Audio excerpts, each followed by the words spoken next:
Heyo, and welcome to the stream. It's Hunter Maury here with Brescia FC and Football Manager 2022. We only have a couple of streams left, probably 3 streams to get this final season done. We are in a very good spot in Serie A at the top of everything.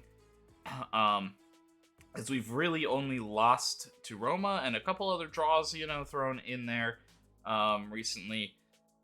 Speaking of draws, we drew Barcelona 1-1 in our first Champions League match last time out. We look to finish that up today with a pretty good home run after an away here against Fiorentina. We also look to avenge our loss against Roma in the Coppa Italia. We get the home leg there first. So plenty to do today with some major games upcoming. I have looked a little bit further into FM23. I don't have everything set up yet, but that is on its way, and hopefully we will transition pretty quickly into Football Manager 23 once this one is over. That's kind of the plan, is to pick it up immediately with the new series. Like I said, I think we maybe have 3, maybe 4 streams left to go here, so we'll see what we can do.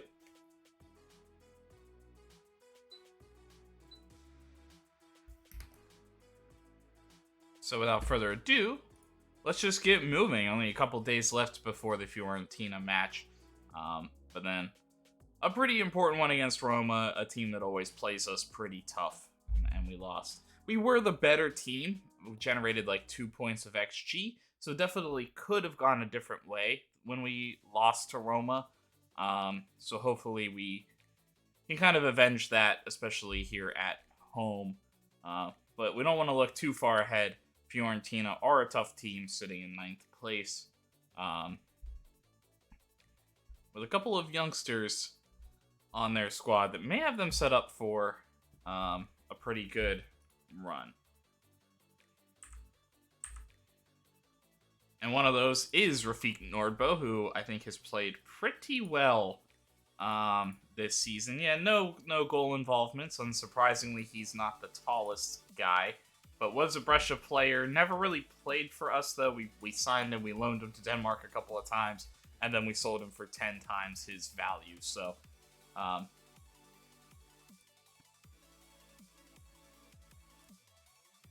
we like what he...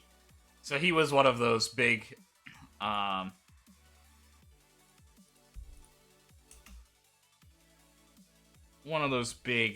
pieces into our current financial situation, which is pretty solid. Though we do have to win. It's kind of hot in my room. I'd really like it. It'll cool down immediately when this thing kicks on. But I really want my AC to kick on.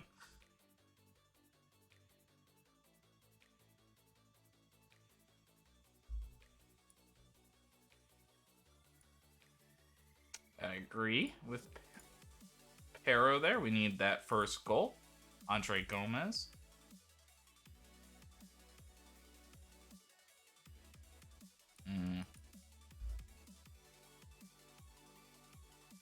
We looked at him compared to Carnesecchi, right?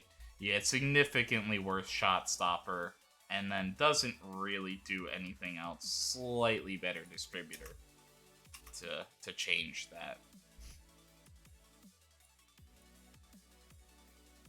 He's still young, so he may grow a little bit more. Young for a goalkeeper.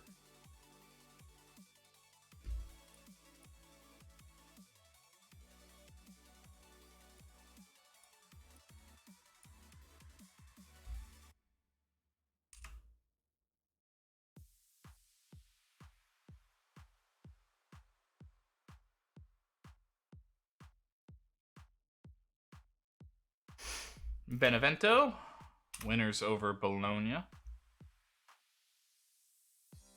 And because we were having some trouble last time out, I do think I will try to remember to make some saves here before these games, just so we can hold those results just in case something happens. We'll see how it's running today. Maybe I don't have to be too concerned, but I think it got better after I cleared the cache. last time, so hopefully that was enough.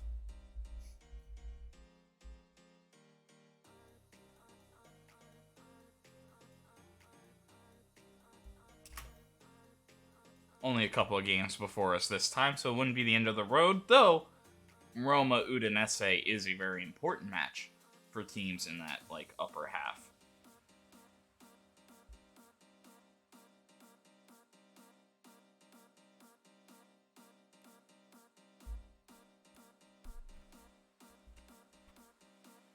David Miranda continues to play well for the under-20s. 20 goals and 30 appearances.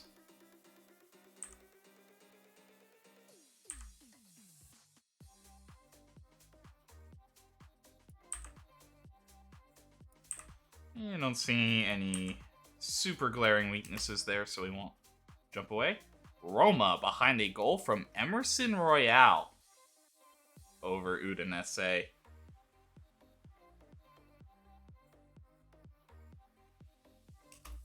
To help close the gap.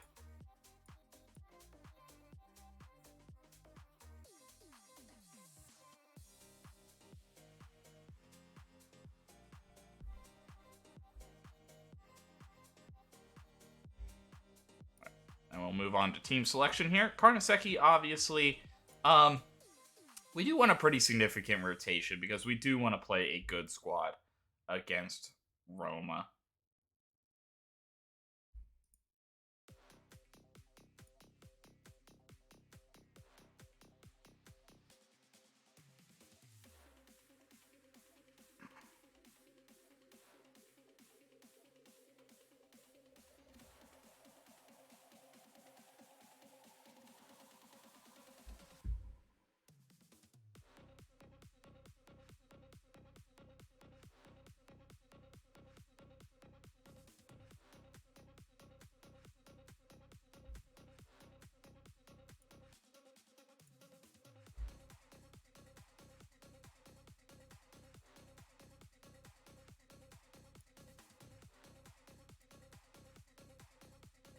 Okay, we'll do that. Olmo looks okay, but I think I want to make sure.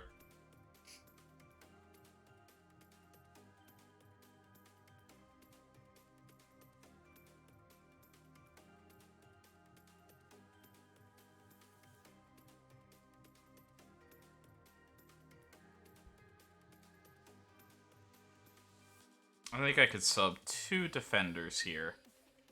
So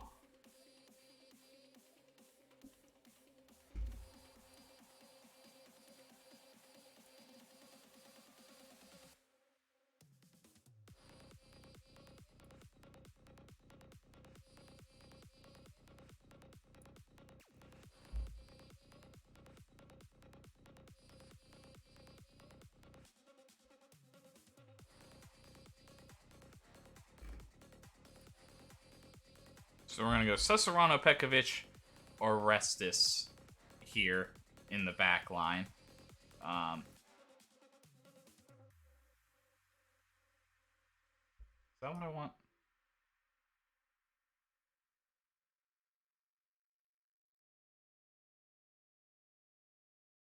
Yeah, I think that's what I want.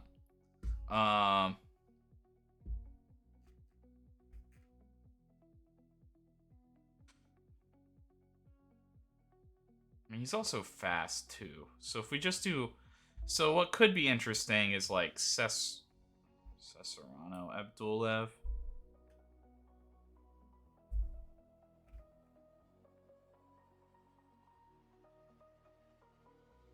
Or maybe even more appropriately, like...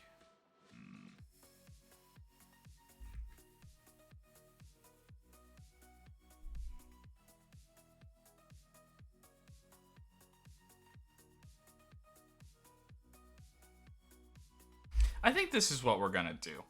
Galbraith, Abdulev, Cesarano. Because I think we could have the same issue with Tammy Abraham, but I do think that he's, like, missing a step. So I think having somebody who's a little bit higher athletic profile in the middle against their striker will be good, but he is still tall, so I think having some guys that could take charge in the air beside him could be good. But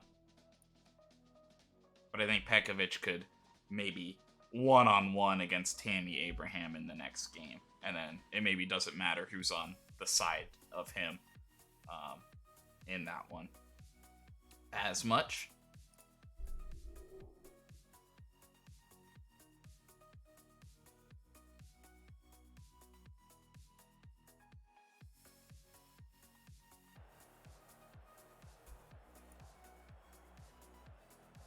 Yeah, so let's show everybody that the praise is justified. We're not going to tackle hard. We're not going to give extra fouls away. We won't press Nordbo. Even though he has completed a bunch of passes. Bokila and Gonzalez. So they should be playing as, like, wingers.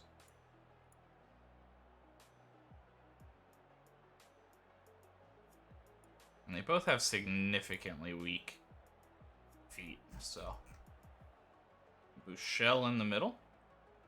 Stepping him forward. He's more athletic than I thought he was. Because I thought he was a... Oh, no. I guess I was wrong.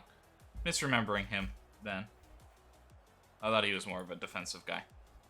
Like a deep-lying playmaker. With Milan, not now. Action until after you play is at a prime.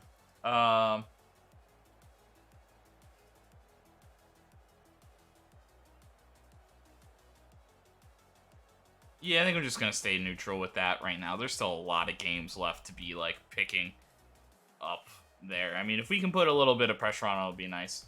Yeah, we've put ourselves in a great position. We now just have to see it out. I think the weather's the same for both teams. It limits both. I mean, some people, I guess, like to play a certain way.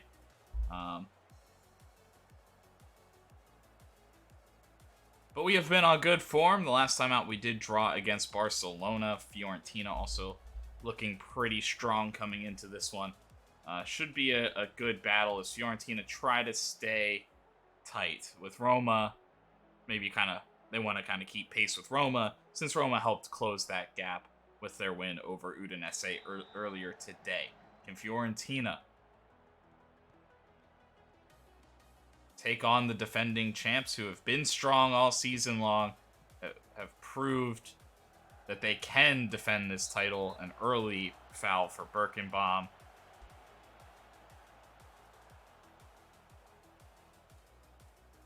And an insanely early card, 26 seconds into the match. It's like, what was he gonna do?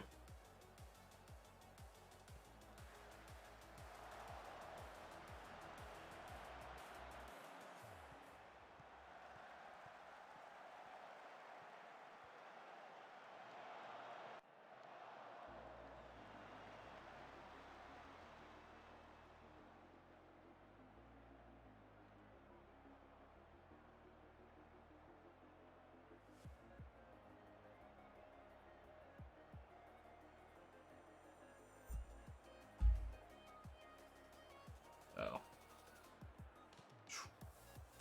Didn't like that.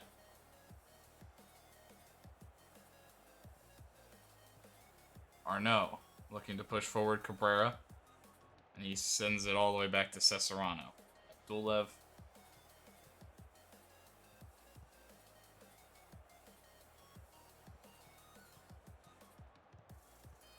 Raska. Mino. And he looks to set Birkenbaum in. Manning does well to cut that one out. Lambert. One of the best young goalkeepers coming to Fiorentina. Not a lot of other big programs, I don't think, were really in on him, but he was looking for that chance to play at a top league. And it finds himself here in Fiorentina, and he stops Stromberg there. A nice ball from Cabrera that put him on a plate. Stromberg set it up, maybe not with enough power, but was looking to put a tough shot. Or, you know, at least put it on target. Forced the save.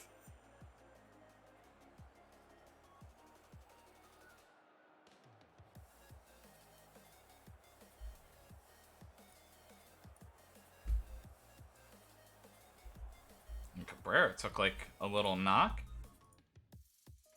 Yeah. Okay, but he's not too concerned with it. And a tough day for Birkenbaum after the early card. Maybe doesn't have it quite today.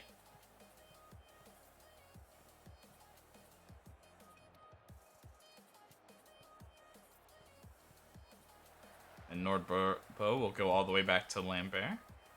Gonzalez.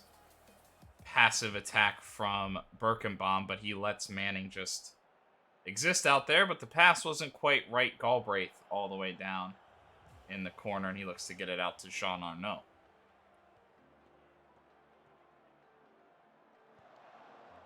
Carnesecchi goes for a big clearance for, like, no reason. Buchel, Bokila, why are we nervy, boys? Why are we nervy? This is our game. Simone, Omar, finished off perfectly, all caused by the no reason big clearance by Carnesecchi. I'm very upset at that. That is all Carnesecchi's fault, 100%. I mean, the defense could have done better. It's Cesarano jumps out on Bokila. A good pass there that Barcelo can't get back to, and just well-timed run by Omar.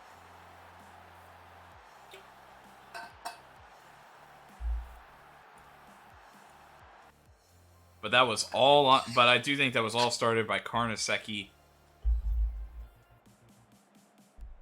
just clearing that for no reason. We had guys wide open on the edge.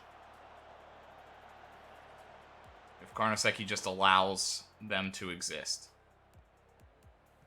you know, you could easily rotate that out. They were wide open too.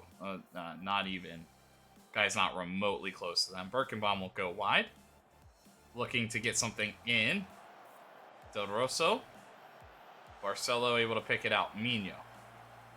Bokila gets it back. Big clearance that Galbraith can pick up the loose ball. Raska. Mino. Stromberg. Birkenbaum. And he looks to go hard and low, but Cabrera wasn't really making that run.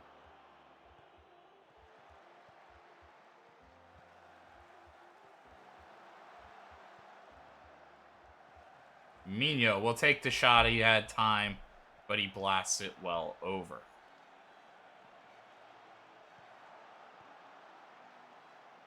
Abdulev well done there. Cabrera. Stromberg able to pick it up. Oh, and Cabrera there to pick up the loose ball. Stromberg with a good first touch. Lambert makes a good save.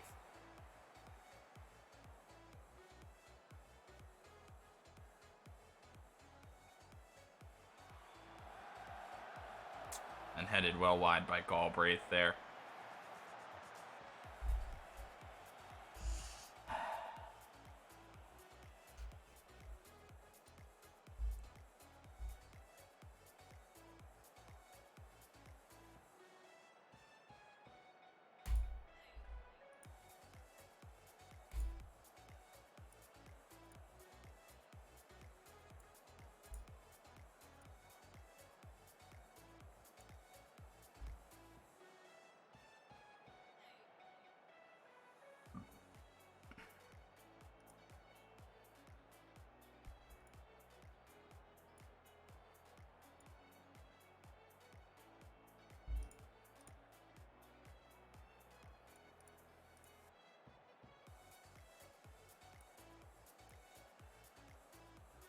Change it up a little bit. Something subtle. A little higher tempo.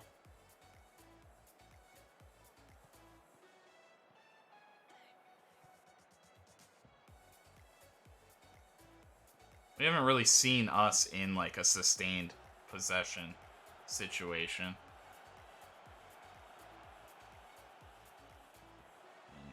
Arnaud. Back to Barcelo. It looks for Birkenbaum. Omar able to cut that one out. Birkenbaum gets it, and he looks to press forward. And Lambert able to jump out and grab that one in front of Stromberg.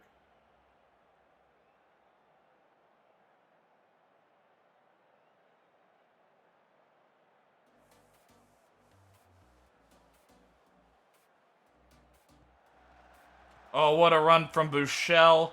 And a beautiful finish, Omar. Winning that header, that's the one thing we were worried about, having Abdulev start.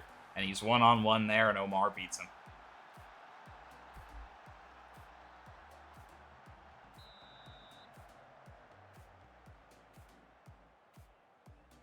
And down 2-0.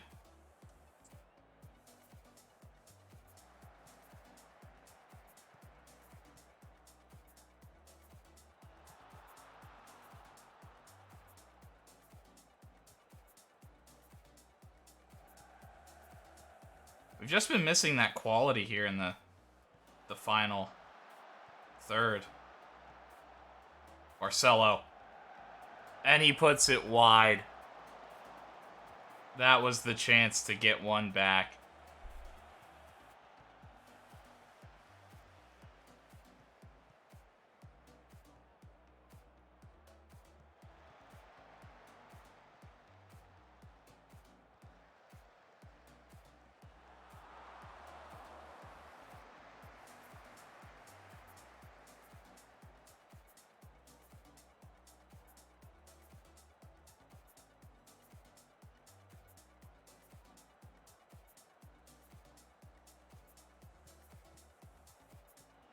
And the long play is working again. Bokila.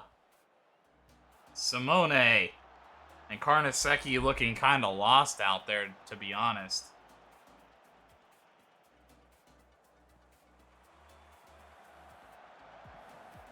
And Stromberg gets deflected around.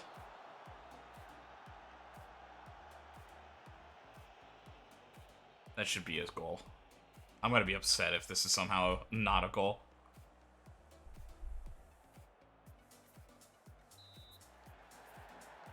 How?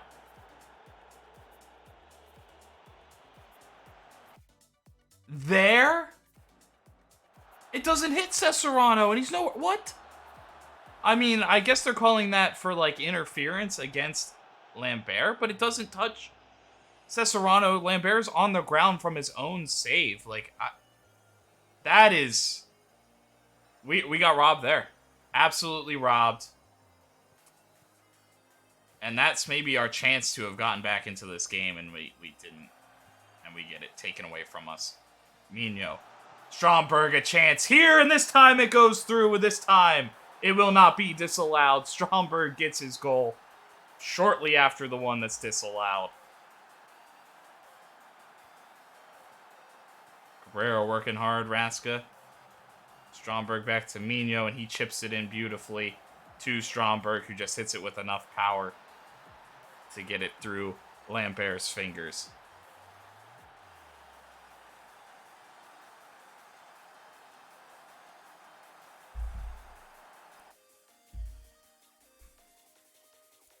Alright, both wingbacks are playing bad. Barcelo out.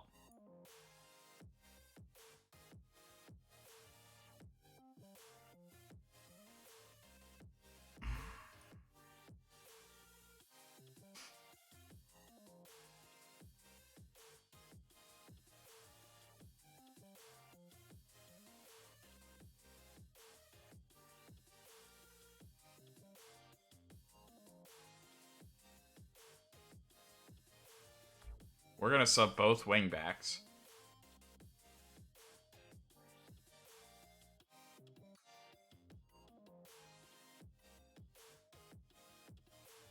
And this may seem odd, but we're going to put Danilo Pekovic in.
Simone. Bushell. Bokila. Simone.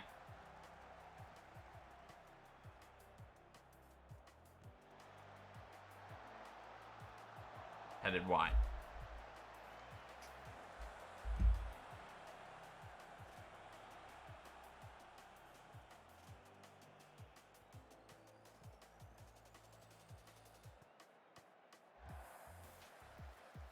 Bokila fights off Vina. Pekovic reading that all the way, the big man. Karnaseki goes for the long clearance to Cabrera, but not what I want. Stromberg holds it up. Not quite to Barclay. Peras. Arnaud flips it to Barclay.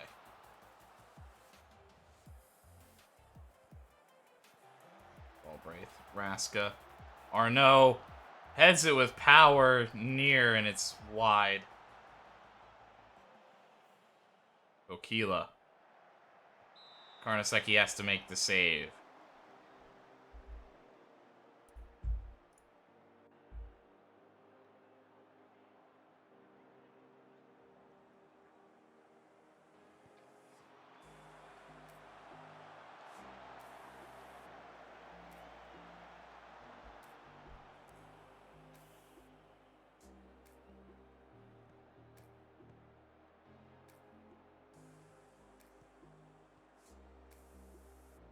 Vina looking for Stromberg, can't get there.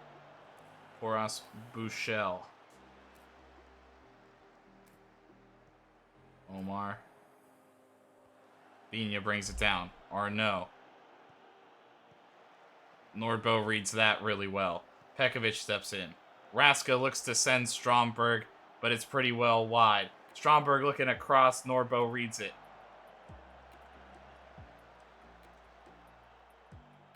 Pekovic brings down that long ball. Raska looking. Nordbo reads that one well. What a play by Stromberg. A chance. Lambert doesn't make the save clean. Oh, looking for Barclay. Porras. Heading back the other way. Barclay. Wild to Simone. Arnaud picking it up. Vina.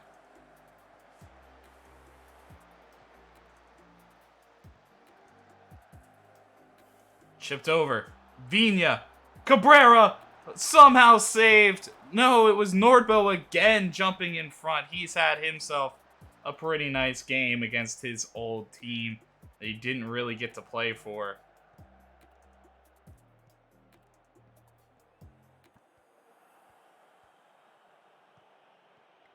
Stromberg running in. A chance here. He goes for the wild chip, but it's nowhere close. Ultimately, seemed like he was maybe caught in between two minds.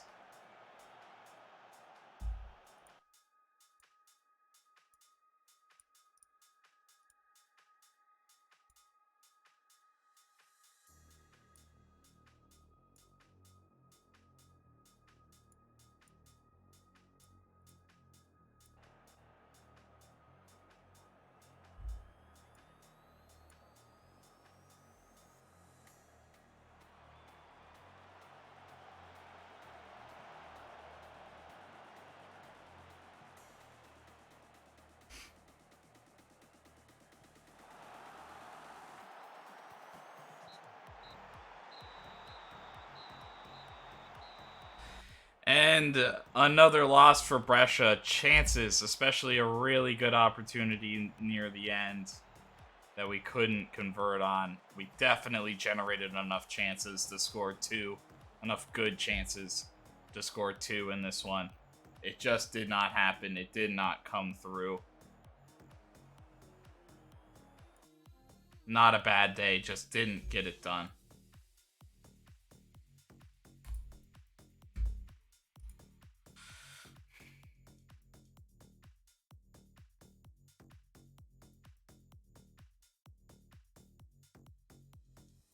And Milan, who have been playing very, very well. We did enough to deserve a victory, but when it's not your day, it's not your day. Yeah, I think we could have turned things around.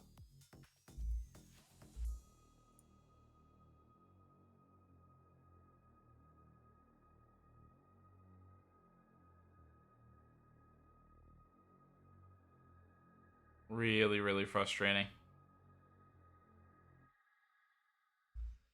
Elsewhere, Inter get the job done, so they close the gap a little bit. Sampdoria also hold on against Sassuolo. Cabrera.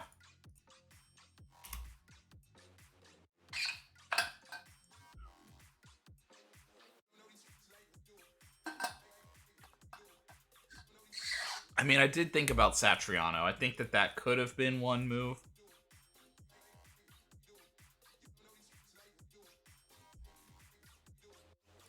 And for the second time, we played better than the team that we were against. We just couldn't get it done.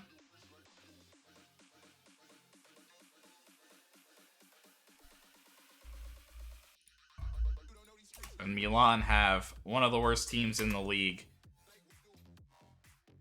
to help close the gap.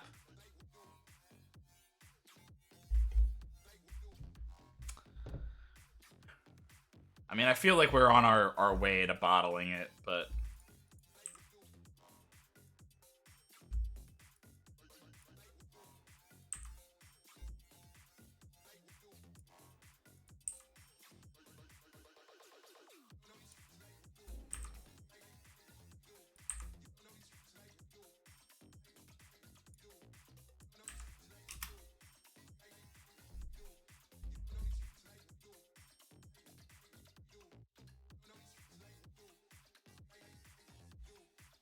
And Milan do get it done. Cagliari, though, upset Juventus. So we're not the only ones with a bad performance. Napoli winning, and a draw for Lazio. Hellas Verona, Frosinone getting the win over Venice. Right? No, Venice. Sorry, I completely missed that was a 2. And then I just glanced down here, and I was like, wait, they went up, though. How does that work? So Venice getting a win. I still think the 3 are kind of determined. They all have to start getting on better runs than anything they've done all season. But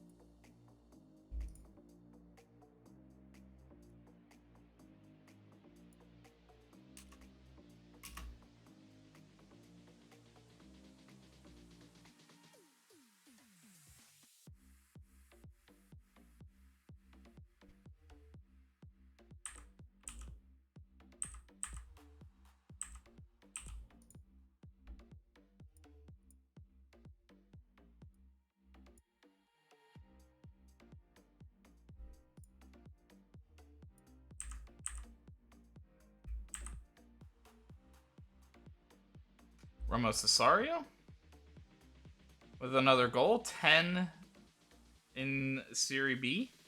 Monty plays a player of the match performance, and Will Martin plays a player of the match performance as well. Bakiri, mixed personality. Barclay, more ambitious, but is letting his... He already isn't good at that, though, the competitive stream. No. Wow.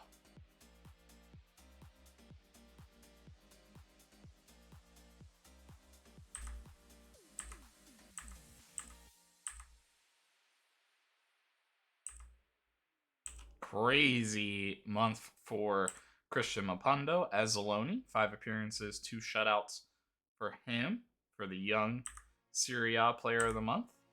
Cesario, the young Serie B player of the month.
And now we head in against Roma.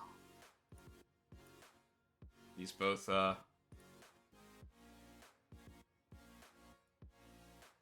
so some Newcastle players looking to get out a really fine striker.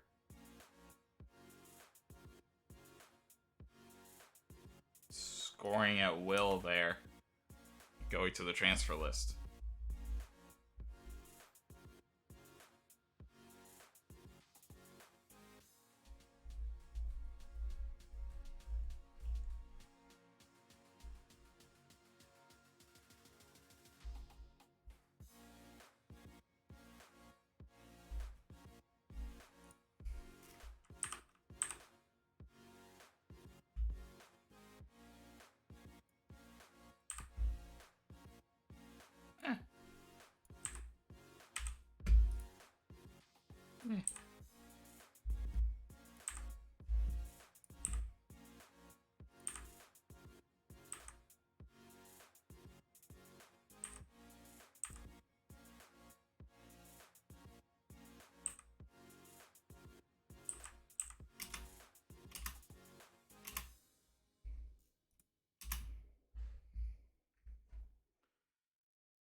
Yeah, so Cabrera not really close back.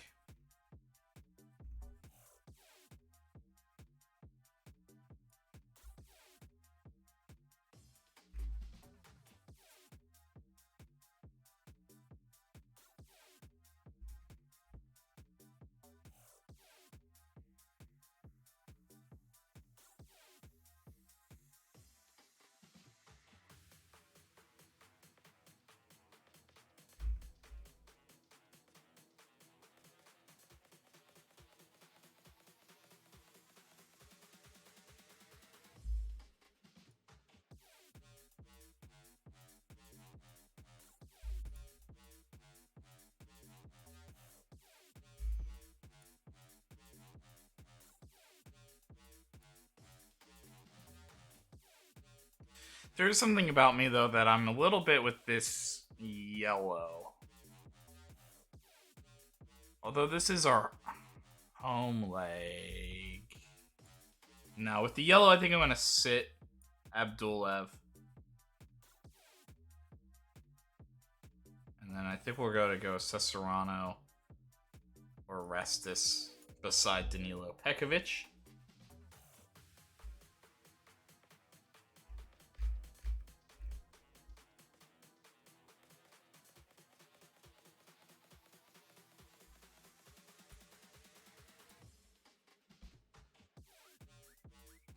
And hopefully we can get it done.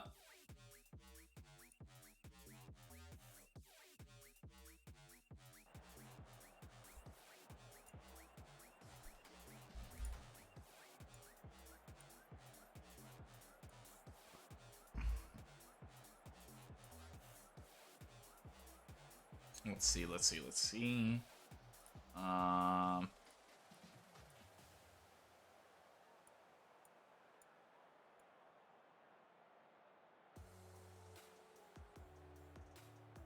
Interesting.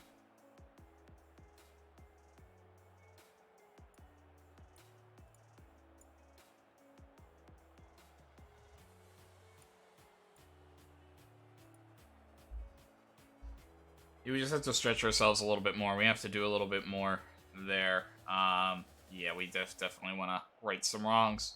I think it'd be fantastic experience. We gotta avenge against Roma, but disappointing performances for us the last 2 times out. We weren't able to beat Barcelona, and then we weren't able to do well. Roma have also been on a pretty decent streak. No losses in their last 5, but a couple of draws.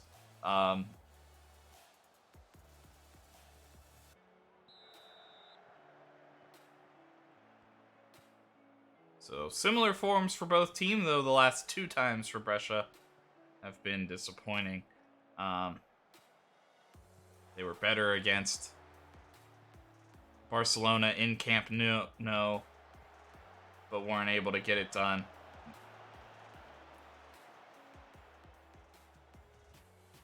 and are looking to make amends later. Madu off the wall.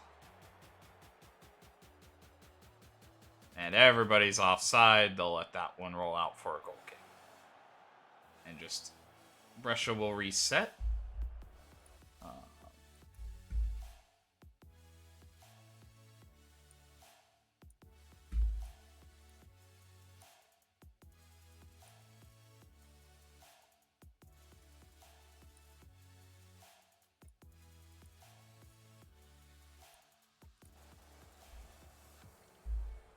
An early card for Orestes.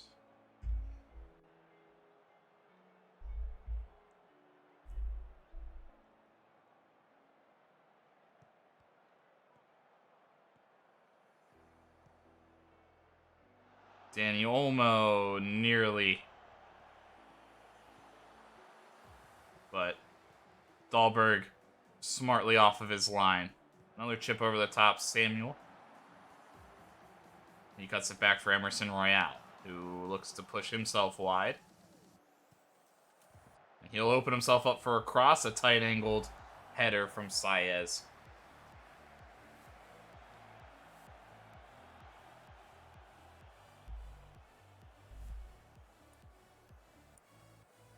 Dahlberg. Orestes jumping up quickly there. Danny Olmo on the counter. Can't quite get it to Satriano. Dahlberg. Brescia were beaten deep last time out against on a long ball against Fiorentina, and nearly another time in that same match it happened.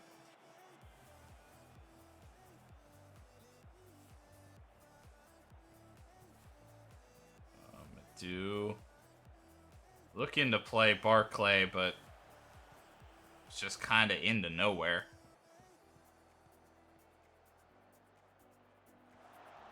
Pekovic up to Danny Olmo, who looks to drop it into Satriano. This time Satriano will get there. It's perfectly weighted, and that is one for Brescia. Olmo had tried that pass a little bit earlier, but Dahlberg was off his line and got there first. This time, Satriano wins it.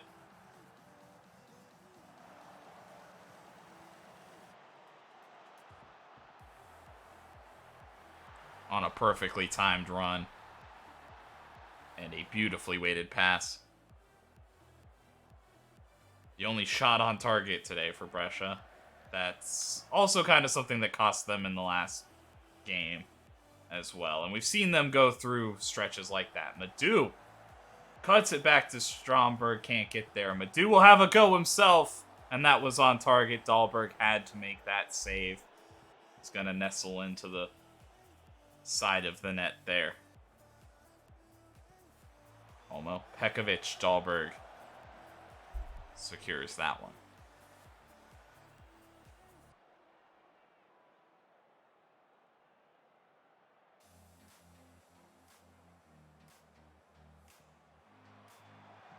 And Satriano just over the bar.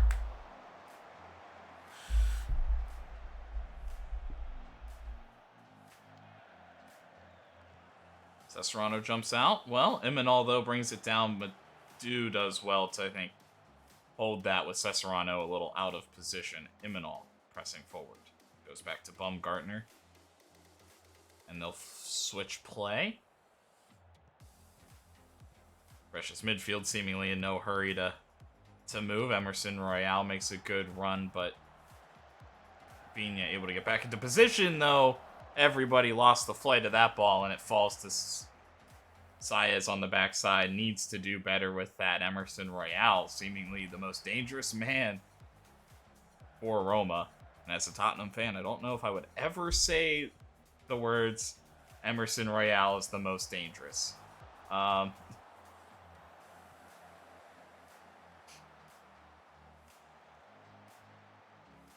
Simican. Back to Baumgartner, but Madu reads it perfectly. He's going to chip it up to Stromberg, who touches and brings it down, pass it across. Oh, Satriano, why aren't you making that run? And this will be one on the edge of the box that turns into nothing, apparently. And both wide center backs picking up cards. Carnesecchi able to jump out and grab that ball.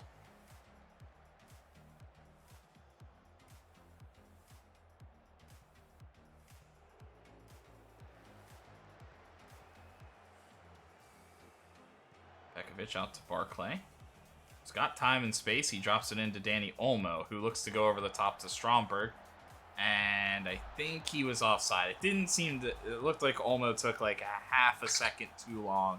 Stromberg made that run just a touch early.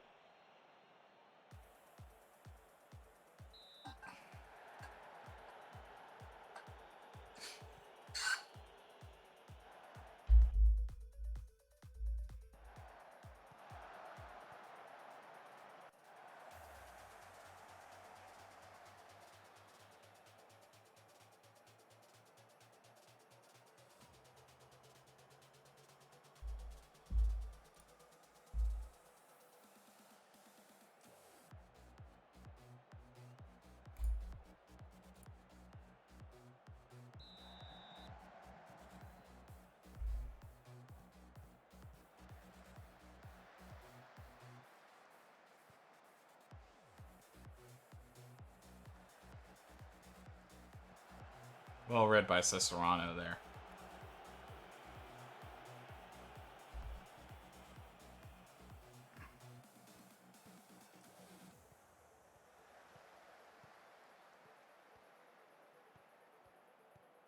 Biao dropping back a little bit. Eminal. Baumgartner. He's going to look for Samuel, who does well to get there. Emerson Royale trying to time it. Vigna. Orestes reads that and cuts it out. Carnesecchi will just clear along. Stromberg, though, able to pick this one up. He strides. He's going to go. Satriano able to keep it in. And Barclay finds Olmo. Barclay, and he looks for Vigna on the backside. Oh. Nearly brilliant wingback to wingback Barclay. Pekovic off the bar.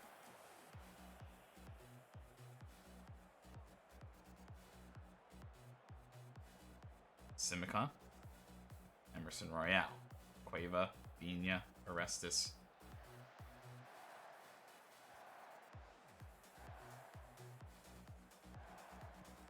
Cueva looking forward to Satriano. Well read by Nita. Started running before Satriano really did. Kind of bodied him out of there. Roma doing well. Saez. Baumgartner. Imanol.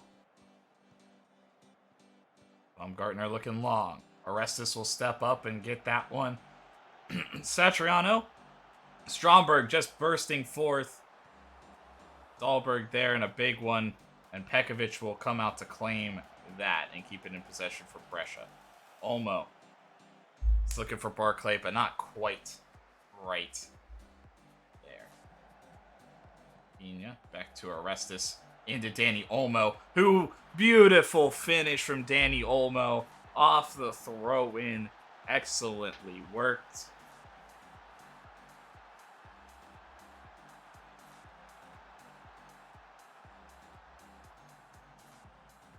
And the second for Brescia. Vigna goes down. Gets it to Orestes, who flips it in to Olmo, and it's just there for him. Good first touch.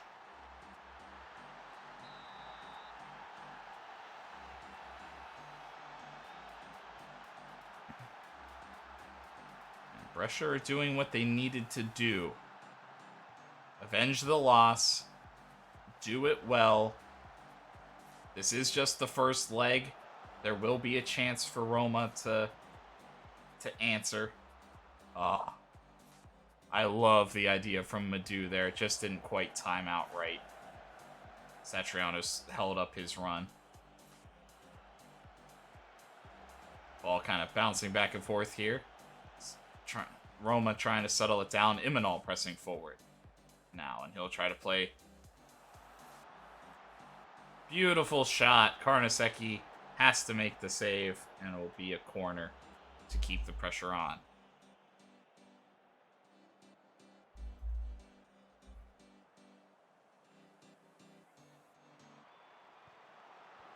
Ooh. Big save from Carnesecchi. Better day from him.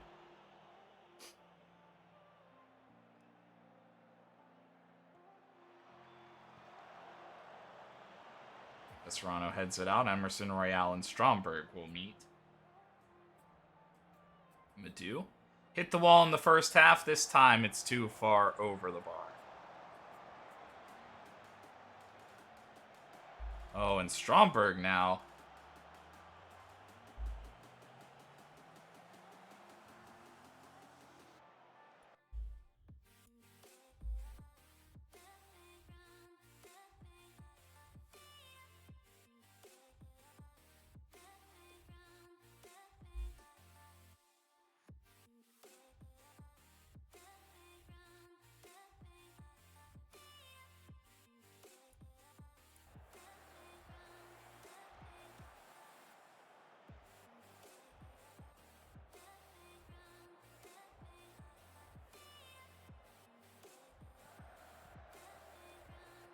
Madu bodying his way forward.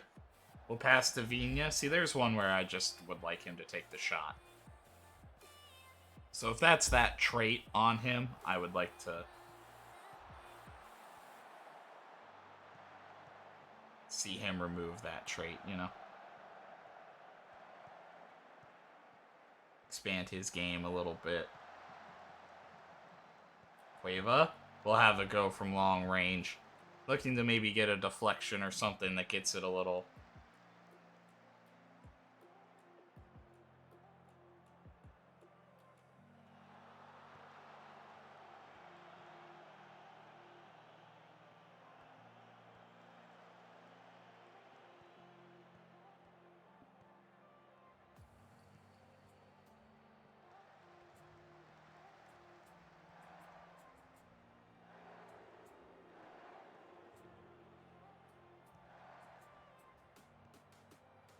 Barclay pushing forward. And he'll look. Dahlberg jumps out in front of Satriano.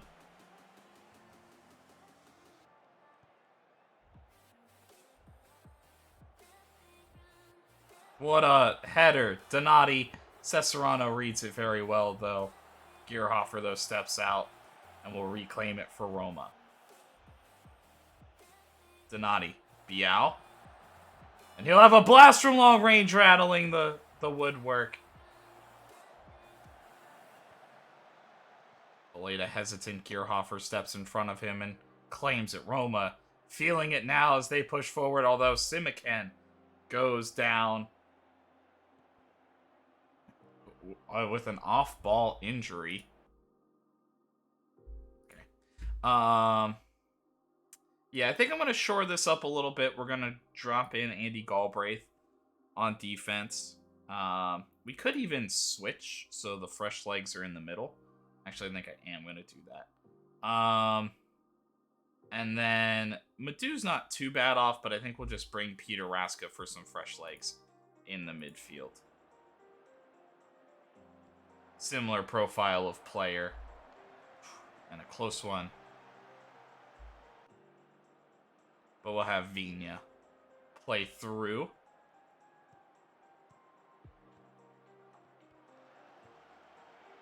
Raska.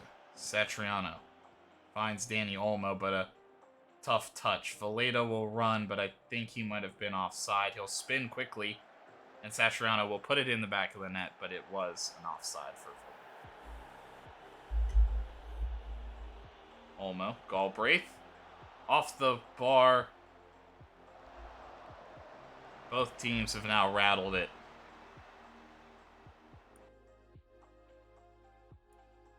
Okay. What I'm going to try to do is just keep the 2 goal.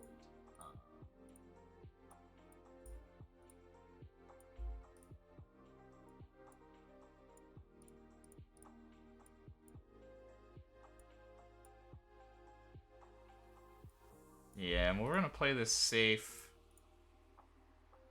and head out long.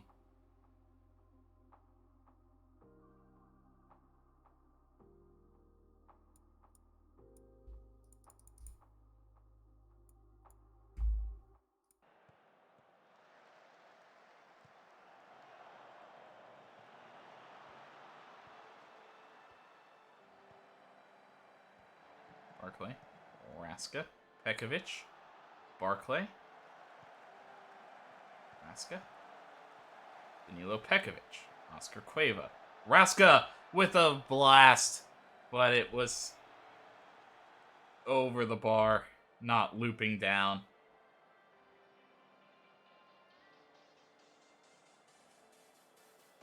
Olmo from a very dangerous spot. Can he get it up and down?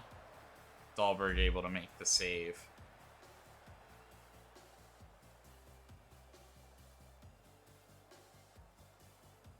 Olmo into Galbraith. Daniel Olmo, and he'll have himself a blast. Trio of Brescia men back as Bayal goes, and that will be the final whistle as he takes it across the halfway line. A better performance from Brescia, a very similar performance, I think, to the first game, but a different result when they last played them. And they set themselves up for a good chance in the second leg.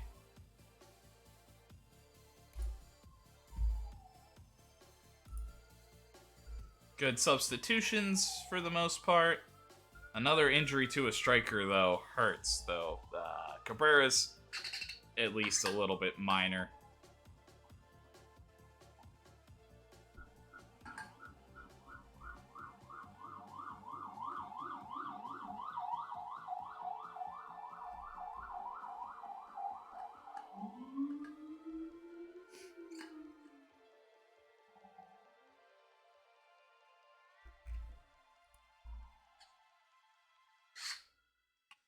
Yeah, and Simikin just kind of falling down. Stromberg also just a bruised ankle, so very similar. Pleased with that you found the back of the net.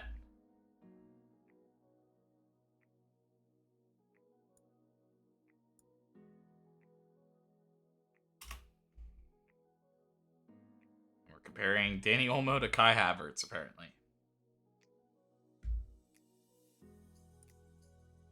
Yeah, so we do need to look at this a little bit.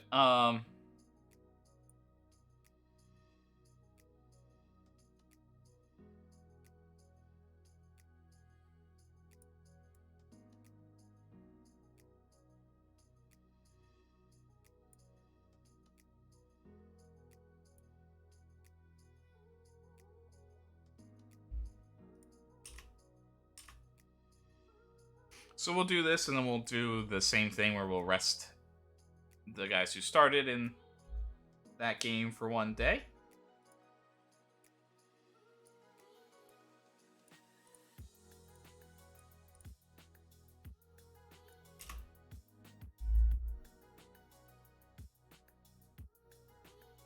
Another well-structured performance for us.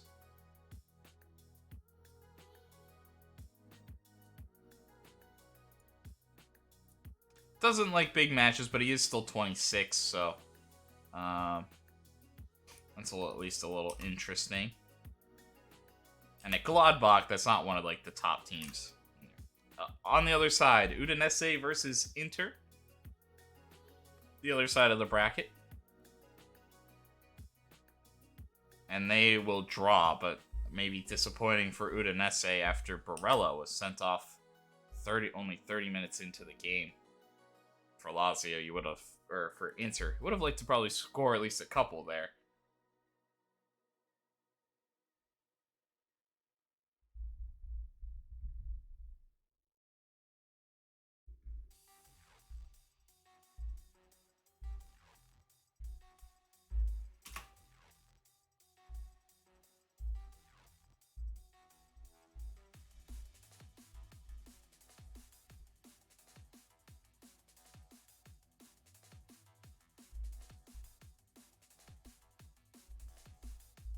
And we do need a Milan, like, slip up here.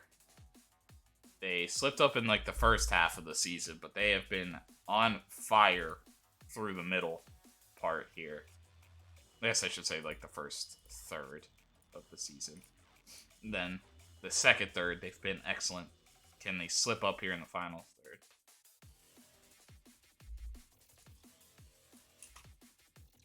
Oh, I didn't rest everybody. Shoot.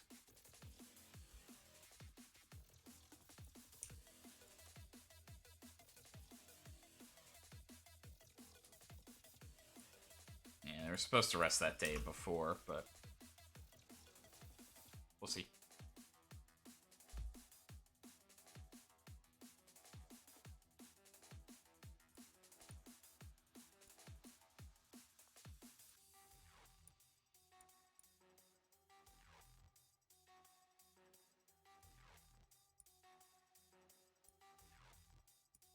How has Cicerano done this year? We've only had him for a season, so not going to see like some crazy growth numbers, but generally up.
We'll have Frosinone next.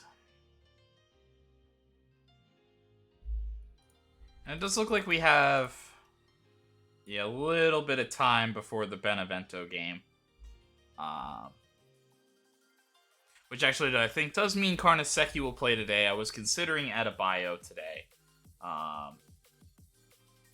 But I don't think I want Adebayo starting 2 games in like 2 weeks.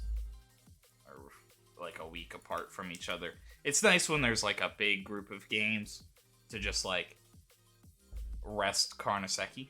I mean, I'll see. If he's got any like fatigue or something, then I'll maybe consider it.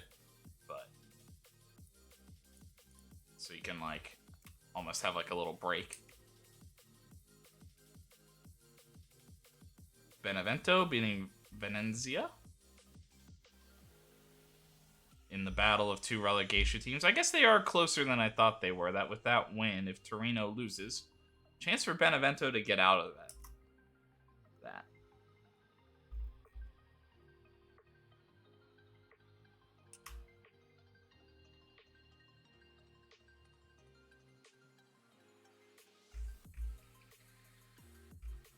Yeah, Stromberg not fit, so we have to go to Cabrera pretty much. Yeah, very little fatigue for Carnesecchi, so we're gonna play him through this game. We're definitely expecting a rotation with Abdulev in the middle.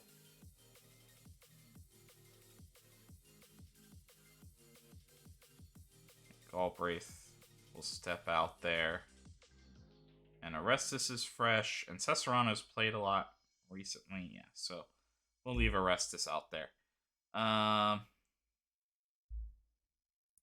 We can push it a little bit, but I don't want to go like too crazy. Definitely Pekovic is still tired from last game a little bit.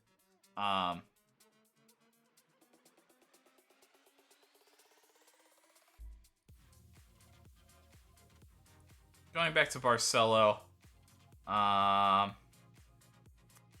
think I might stay with Barclay. Just been on such a well. Yeah, honestly, we should probably play him every chance we get. And just like if he gets that yellow, then he gets that yellow. Madu will get pushed a little bit, but that should be no issue. Arno is fresh, so that should be no issue. Olmo, and then it's gotta be Satriano Cabrera at the top. And it's been a while for Maximiliano Cabrera since he has scored. Was loving the Champions League group stages, but he has found Serie A maybe a little bit more difficult this season. Though he was also out for a long time on international duty for a U23, so that was my bad. But Samuel should be cutting in. Should be cutting in.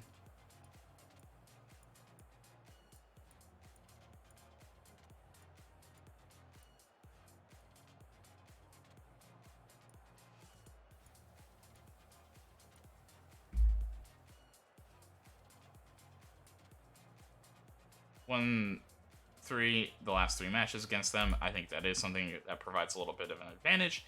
Back on track. But yeah, nothing without our fans. If you could score goals, you always stand a chance. I mean, we've scored in all of the last 5 games. And I guess we know for a fact we won the game before that. So, been a while since we've been held shut out.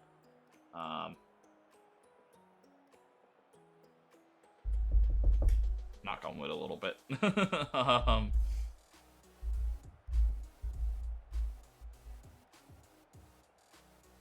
Only 7 points separate us and Milan. It's starting to get tight, you know. So these are games that are must-wins. We can't drop points. We gotta put the pressure on Milan to be perfect. But because of that, it's put us under pressure to be perfect.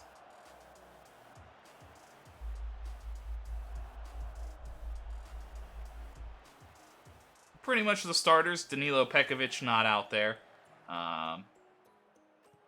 So this is a strong squad.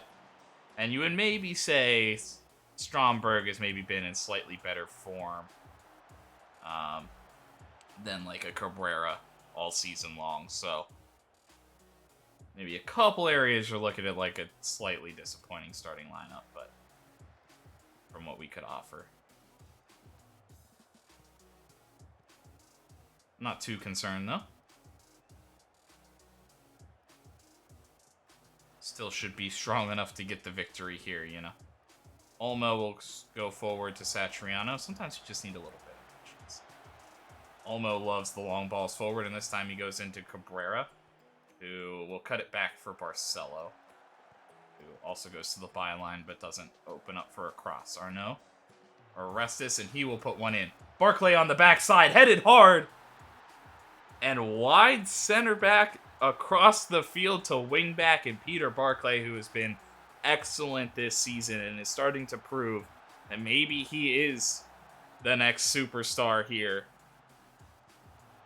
at Brescia. Now coming away with a goal. Wide open header, and he just does very, very well. Strong at the near post. Olmo. Good from Olmo.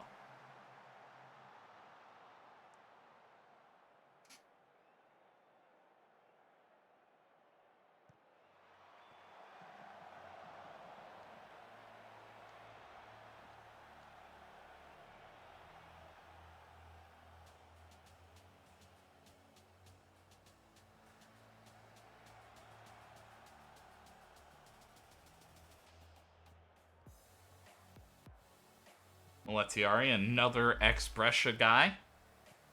A lot of guys moving through this team.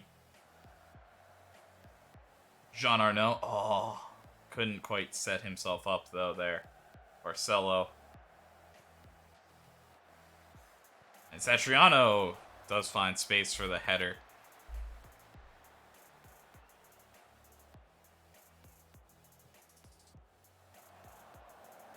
But Moletieri, another one of those guys that just never really got a chance to prove himself at Brescia. Brescia. And he was brought in with the likes of Satriano, so both from Inter, I believe. I think they might have been like a year apart, but clearly one guy has made a massive impact on the squad, and the other got moved on from pretty quickly. Arnaud into Madu. And speaking of Satriano, he blasts it home for his 30th in all competitions on the season. Beautiful. Caught the keeper kind of in no man's land. Orestes there. Arnaud. Madu. Just like that. I mean, good job by Cabrera, too. He kind of just dipped off of that line. The center back came with him. Didn't stay on that line. And so after the missed tackle, it was Satriano versus the keeper. And Satriano puts it home.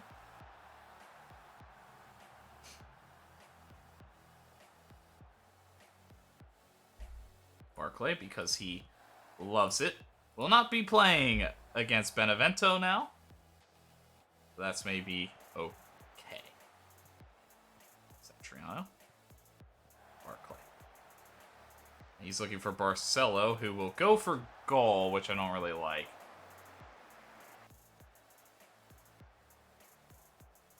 Barclay. He'll go back to Galbraith. Kind of think you just play that down the line. Or no. Drop back to Abdulev, who looks to flip it up to Satriano. Barclay will keep it, and he'll press forward. Miscommunication there. The defender clears it instead of letting his goalkeeper grab it. And now a long clearance will be back in Brescia's hands. Madu, Satriano, Cabrera offside. He does finish the chance, but pretty clear offside. Don't really think you even need...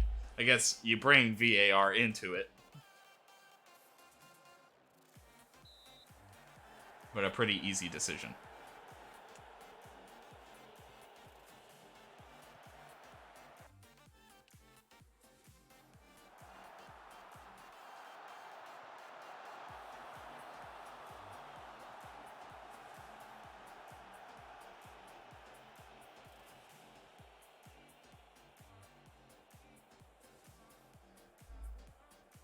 And not too much generated, only a couple of chances after that second goal.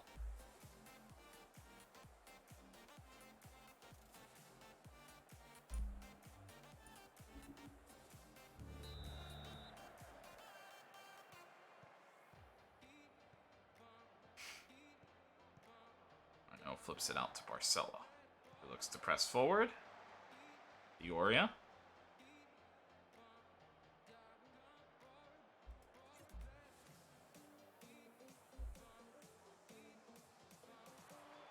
Satriano, and he hits it over the bar.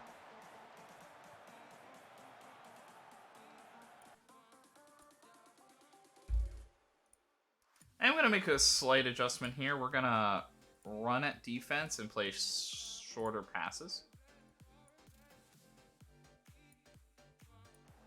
which will slightly bring down our tempo a little bit too, but okay with that. Willing for us to kind of play possession and just pick. You know, another thing that could be interesting is, like, I don't tend to do work ball into the box, but I think with us already being up 2, I'm willing for us to try to generate some higher quality chances here. Be more selective, be patient. And Cabrera gets brought down in the box.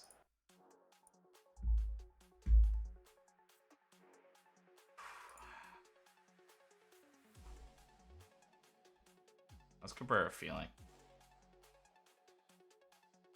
Okay.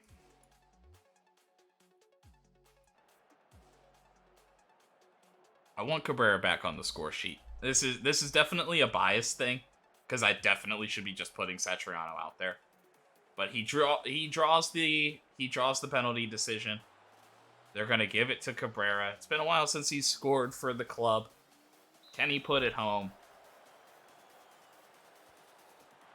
And he does. Maybe a little bit of a confidence booster for Maximiliano Cabrera. Not his best game, but let him get rewarded for a good week in training.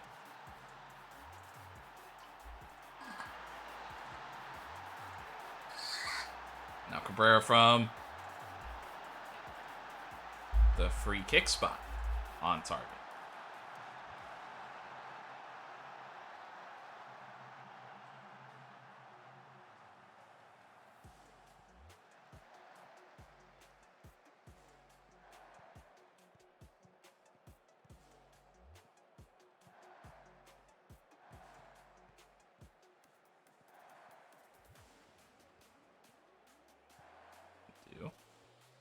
Or no.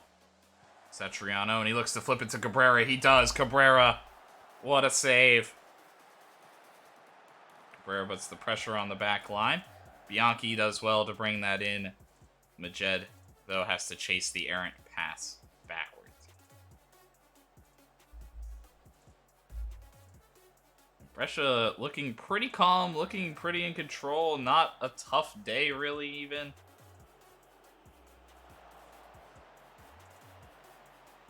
Nobody really struggling.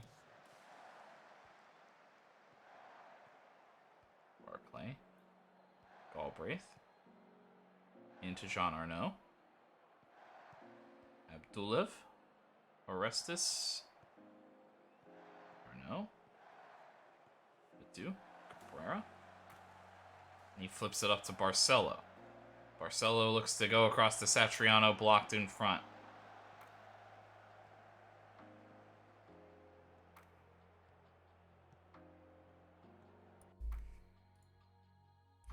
Yeah, so Jean Arnaud will come out. We'll get the more defensive-minded Peter Raska in to that position. We'll pull Danny Olmo just to get Jan Valletta.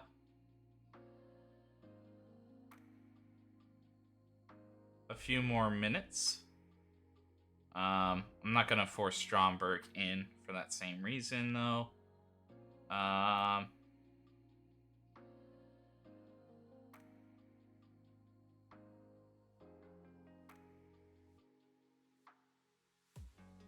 And we'll get Villanova a game.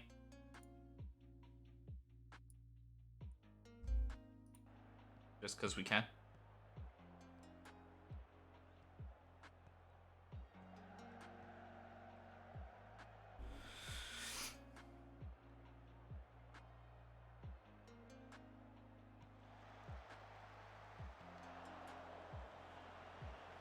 Cabrera will pick up the loose ball and go. Galbraith. He looks to play Cabrera in. And Cabrera will take the shot through some traffic. Mazzini does well to read it, though, and get down. Cabrera.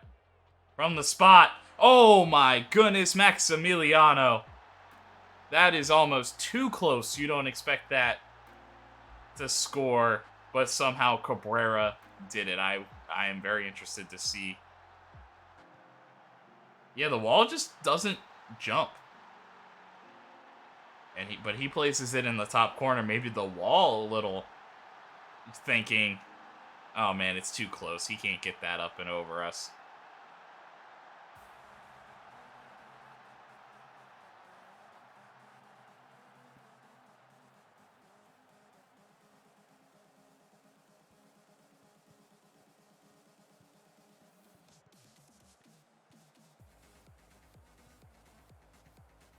De Oria. Bianchi wins it after Abdulev misses it, but then he just kind of knocks it on, and Orestes able to pick that up pretty easily.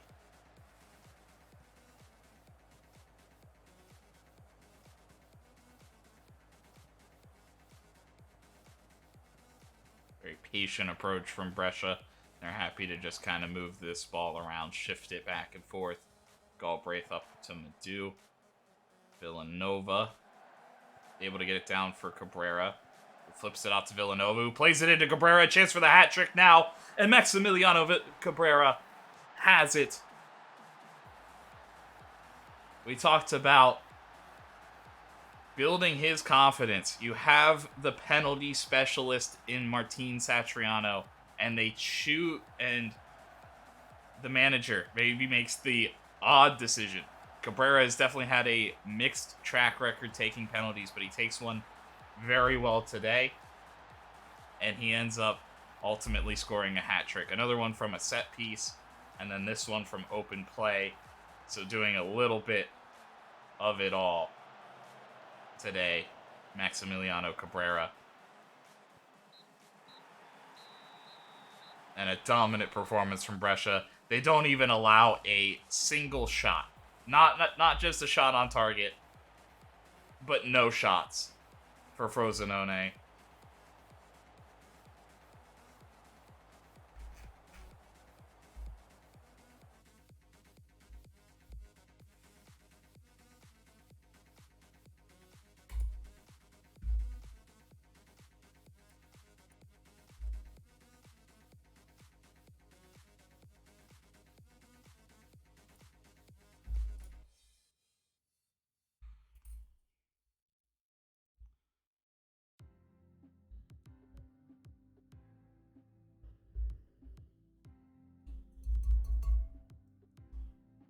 Yeah, we just need to keep building on, I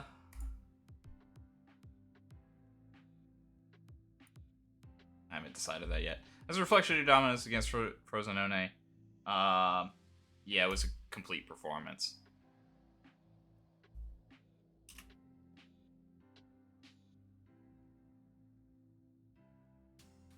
And after losing to Fiorentina, Brescia just made a statement. And a draw for Milan. Udinese get the draw. Yes, let's go. And a little bit more room for Brescia.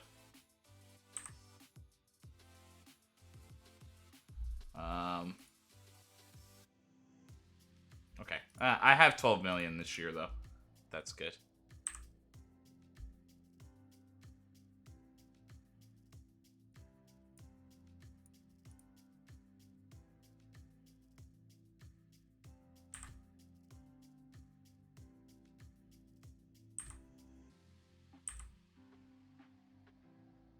And Barclay will get a suspension.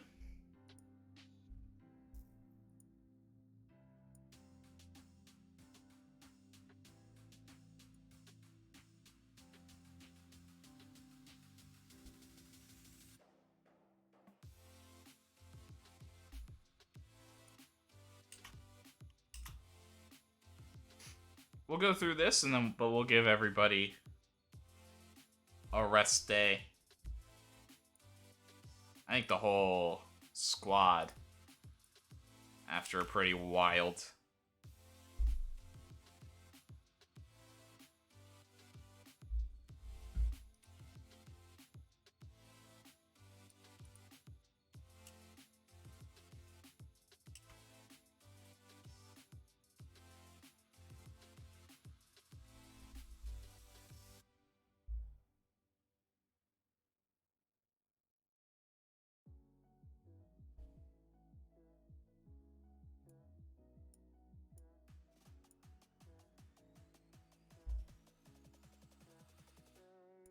I guess he's 22 with a lot of potential, so it's fine.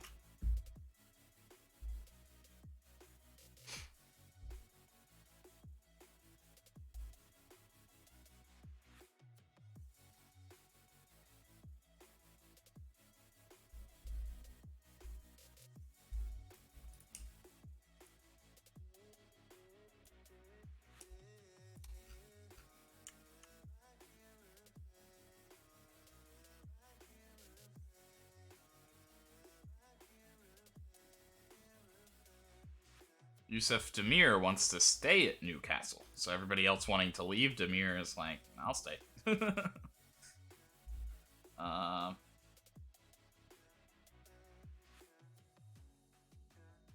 mean, what I'm pretty much gonna do, just put a rest day in there. I mean, I'm resting everybody anyway, so it doesn't really matter.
missing one of those.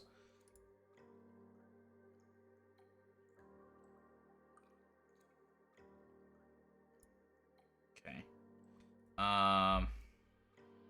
So then, yeah, we'll do that. And then we'll do... Oops. Defensive shape. Like an attacking movement. And... just in case.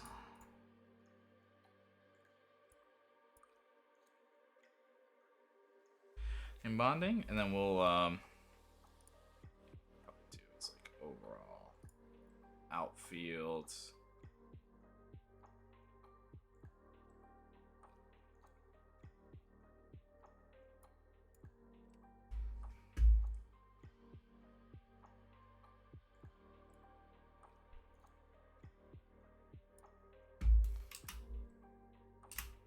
Something like that.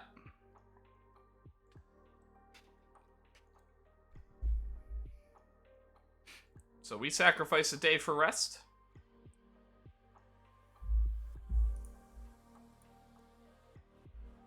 Player of the match performance for Consafil. First goal for Tomas Fizore, but continuing a pretty good year at Shakhtar for Safil.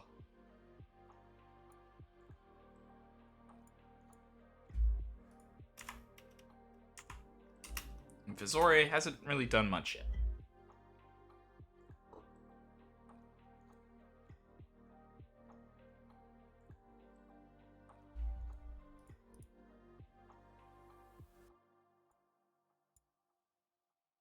Doesn't enjoy big matches. That's enough for me to... because I have so many options. I mean, I really should look at the attributes too and just be like, well, is that like at least some sort of unique attribute for, especially some of those guys in that same position? Does he do something really well that is maybe worth overlooking? Because maybe he plays against Benevento, and then it's not a big game, you know?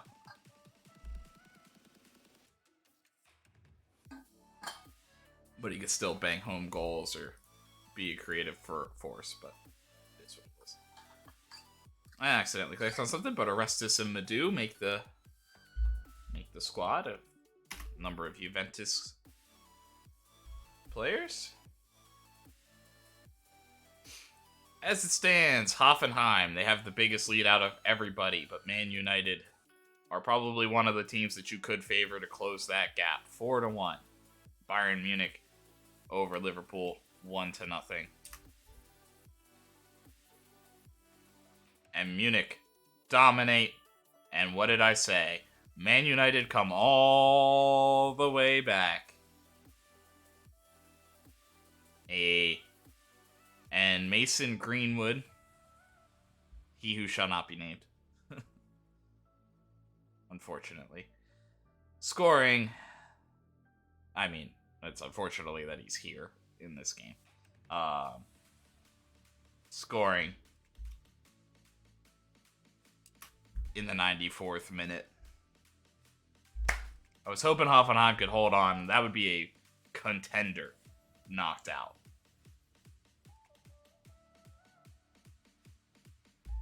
A massive deficit to overcome.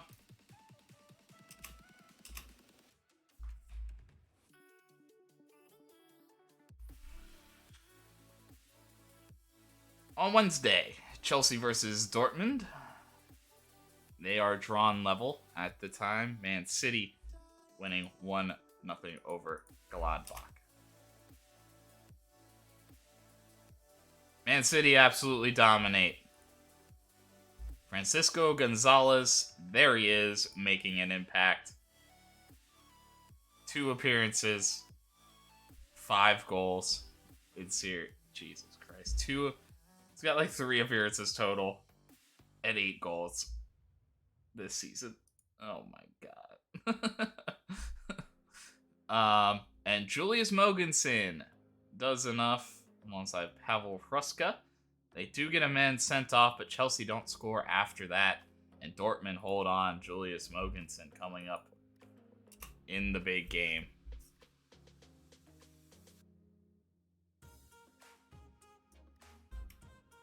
I mean, I knew one good team was gonna be eliminated from that matchup, and one good team is maybe not who people thought it was. Would be. Benevento up next for us, and then we have to get it done next week.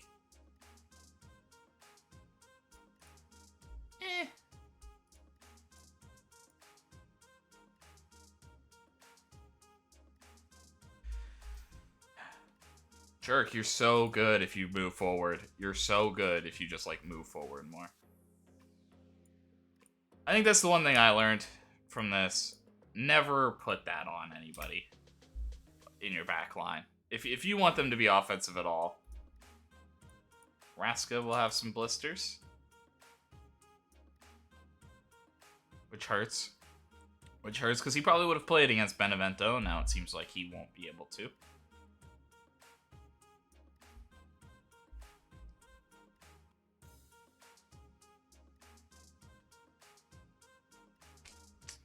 I don't know.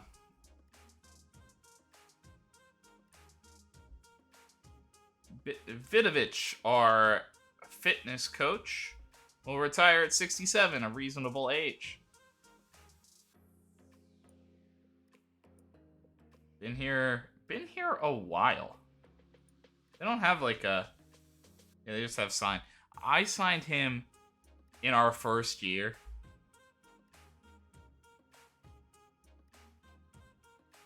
Actually, it might not have even been me that signed him. I don't know. I don't know. It might have been me that signed him. He has been here a long time.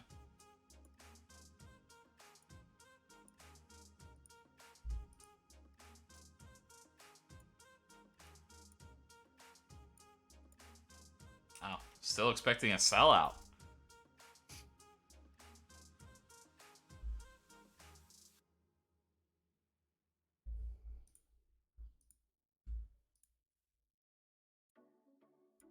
I'm loving seeing Cabrera at the top of this training. It's giving me hope that he can actually become better than Stromberg. And I made the right choice. You know what I mean? Stromberg a little faster, a little more physical, he can jump higher. Generally. A little bit more technically gifted, but the better true attacker, the better defender is Cabrera.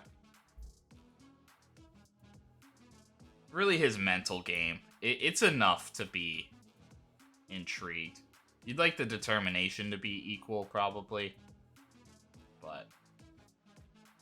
But it isn't like Stromberg has some crazy aggression, crazy bravery that makes him, like, extra good at, like, headers or going for headers. But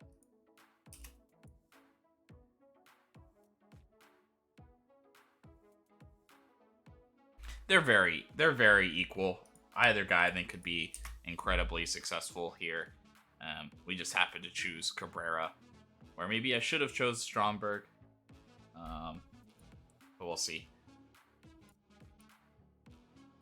Against the under-20s, Villanova and Bakiri can play. Adebayo, whoops.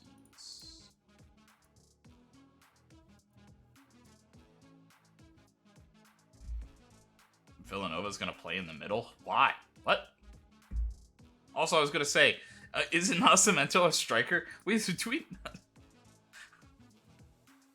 I didn't realize that. We don't have defenders. We have so many good young defenders, but they're all out on loan, I guess. It's so funny. I mean, I totally balanced the team perfect. Whoopsies. It'll be okay. We'll be alright. So, I do expect a pretty heavy rotation against Benevento. I don't want to go like a full rotation. But this could be a nice game for, like, Mino, Valeda.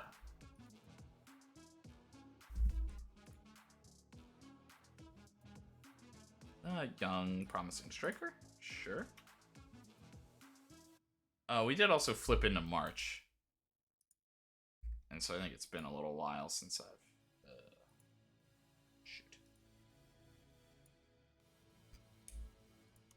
done this. But it looks like we're kind of starting to thin this back out a little bit. So Milan go crazy. Atalanta win.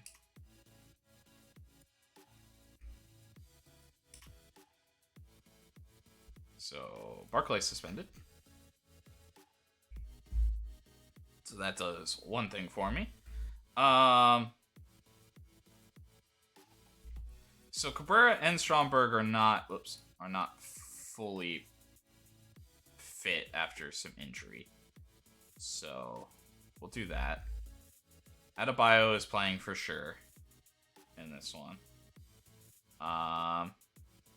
Then yeah, I think we'll go Mino, Valeda.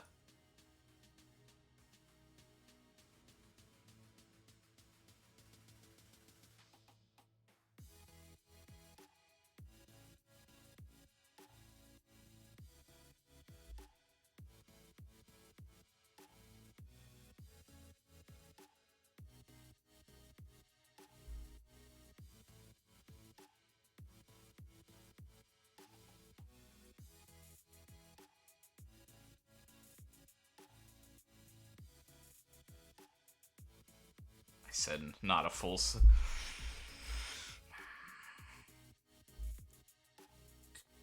I think... No. 2. But yeah, we're gonna do kind of some, like, extra subs where possible. Like, Villanova.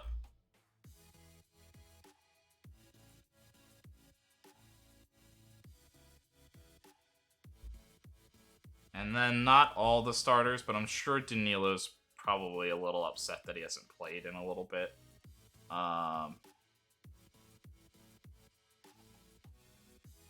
So Cesarano for sure. And I think I'm going to go Galbraith Pekovic. And just go with this really tall back line. To hopefully just be dominant in the air. Nothing weird happen. And then we kind of do a big major sub. How many substitutions is that? 1, 2, 3, 4, 5. Okay. I'm okay with that. And then 6, because you would say Satriano is probably a first choice guy.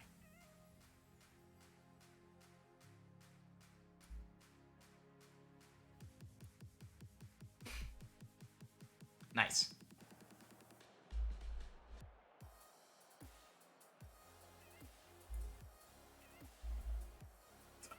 It's always so funny. I mean, he's got 20 aggression, so it's accurate, but yeah,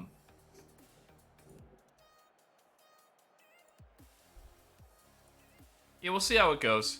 And see if we have to push things a little bit more. We still have pretty good quality at the top. We will do what we typically do, and that's press the width.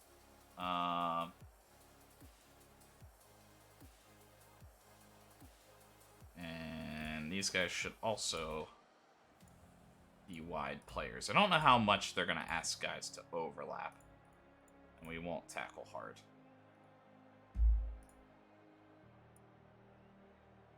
Milan already played. I don't think that matters too much. Yeah, I don't know, to be honest. He's a pretty good coach. There's probably a little bit of luck ultimately. I do think it has value to keep the run going. Yeah, we just have to keep carrying the confidence. An absolutely dominant performance from Brescia the last time out. They also performed very well against one of the teams that has beaten them this season, against Roma in the Cup game. Benevento coming off a couple of wins, but they are sitting near the bottom. But a recent surge has given them a chance. I said a team needed a run out of that final group. It's kind of at that point. If Benevento may be looking to steal a result here, but could they be overconfident? But could Brescia be too complacent to get up for this game. Medu will look to flip it over to Villanova. It'll be taken off of his head. Couple of extra backups in a way here. Valletta doesn't play too much. Mino, you wouldn't necessarily say is the second choice guy too much. Nice shot there from Stromberg. Mino will get it back into Birkenbaum, and the cycle starts again. Birkenbaum looking. And Benevento looking to break out. Umaris. Tamburino.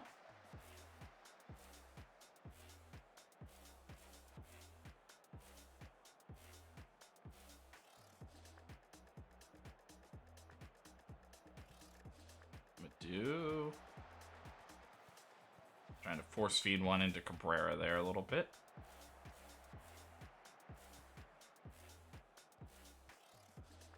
Umaris running forward. A chance with Carnesecchi, or Adebayo, sorry, way out of his goal. And that was one that could have been, should have probably been, a goal for Benevento. 2 shots for them.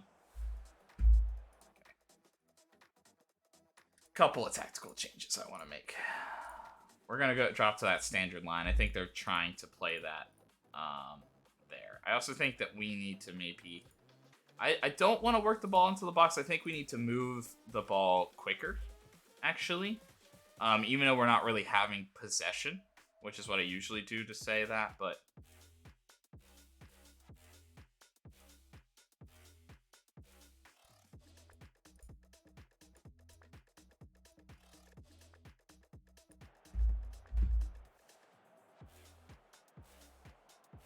I just think that they're set up with so much defense that, like, playing those long balls are not going to be too successful for us. We want to make them play as long as possible. Cabrera looking for a shot. Cortez will push it forward, or Maris won't beat Galbraith to it, but Brescia don't turn it into anything. We're starting to generate chances. Maybe I should have just left it, but we'll see. Serrano will play it back to Pekovic as Brescia look to go. Stromberg will take a shot from long range. Medrano.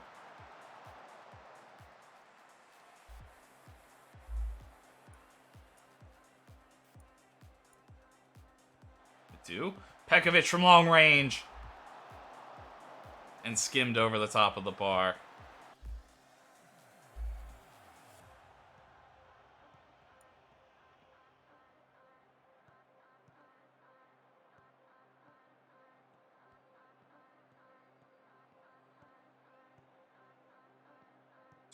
Dronga to Sodi.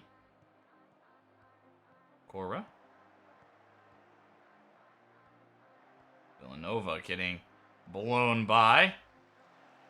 Well cut out there, and Medu will head it up to Cabrera, who looks to play Stromberg through, and he does it beautifully.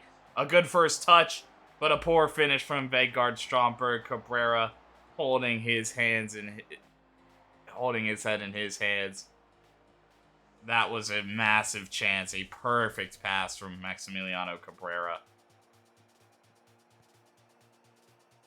Cesarano cuts that out. Villanova up to Cabrera. Cabrera finds himself into space. He'll get into the box and have a go. It's turned away and off the post, and Cabrera... Just a steady progression from Brescia. They're starting to feel it.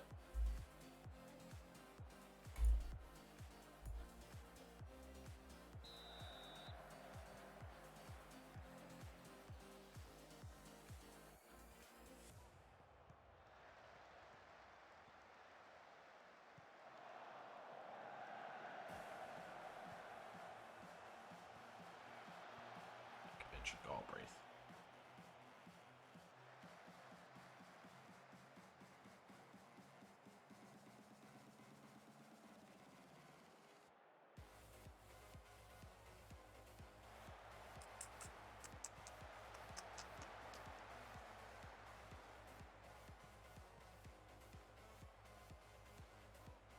Cabrera into Stromberg. This one not the pinpoint perfect through ball. Cabrera pushing forward. Villanova back to Jan Valeda. Madu into Cabrera. Mino through. Cabrera picks it up. Back to Mino, and this time he finishes it off. Cabrera working hard. Gets his assist this time.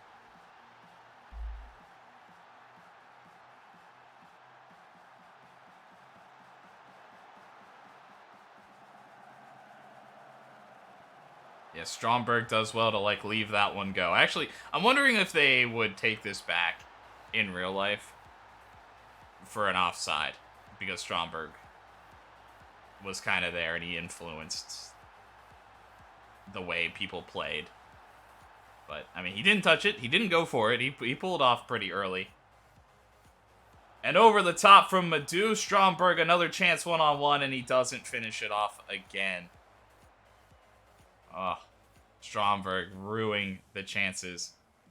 Brescia have generated a couple of very intriguing ones for him, and he just hasn't been able to get it done. Also,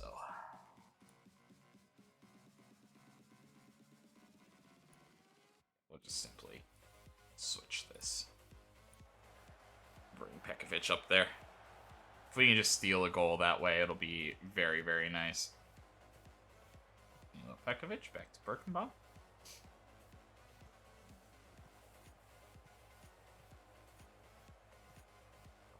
Pekovic. Jan Valeda. Stepped up and he'll slide one into Nuhel Mino. Vegard Stromberg pushing forward. This one will be blocked in front. Stromberg finding himself in all of the dangerous places, but hasn't been able to finish off a chance as of yet. Galbraith turns this one onto net. Medrano. Two early chances, both pretty decent for Benevento, but since then, Brescia have restricted their attack.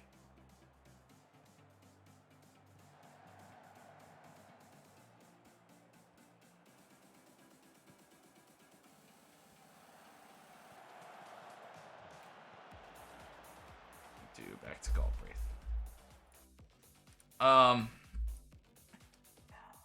Tyus Vigna. Will for sure be a substitution today. Birkenbaum. And he looks to turn it in. Vegard Stromberg won't miss this time. A wide open net for him. Good movement again. Cabrera kind of getting tangled up in there. He wanted to make that run, but wasn't able to. Stromberg did.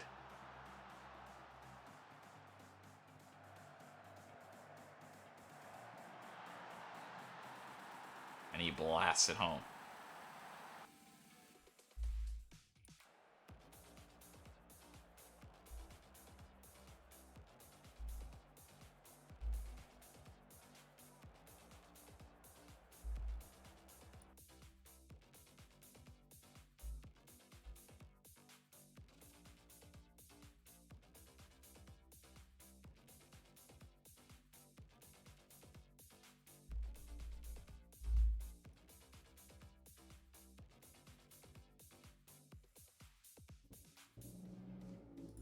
And taking some key players off.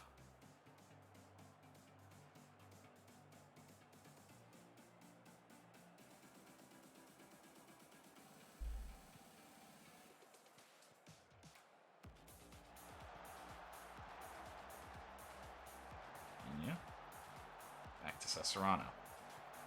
Oscar Cueva. He's looked to chips it over the top to Valeda, who heads it along, but he was offside.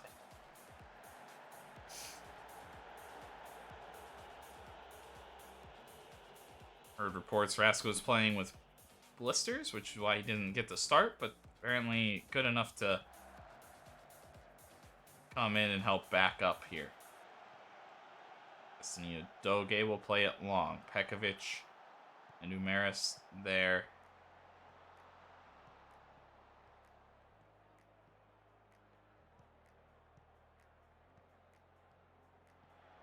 Umaris starting to push forward. Tasodi, he does well, but until the finish.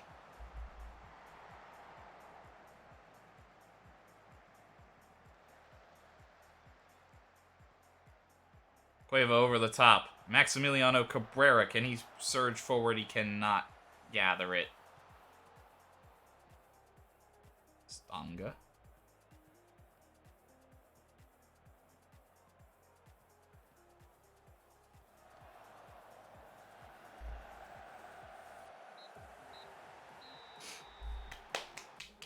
And there it goes. A dominant performance from Brescia. They do underperform their XG by a whole goal. We were very solid in the first half, but didn't get our rewards. Then 2 of our best chances that we've generated, and we do score on them.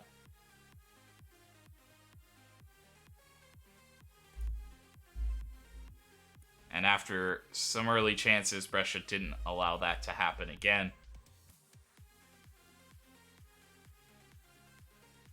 And looked very solid at the back. And a massive rotation of players in that one.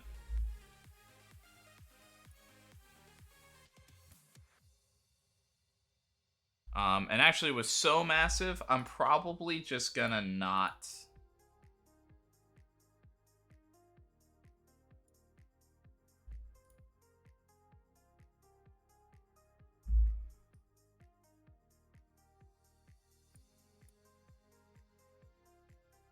I'm not gonna rest anybody, specifically, for the upcoming game, and we'll just kind of react. So we came in maybe a little bit fresher. And I'm more interested in reacting afterwards. So, tactics. So I could switch it quickly.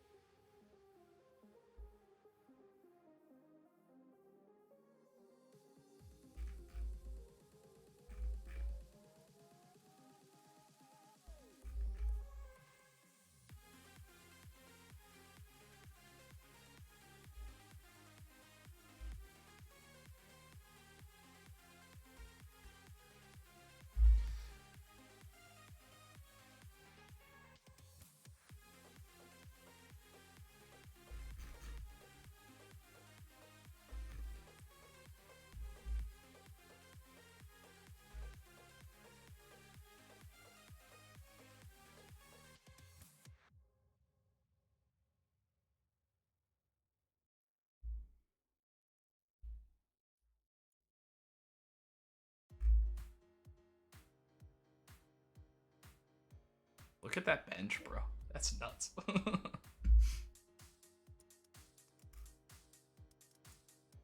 Yeah, just very strong.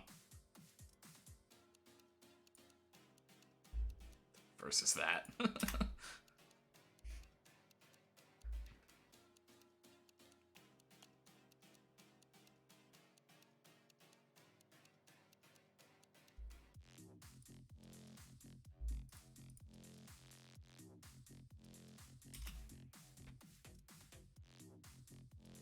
And we have moved up our standing in the game, so it's not surprising that a top somebody in the top line of things would be interested. Maybe moving up. And we are, for sure, in the Europa Conference League.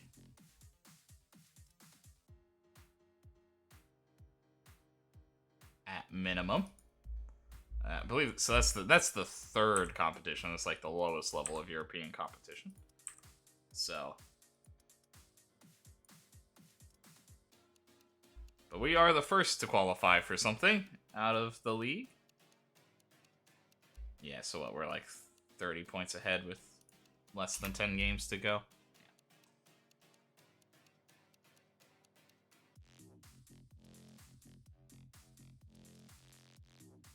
And a lot of battling still there to be done, so.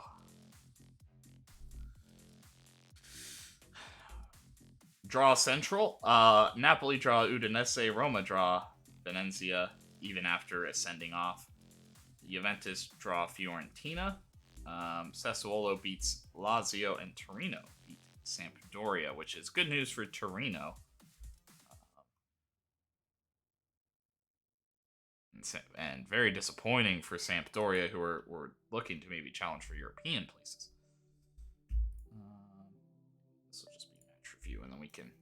we can look into this in 2 weeks. If there isn't a game that slots in there, which I'm not sure that there will be, but if there isn't a game that slots in there, then we will probably do a physical training thing. Not that it's been too long, but 2 goals for Mohamed Yenner, up to 9 on the season now. But I think as of late, he's been really pushing. He's starting to get good, dude. I'm all hot and bothered. The question will be, is he willing to sign for us or not? I'd be willing to sign him next year, but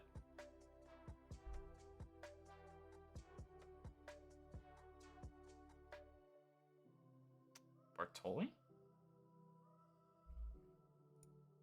So Bartoli scored and has a player of the match performance, and then Will Martin gets an assist.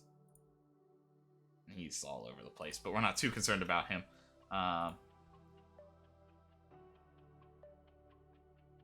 Sure.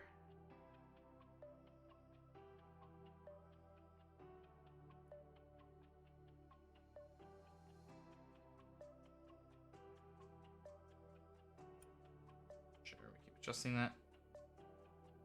I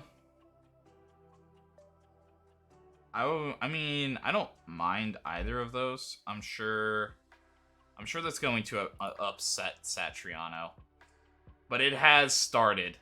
I think his decline has started. I mean, he hasn't risen in too long.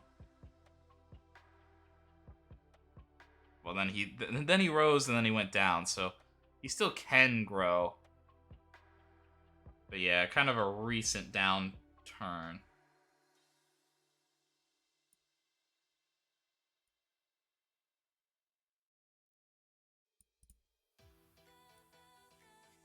And since 6 months ago, it's only been down. And over the past years, a little up, a little down.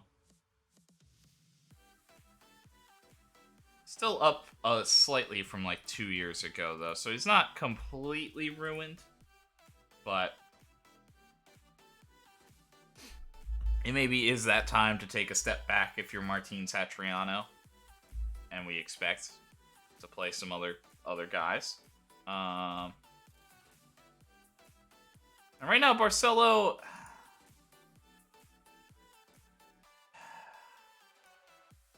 I think right now, I'm okay with Barcelo being called regular starter. I'd prefer him to be happy.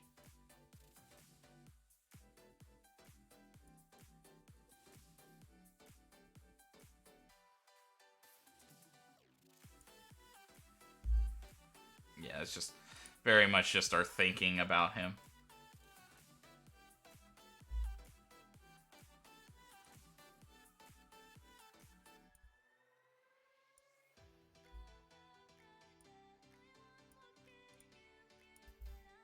I mean, he's still bagging goals. He's still bagging goals at a crazy rate. I don't think that's really going to matter for this season. But I think that's more for, like, going on into the next season. Andy Galbraith will be called up for international duty.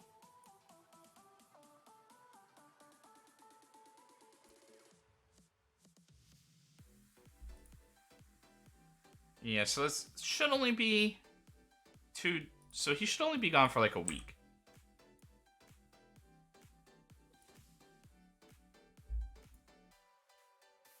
I'm okay with that then.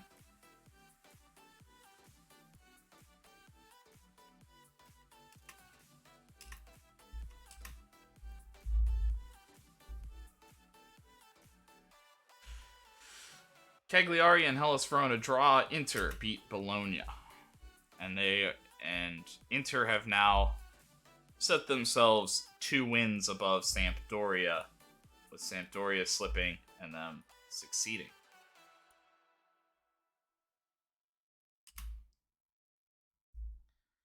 Barcelona up next. A 1-1 draw in the first match. We're looking to be successful.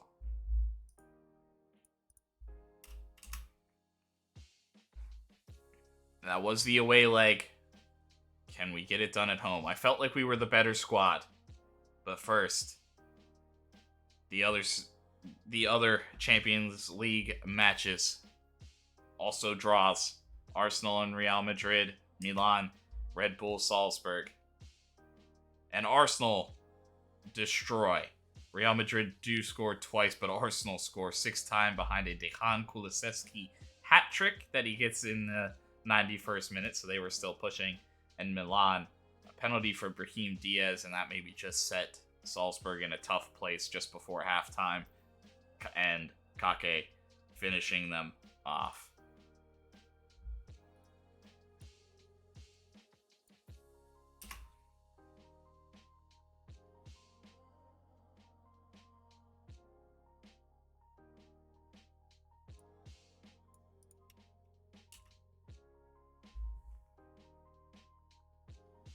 Man City have only conceded 3 goals. Oh my god.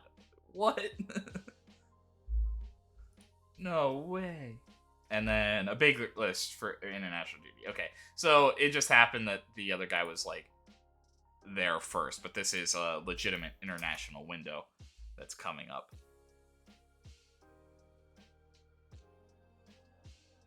Which is kind of what I thought it was, but I was like, in which case, then, I don't think we will do anything special that week. So, Benfica do have a 1-goal advantage against PSG, and as I mentioned, we have just the one. So, I believe how I set up the squad will be how we will play. We can definitely react against Venezia. Not too concerned. So, I think we'll play. Nobody's jumping out to me as, like, critically in a terrible spot. That kind of sucks for Peter Parkley, but we expect that. We expect those things. Yeah,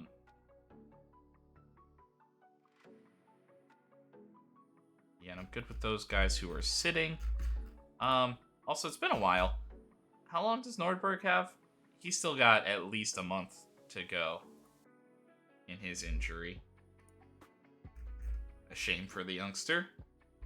Probably just means this might have seen the last of him in a Brescia shirt.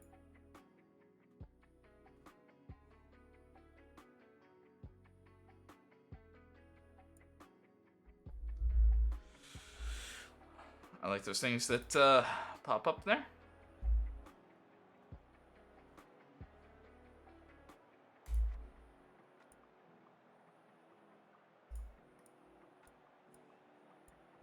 We'll go through everything. So, tactically, we will drop to our standard line. And I think we'll see how the game goes, just kind of in our standard setup. But we might push a bit more. We won't tackle hard. Although I think we are good on the counter, so there is maybe something to be said about us doing more of that. But Fadi should cut in. Nicholas should cut in. And then we will press the wide backs. Unless they're like specifically... Satoka can do either. Gutierrez should just be playing like a wing.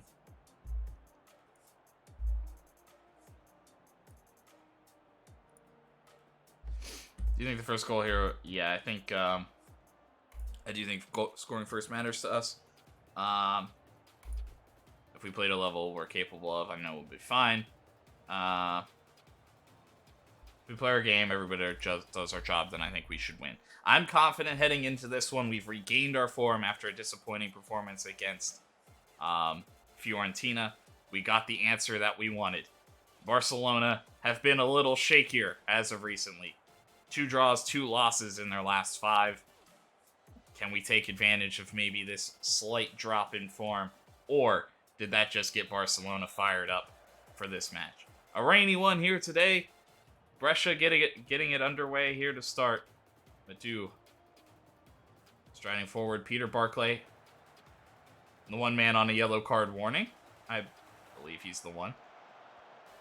The only one.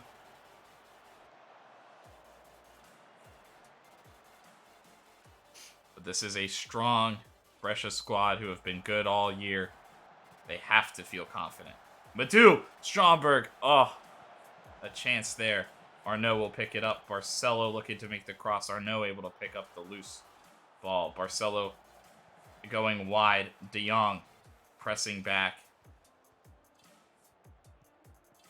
A little rotation here as Arnaud puts some pressure on. Dangerous one into Costa. Danny Olmo, but nobody on side in front of him. He goes forward. Costa parries. And early pressure for Brescia there. Within the first 10 minutes, that's what they want to see. And they wouldn't mind stealing one here. Danilo Pekovic over the bar.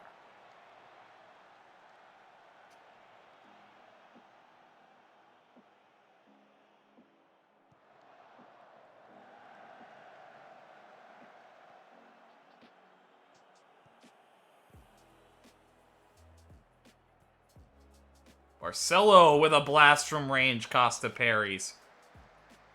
Thought he was just going to slide that through to Satriano. Instead has a go for himself, but it wasn't a bad attempt. Oh, and Gutierrez off the line.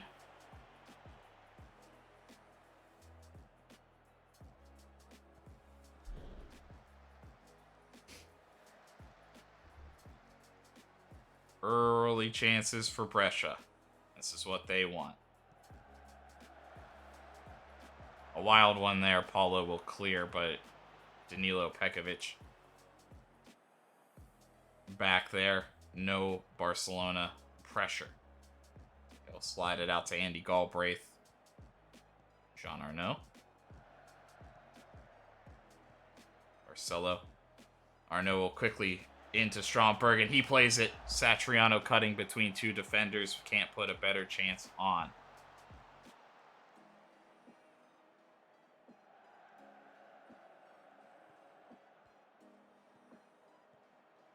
Brescia looked the better team in the first match.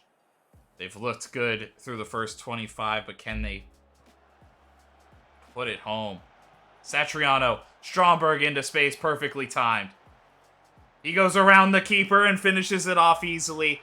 Vegard Stromberg puts Brescia currently in the lead. Apologies for that.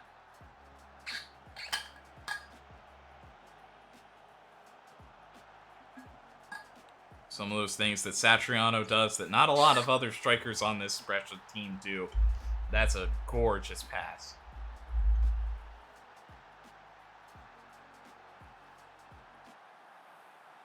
Elsewhere, PSG extend their lead. Christian Bastos.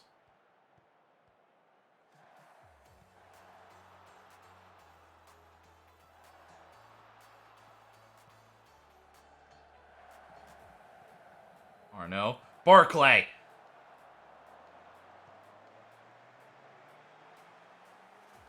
Peter Barclay wanted it. Nicholas. Satoka. Caused a little bit of problems in the first game. Barcelona looking to answer the early Brescia pressure. Satoka. He'll do the in-swinging cross. Olmo will head it forward to Stromberg. Two men up, but he decides to go back to Barcelo. Barcelo striding forward into Stromberg, who plays Danny Olmo. Just looking to find some space, runs into it, and looks to cross it. Satriano will race to keep it in. Back to Peter Barclay, but your tallest striker not in. Barcelo! Oh! Jean Arnaud does well there to get the ball back. Brescia will set back up. Abdulev and Pekovic playing it back and forth. Now up to Madu. Or no. Almost slides Satriano through. Can't finish it off, though. Barclay will keep the pressure on Anthony Madu, but nothing comes of it for Brescia. Corner in a later attack. Pekovic. Clean, but always over the bar.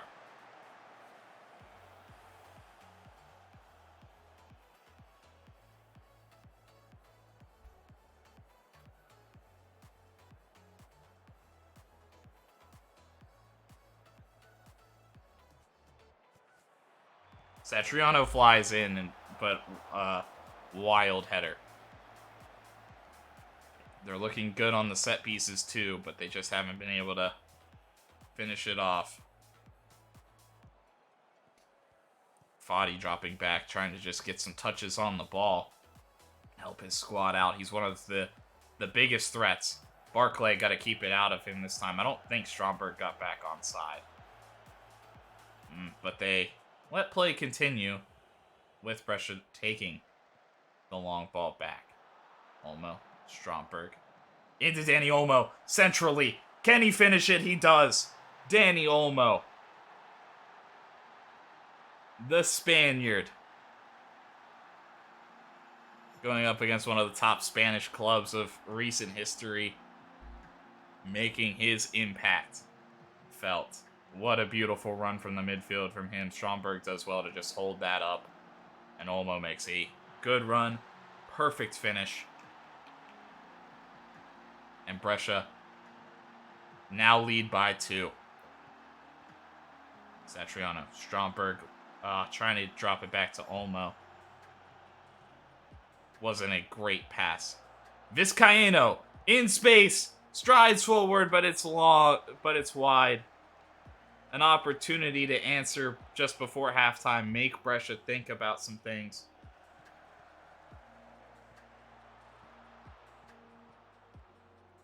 Galbraith back to Abdulev. Jean Arnaud. Madu. He looks to flip it out to Barcelo. Heads it in. Stromberg tries to open it up, but Eric Garcia is all over it. And that'll be the halftime whistle. Constant threat from Brescia. They have dominated the first part of this game. They deserve to. They've gotten to. Now can they keep it up? And that's exactly what I think Coach Maury's going to say at halftime. Keep it up.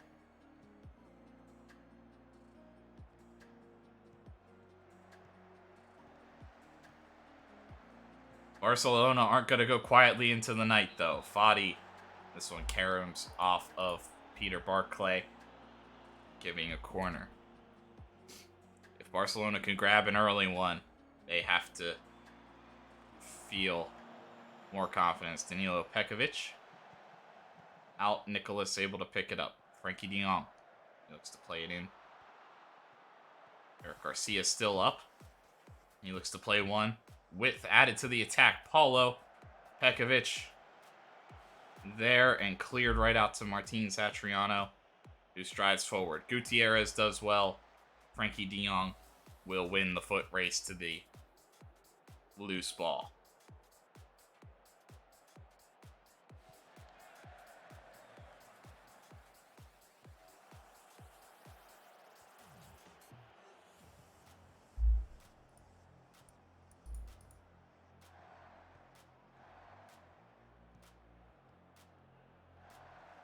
What a play.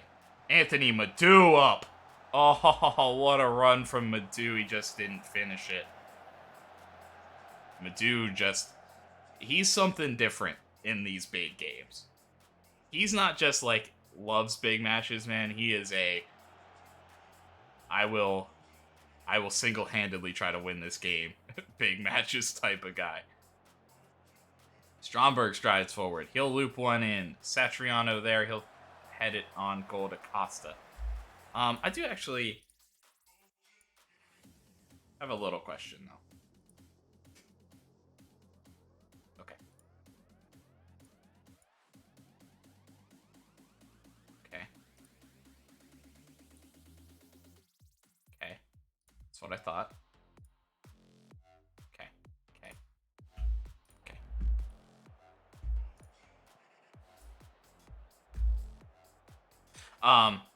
What I was checking there, everybody's jumping reaches. Because they started playing these long balls, so I was a little concerned about Abdulev if he was matched one-on-one.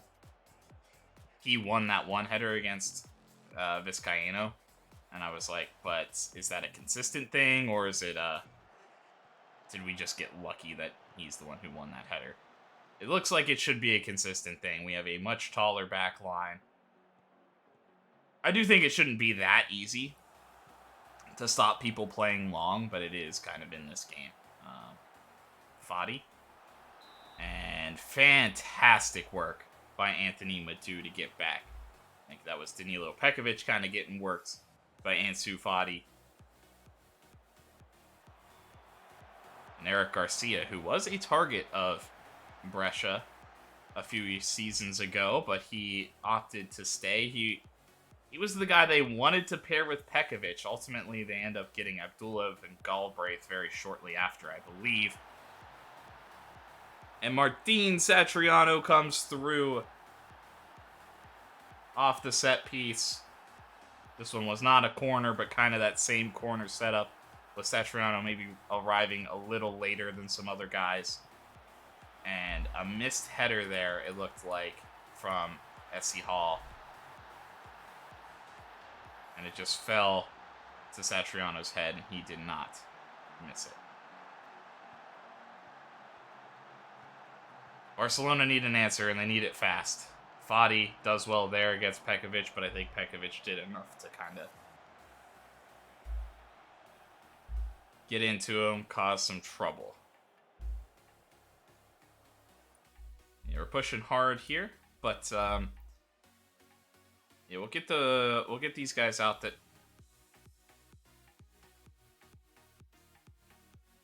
yeah, we are gonna go Orestes outside, but I think this means a little bit of a change to how we're treating things.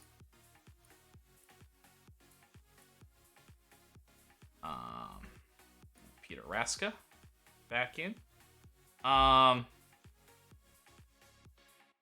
actually, I do think we will make this change as well. We will sub both wing backs to maybe help Danilo with another guy. Instead of subbing Danilo, getting Birkenbaum in. Actually, you know what? I don't know that they're causing that many problems.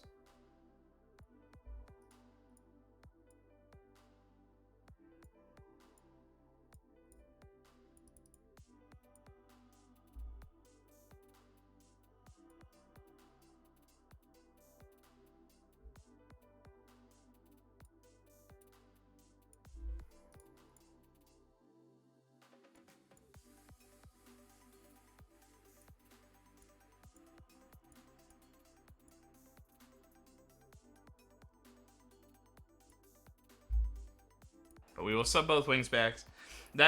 One of those is to save Barclay, because Barclay is the type of guy that just loves. Oh, what are we doing? That's a haul. Rodrigo. I think that's like because if you take too much time, I think they like all run forward. But then our play is still like play out the back, play short passes, stuff like that. And so then they don't. So when it's waste time, like whenever possible, I think some weird stuff like that happens every once in a while. Central midfield is tired, and they probably will get more tired with as we're kind of conceding a little possession. Rodrigo looking to push forward. Gabriel Jesus outside. Looks like they kind of changed their attacking setup. Swedberg from range. Carnesecchi punches it away. Barcelona need one, and they need one as soon as possible.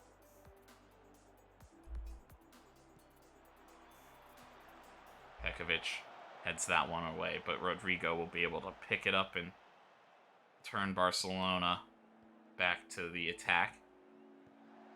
Swedberg. I think Swedberg.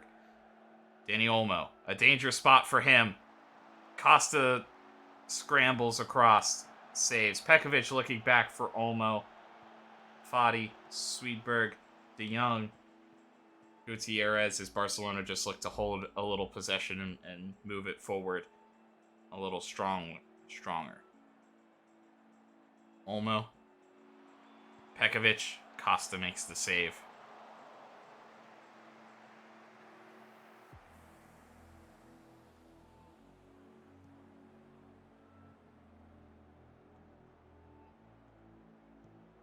Ansu Fati.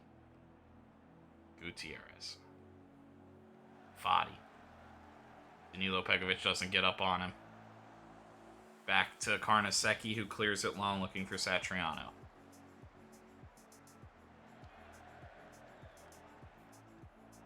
Costa going long, Orestes. Another big body that they just bring in.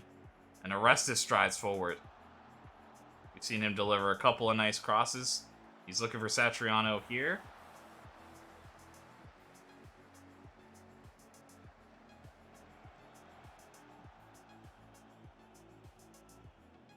Arnaud looking to play Stromberg through. Satoka brings him down.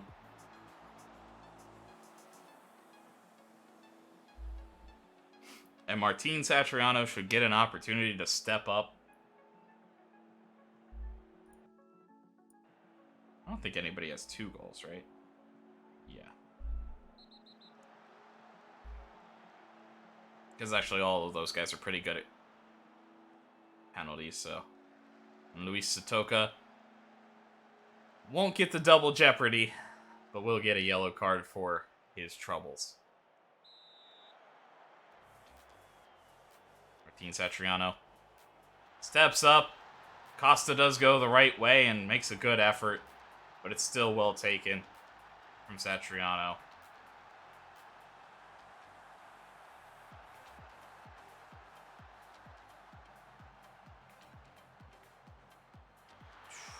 Yeah, Costa, I think, could have made that save, but does not. And a 4-0 dismantling of Barcelona here. A statement made. You saw some of these other top teams score a lot of goals, play really well. You weren't quite sure how Brescia would do against a tough opponent like Barcelona. They score a lot of goals. And they make a very impressive statement here.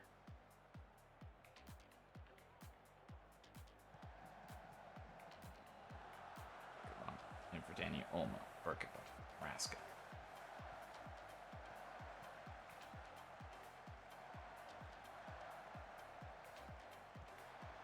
Jean Arnaud. Back to Galbraith out wide to Orestes. Brescia really in no hurry to just pump the ball into the box. Though they do make a cross here. It's a little wild. It falls to Berkebaum on the other side, though. That's one thing I don't think I did. Danny Olmo. He's just going to stride into space, and then he tries to lay it off to Stromberg. Take 2 more steps. Take 2 more steps and just shoot. Blast it.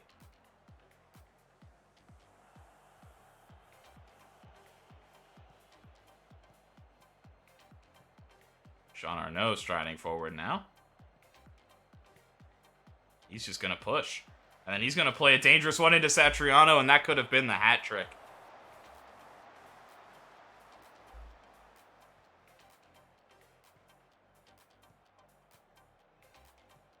Berkebaum looking to open up himself up space. He looks back for Raska. Big clearance there. Brescia just kind of settled down and settled in. Stromberg a chance. They tried that a little bit earlier and didn't succeed. I think they still might have missed it, but this one should be timing. We will get a VAR check. And it will be disallowed. A little early for Stromberg. That's what Danny Olmo was looking for earlier. Elsewhere, Benfica did draw. An absolutely dominant performance from Brescia. They show up in the big games.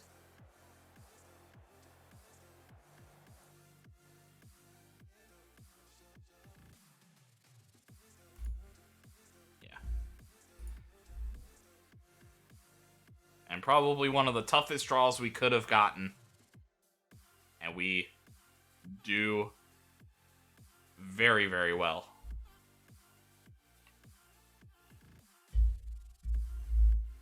against them. I forgot Benfica was leading. So Benfica, with that late goal, Macias, they actually beat PSG. I thought PSG was leading, and they extended their lead with the Bastos. Benfica was the one leading. Ow, wow. So that's another very tough opponent out, although I guess that means Benfica pretty good.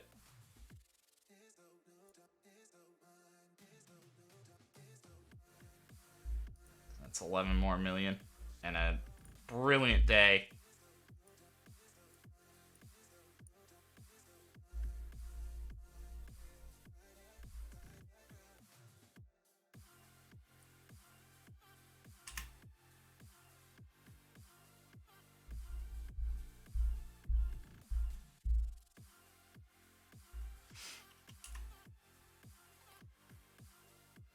We have Venice next. With the international break approaching, I think we will just react to the Venice match.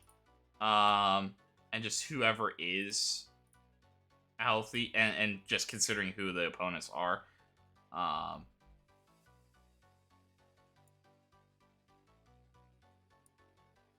much has his development actually been, though?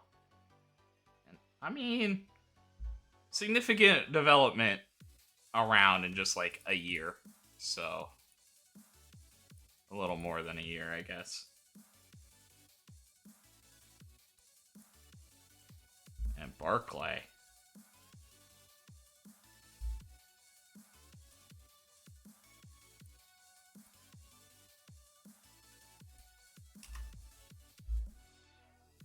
Couple of young stars in the making. 7 more players called up for international duty. Adebayo, Cabrera, Orestes, Cueva, and then we're sending 3 players for Uruguay. I didn't realize. You know, I forgot. Oh, yeah. Italian second nationality.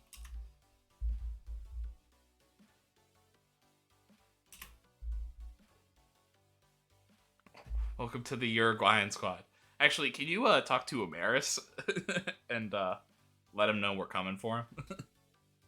I actually don't know that he's that good of a crosser or anything. But not the Benevento guy that we just played. But yeah, so we're just going to let it go, and we'll just push forward instead of resting people today. Although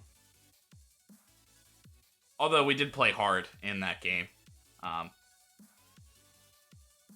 kind of hoping we can play a little less hard, so we can maybe push some guys into this game if we need to. Oh boy. Oh boy. And the Champions League draws are today.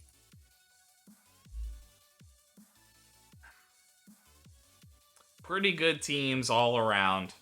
The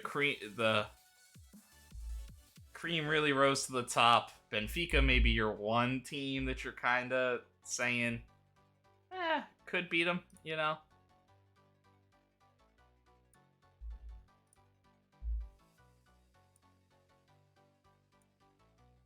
I mean, that's really all I had to look at to be like, but,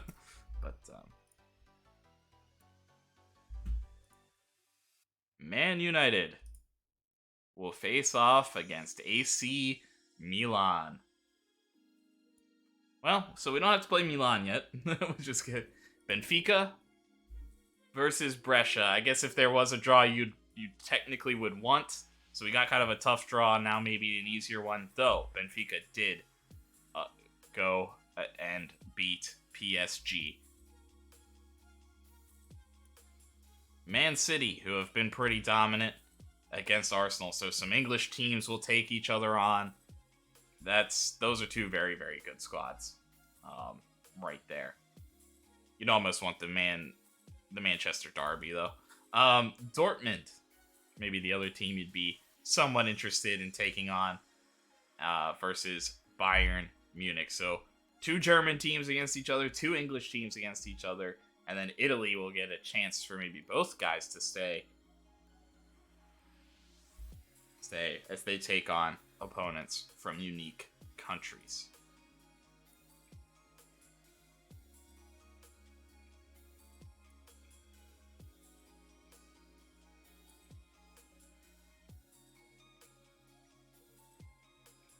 So Man United or Milan versus Man City or Arsenal. So if both the Manchester teams go, it'll be a semi-final Man Derby. That means it'll be Benfica or us versus Dortmund and Bayern Munich.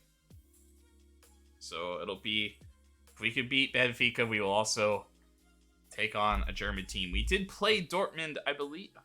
Did we play Dortmund in the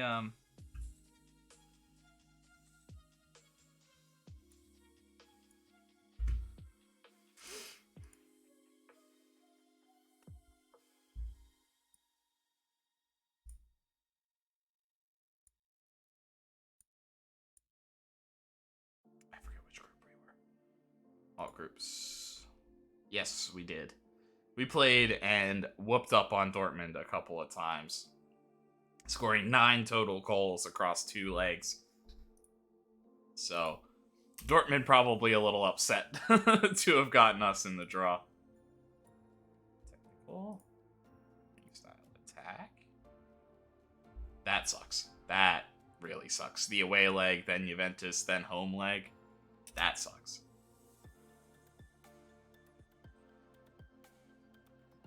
And then rivals Atalanta after that, but at least a little bit of time to prepare.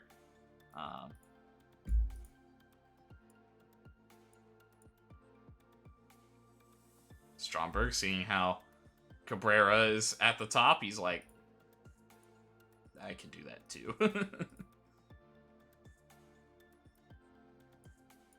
How's John Arnaud doing since he got here?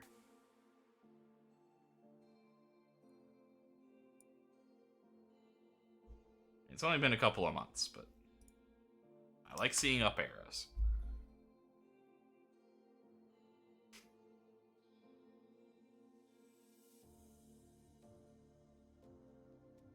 And I do think, since I was able to start a little bit early today, I think we will look at like a 4-hour stream. So we'll try to push through this international break.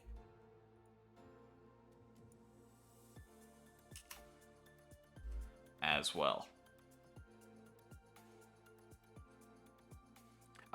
Before Venice, though, I am going to grab a drink.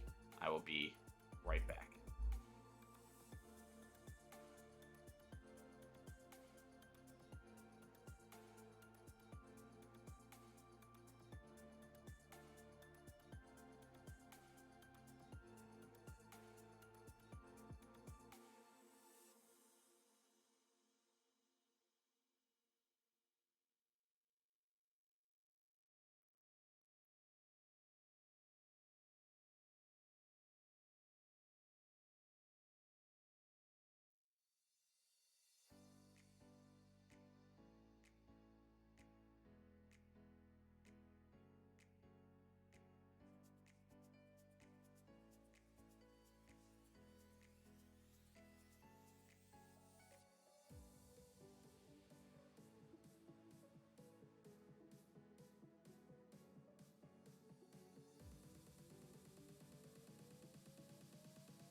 And we're back.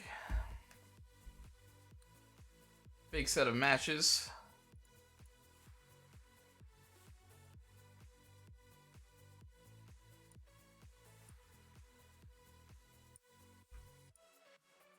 Upcoming. Fiorentina, one of the teams that beat us. Milan, obviously the team that is chasing us in Serie A.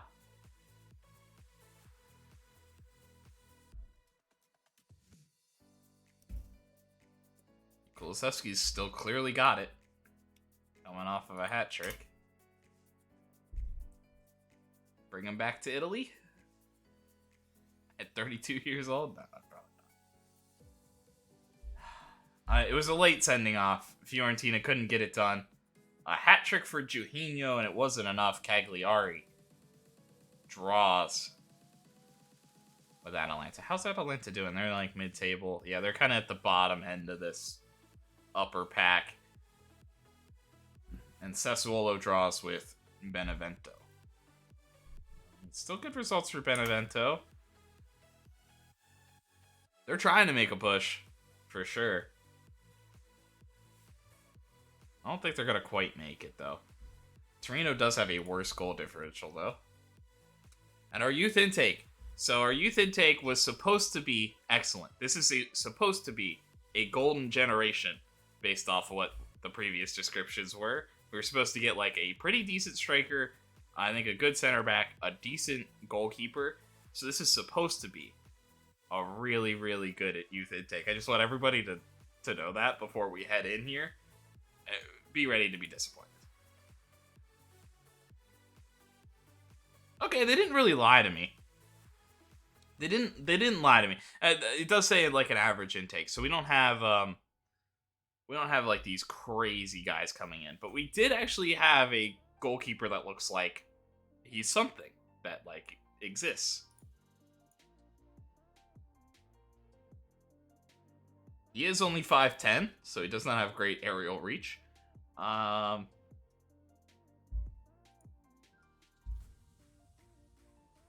yeah, and they were supposed to be like a good central midfielder. So these guys do look like decent.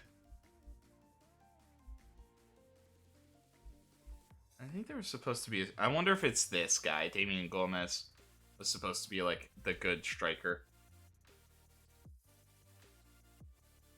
We'll probably sign everybody. Interesting that we got some like French influence suddenly.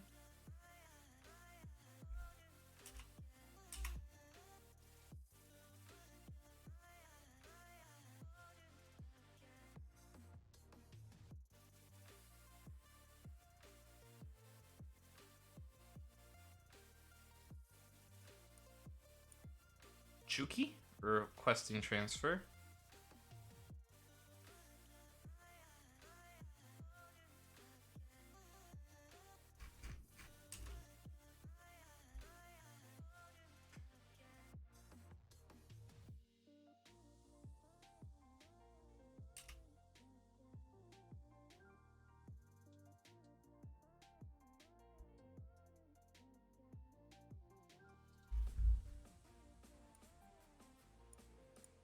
Peter Raska.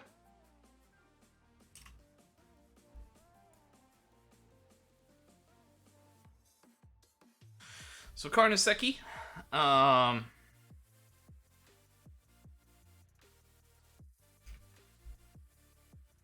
go through. I mean, I do want to field like as good of a team as I can.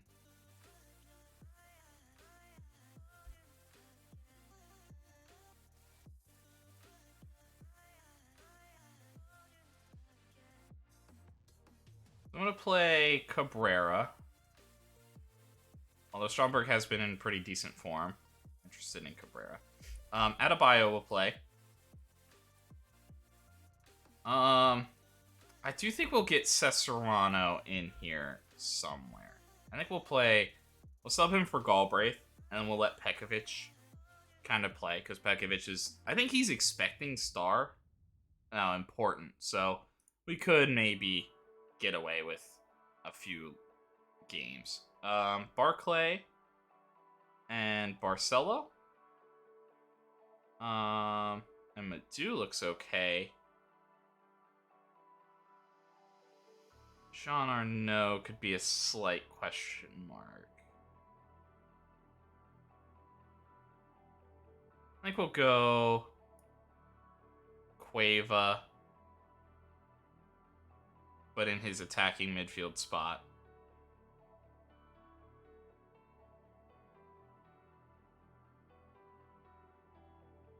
And I think we'll go Jean Arnaud.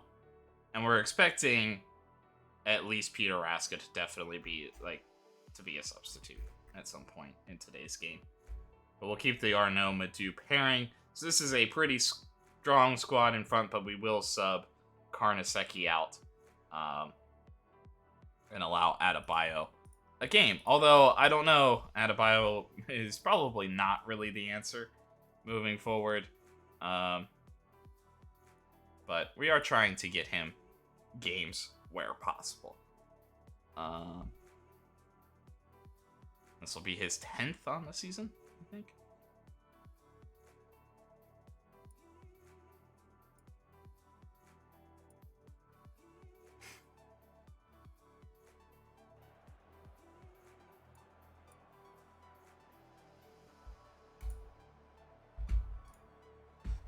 And also, I am a little scarred from not making any substitutions at all, so I did want to make at least a couple of changes.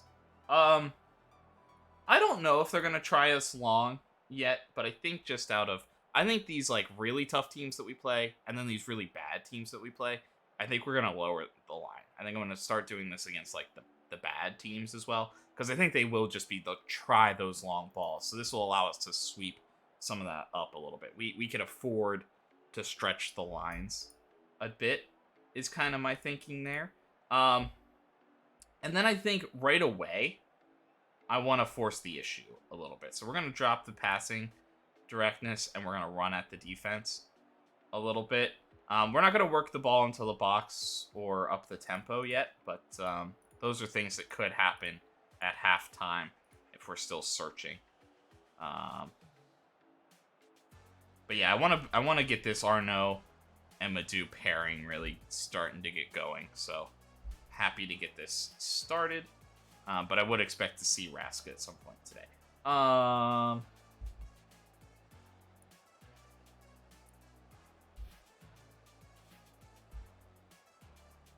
Yeah, we can talk about system, but it's really down to hard work. It's been a tough run, but we can come out a stronger team for sure. Absolutely, the side is playing with freedom created by confidence. I think we're strong enough to withstand bad moments, and I don't think one loss or anything brings us down. As a matter of fact, after our loss against Fiorentina, it looked like we immediately responded and have been on quite the run.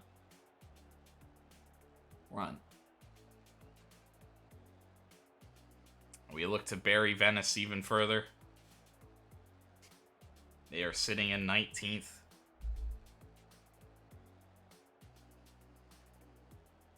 And this is a pretty strong Brescia squad, but maybe there isn't enough motivation for guys trying to earn more playing time here. But we are also seeing Arnaud and Cueva get on the field for the first time together. An interesting midfield trio today. Poor, sloppy from Cueva, and an early turnover.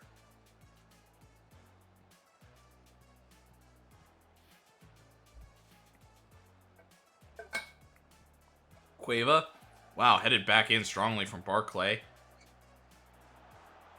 And I think Cabrera straight offside. Yes, the flag will go up.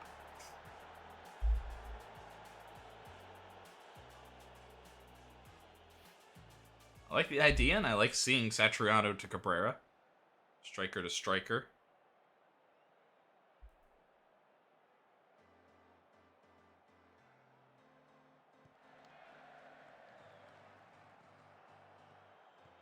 Cueva, Madou. Satriano, and he's going to look to play Cabrera in. There it is again. Cabrera with a good first touch. And the ball sails just wide. The right idea. Just a little missed in the execution.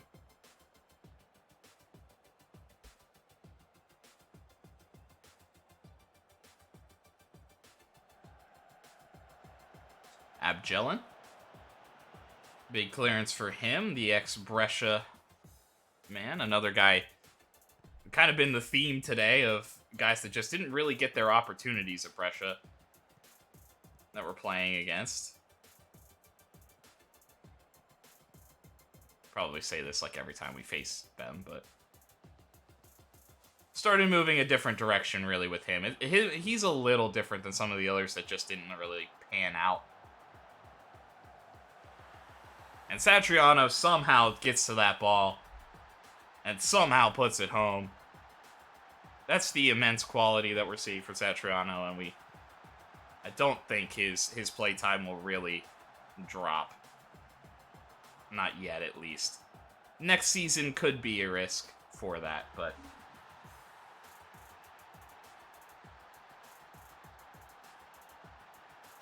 so good.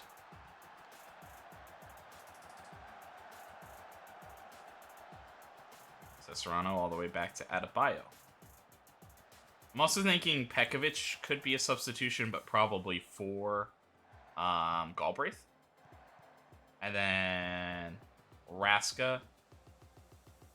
And then I don't know. We'll see. And then probably one of the wing backs will have to get in. And Arnaud, a chance for him.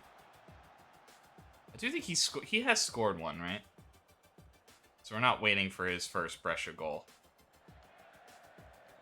Frosinone beating Roma. Pekovic will win that race.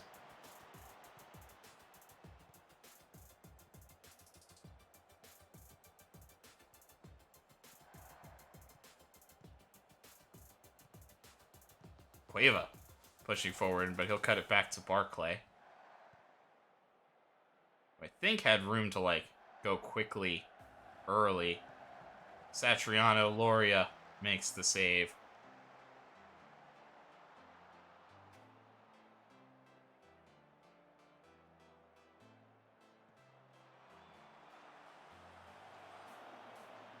And headed out. Brescia I'll let that happen. Abdulev will stay up, but the other center backs will head back. Madu into Cabrera, and he touches it around. And a gorgeous finish. And Brescia are up 2. Nice.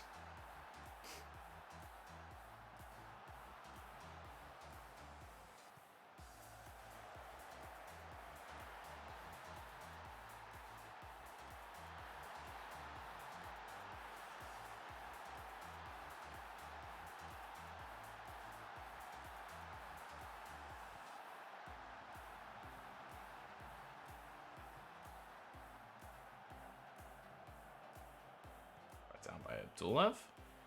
Pekovic. Abdulev, and a little change of angle there. Cueva, who's dropped in deep. And Madu will flip it out to Barcelo. Looking for Satriano, can't quite find him. Jean Arnaud, though, will flip it right back out to Barcelo. He's just so good at dropping those passes in. Fantastic work there. And Cueva wins the header. What a combination, though, by Barcelo.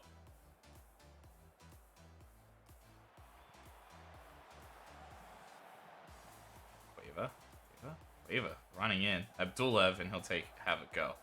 But yeah, Arnaud and Barcelo working really nicely there. A wild cross from Barcelo, or from Arnaud.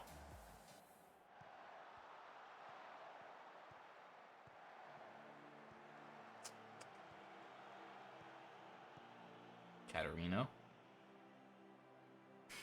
Abdulev very confidently ran out there, put Pekovic at a tough spot. Tammy Abraham, a penalty. Will get Roma back into the game before halftime.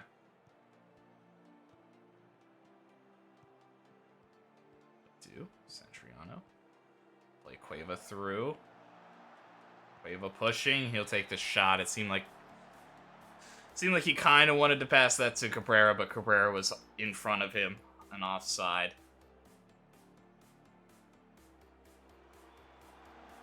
Pekovic headed across.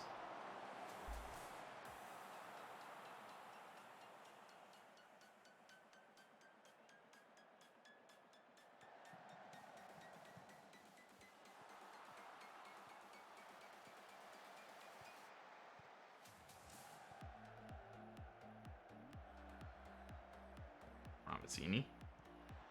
Zaroli. Giordolino. Pekovic blocked, brought down. Now Cesarano blocks. A little bit of possession and some shots here from Venice. Now a wild ball forward that will go out for a goal kick.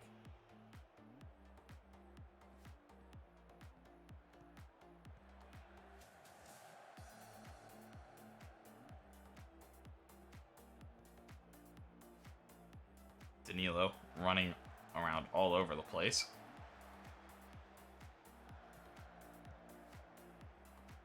Ooh, it falls.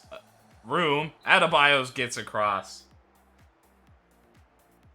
And 1 minute of added time. So we have about 2 more minutes to go in this match. Danilo Pekovic, you can see, is tiring a touch.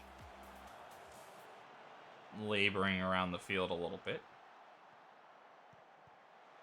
Satriano. No picks it up, but can't do anything driving forward on the counter.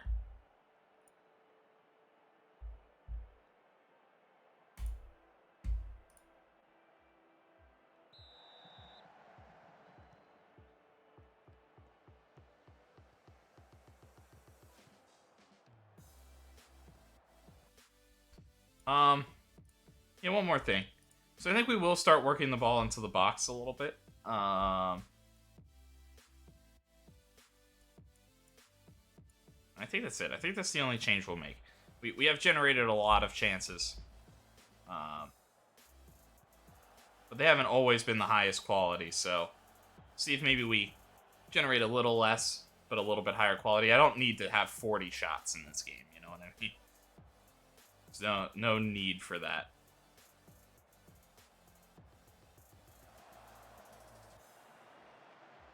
Magellan brings down the long ball forward. Not really sure what Cesarano's plan was there. I think we'll see 60 from Danilo. I don't want to make the change too early, but didn't really recover too much over halftime, it seems like. And no reason to push him all the way to the brink in this game. Especially when we have another starter sitting on the bench that can go.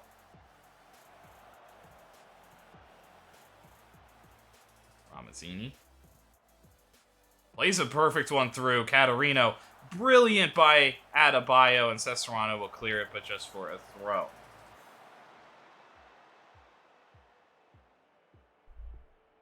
Yeah, I think I'll wait until we actually get into the 60-minute mark for Pekovic.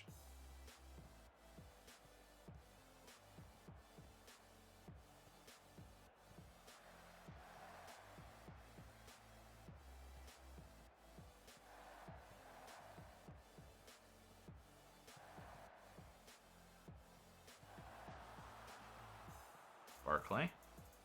Looking. He'll go back to Madu. Goes back to Danilo. Who plays it across to Arnaud. Madu. Pekovic. Barclay. Brescia getting further away. Barclay looking for something taken off of him, but Pekovic can save it, and he chips it into Satriano. Oscar Cueva. And he just finds himself into a ton of space. And has a go.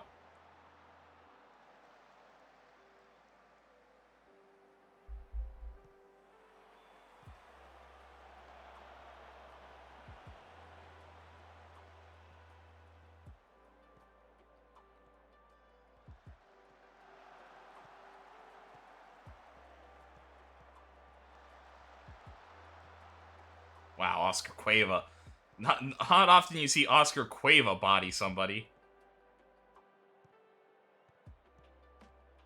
Looked like Cabrera wanted that ball early from Cueva. Didn't have it. He does get it now from Barclay, but doesn't quite finish it off. But a corner for Brescia.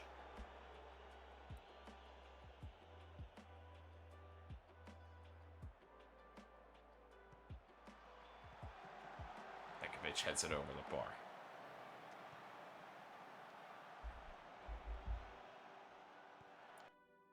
And with that getting restarted, we will take off Danilo Pekovic for Andy Galbraith.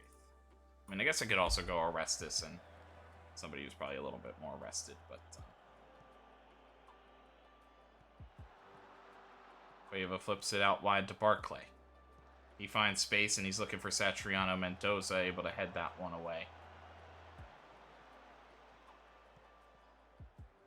We see Andy Galbraith called over, so Danilo Pekovic, who was pressing up there, I think he will be the man out. Barcelo.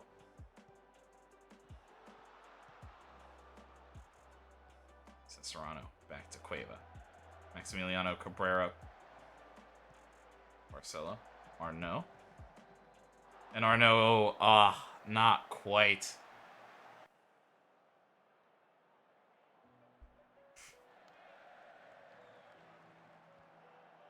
I think Arnaud will probably try to push to like the 70-minute mark or so. Maybe 65, something else. But no, I think the 70-minute. Oh, back to Barclay to Satriano. It's worked once. Cabrera holding up. Now Barcelo trying to get it through. Abdulev comes up, but it falls to Venice. Blanco surging forward. Caterino. Back to Blanco.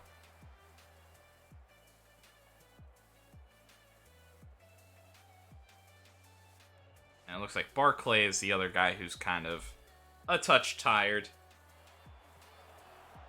Another good day for Peter Barclay, though. Oh, and Arnaud falls to him and he skies it. Yeah, I think we'll look at both. Once we hit that like 70-minute, we'll look at both of those guys out.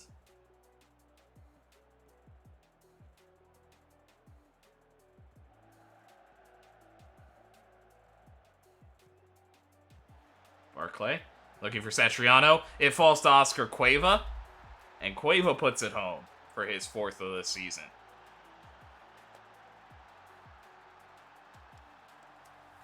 A lot of good work from Brescia today. A lot of good work coming from Peter Barclay. He's not going to really get rewarded for this, but he does pick out a good pass to Satriano. It's just blocked and falls back to Cueva. I mean, Cueva does run towards Barclay originally. Marcelo Madu now.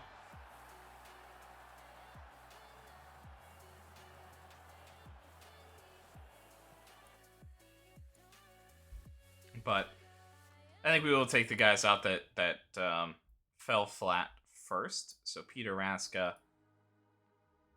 in and Stefan Birkenbaum in. Marcelo and Madu will just deal with it.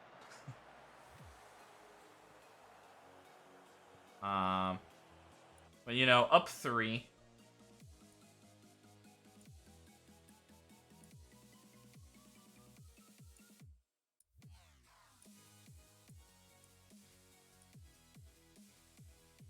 Too special.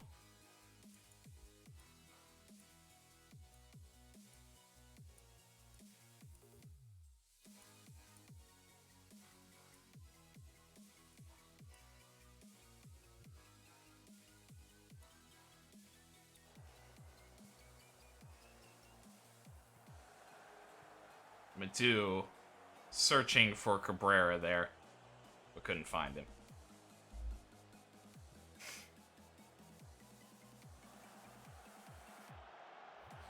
It's a roll. Caterino. Oscar Cueva cuts that one out. Back to Barcelo. And it's chipped up. Satriano able to get on the end of it, and he strides forward, but blasts it well wide.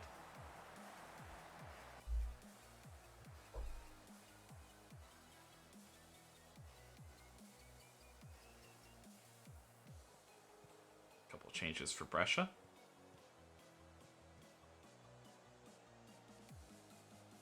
Cabrera flips it back to Cesarano, who looks to play it up to Barcelo, who heads it along. Abgelin able to cut it out before it gets to Cabrera, though.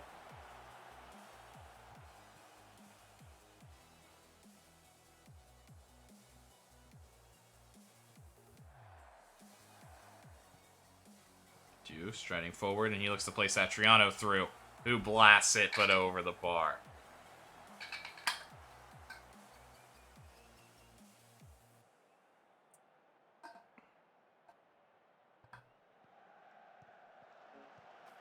Oscar Cueva with a good touch in. Rasca behind a man, though. Barcelo does well with the touch to get it out there. Oscar Cueva striding forward. Barcelo will cut it back to Rasca, who takes a shot.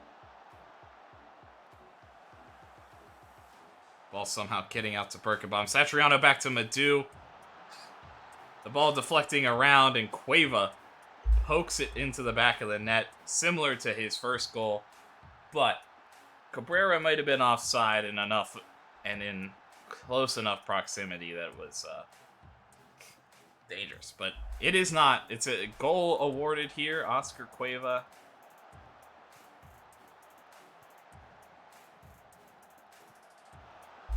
And Cabrera onside. And it looked like it was more blocked by Abjelin. It just falls to Cueva. And a very nice day for him.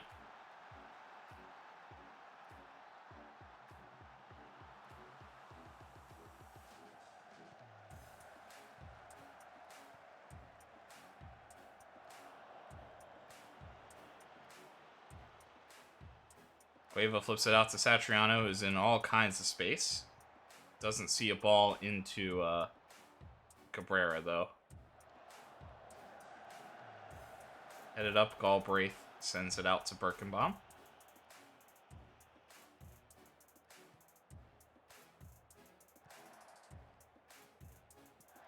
Cueva, Satriano, Birkenbaum. They keep working it. Back to Anthony Madu. Flipped out. Barcelo with a hard header, and it hits the side netting.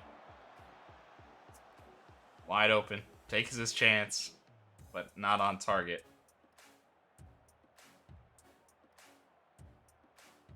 Cabrera. Chance for goal.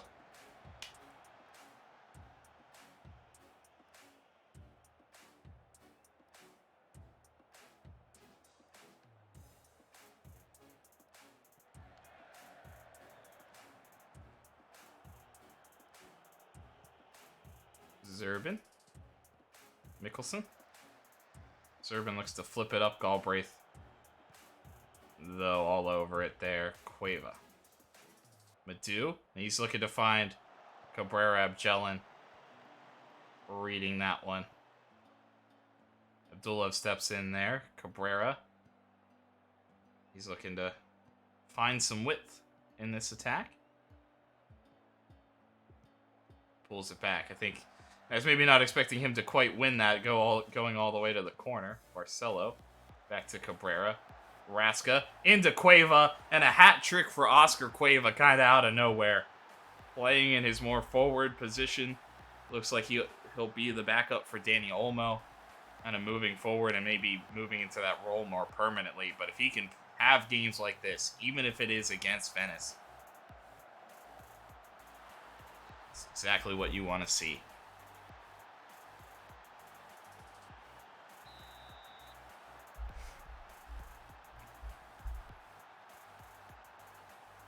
And Brescia have been scoring freely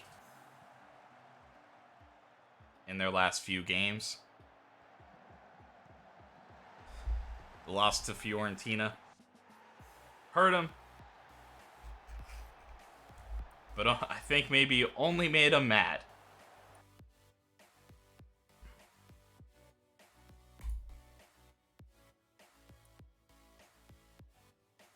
Galbraith and Rasca both have good games. Subbing in. Birkenbaum didn't need to do too much out there.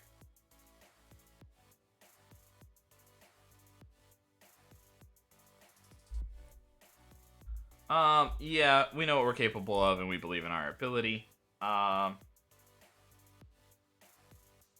playing at a very high level, and if we could do our job, you know. Yeah, I think we are. We're dedicated right now. I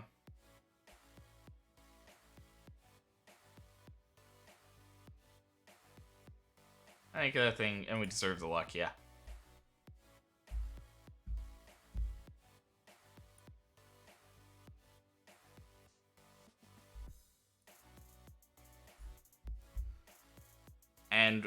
with that, we're clinched for Europa League at minimum. I mean, we're expecting much more than that, but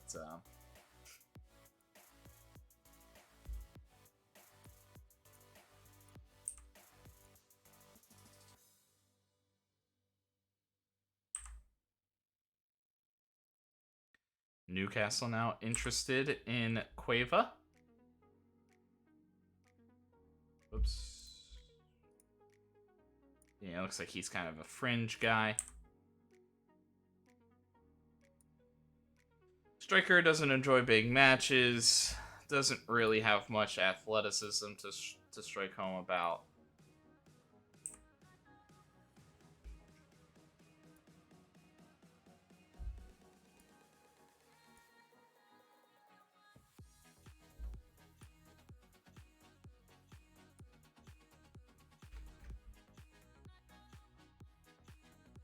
He's really expensive too, anyway.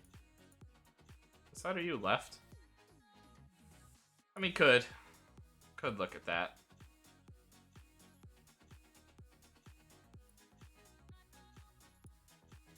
Instead of like an Umaris. Okay, hold on. I haven't found too many of these young guys that are... I mean, you could definitely pass. Has some jumping reach. Very interesting.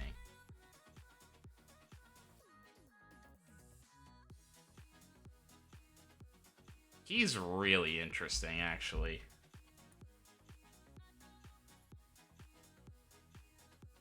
That might have to be, even if it's just to like get him into the squad and into the organization, that might have to be a move to make. He is very interesting. Heck, I think he could step back with his passing and play that attacking midfielder at a really high level. He doesn't like big match, or he isn't consistent, but that's kind of interesting. Dorfler does have that potential to be world class. He's also intriguing for that. He's older, so I don't know if he's gonna get to that necessarily.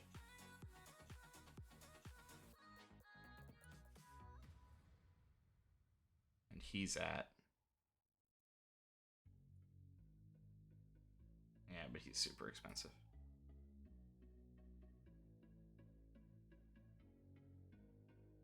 Dang, wait, cho?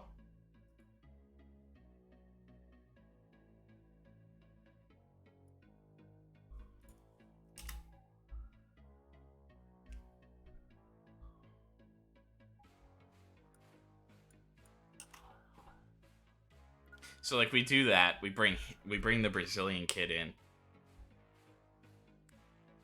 Then we move on from like Oscar Cueva, because he's now maybe the new young guy.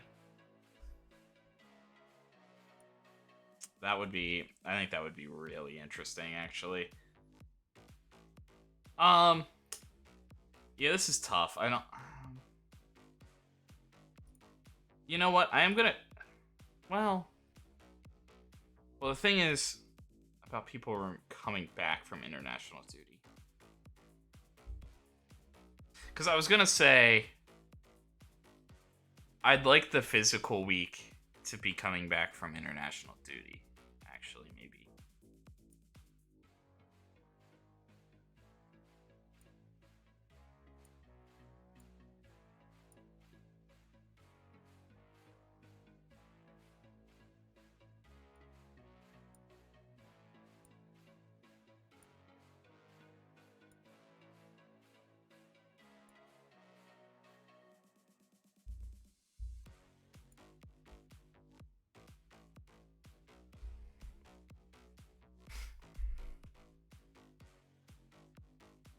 I don't know. Maybe I'm overthinking it. But the guys that will complain about like not enough quickness training and stuff are guys that are on international duty at the moment. You know. So yeah. So I think we're gonna go a little crazy. Sure. But I think what we might do here is like attacking, defending.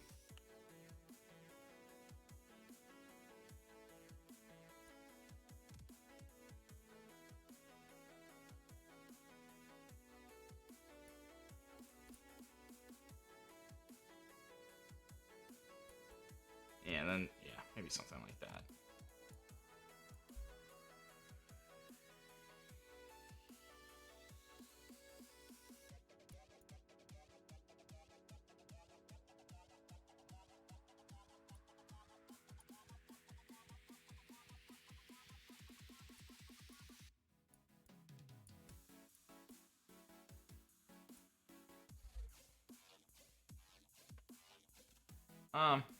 Actually, maybe we do this and then like a goalkeeping.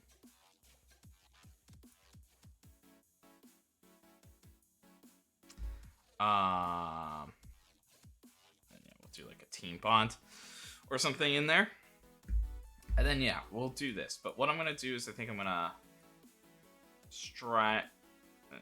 move like all of this up and then do like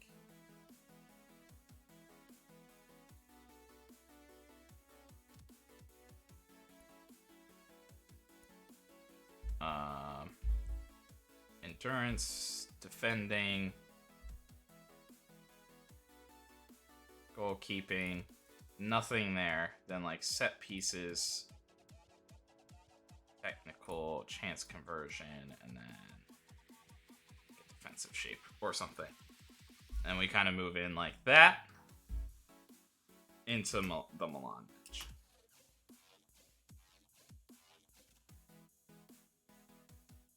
So it's a little crazy, but we also have 26 players out on international duty.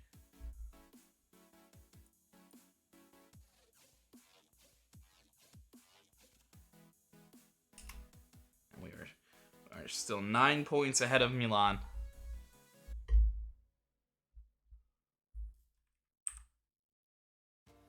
And Jenner scores again. The man is starting to find something, I think, a little bit. Oh, that's who was there. Yeah.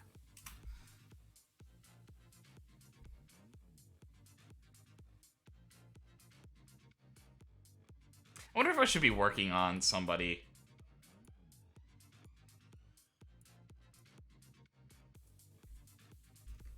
Okay. I'll come back to that.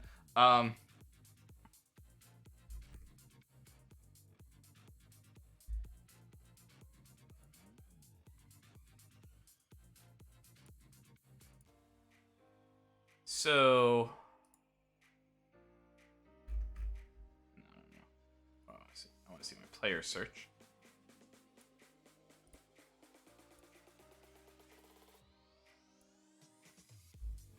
And of course he's injured. I mean, he's like ridiculously expensive, but he is just playing at like Monaco. So there might be some room to like manipulate something here.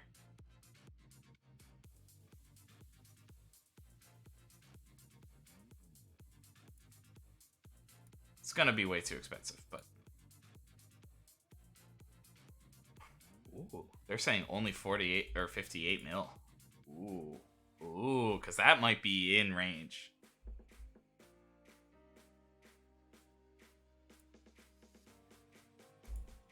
Yeah, I'd love for that to come in. Come true.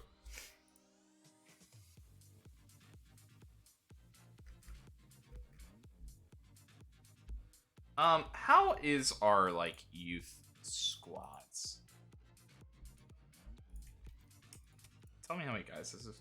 So we have 26 people, but that includes a number of people on loan. And our U18. Oh, and also it's gonna like probably tell me multiple people that are like available for under 18 work. That are just sitting a little bit higher. So that's 25.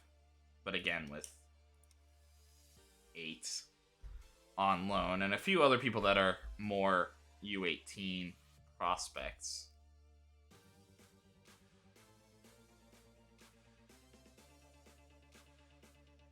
I think we might just sign all who are recommended here. It seems like the ones who are a little bit lower are really the only guys not here. Really only 2 guys worth signing. Sure.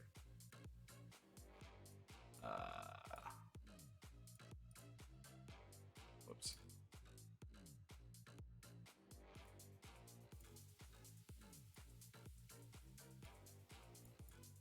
Because I have been doing these, like, youth contracts. I guess I could still look at that. Anybody else who's, like, willing to have, like, a youth contract, you can come in.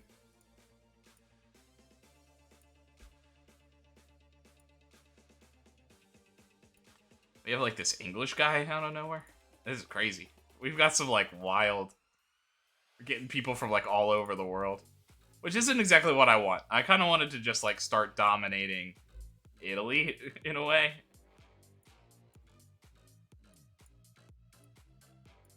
But...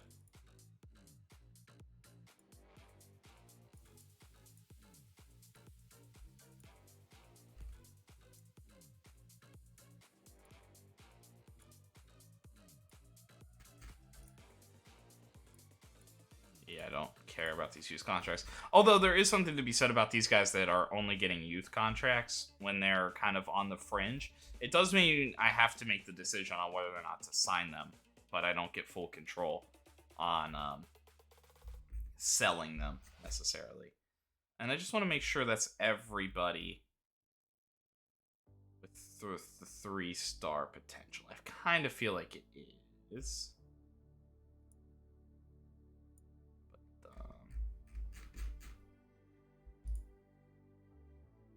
No.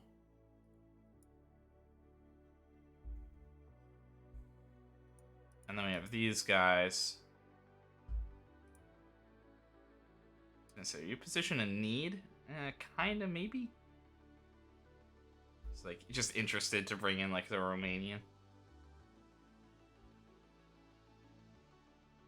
Yeah, so then we have bids for everybody who's that slightly higher potential.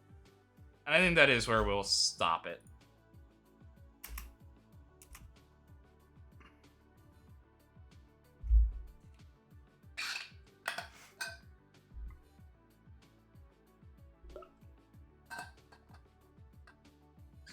The heck. I think if we could get that Umaris for 60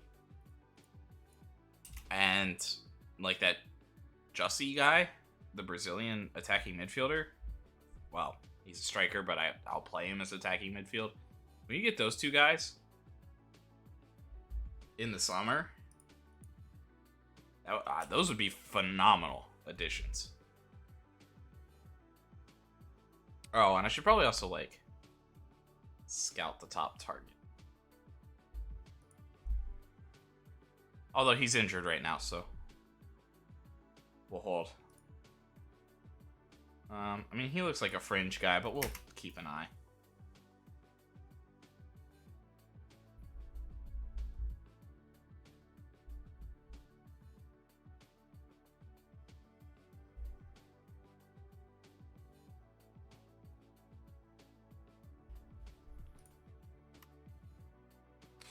A bad game for Bakiri. Unsurprisingly. And Kurji has a good game, another Albanian player that we have. Even in the 3... Oh, because he's the under 18, so they played in a winning match against Faroe Islands. Hope so. Hope you'd win for that.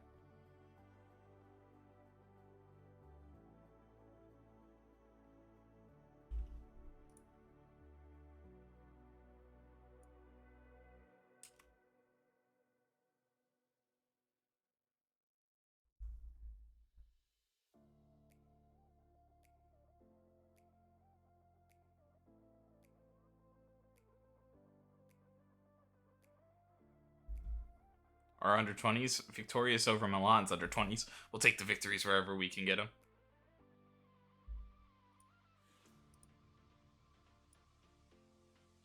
Valeda makes his first cap for Spain.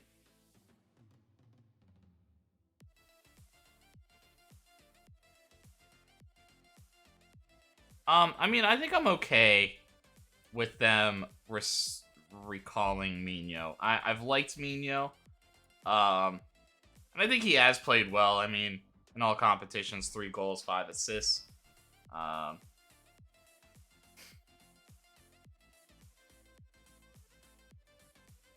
All in the league, really.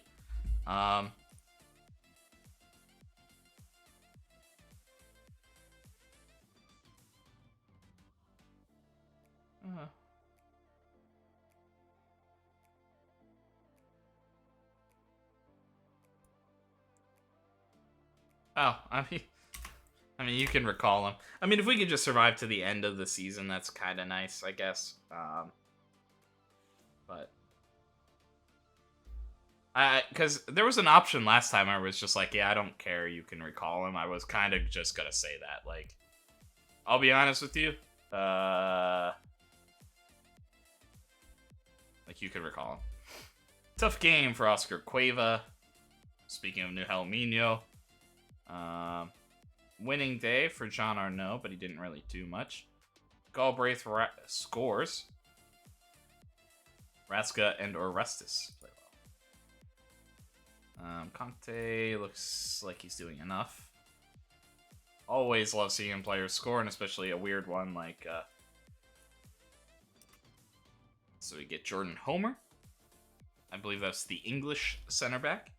Signing a youth contract here.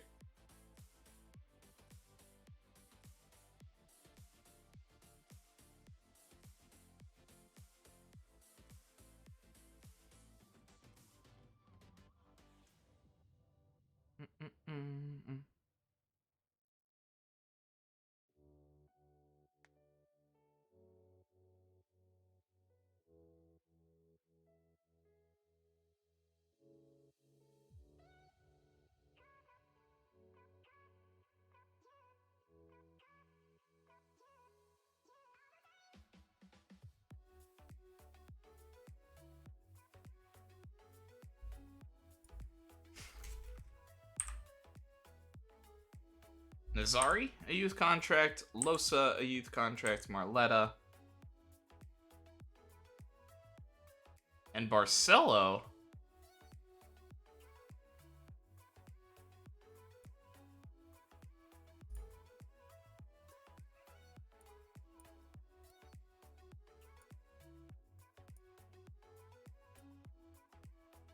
So Jan Valeda now a capped player for Spain. And so is Arnau Barcelo.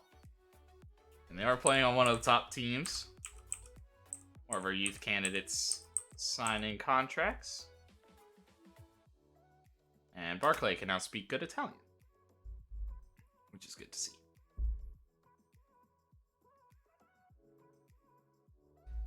We average almost a goal per match for corners. That's crazy.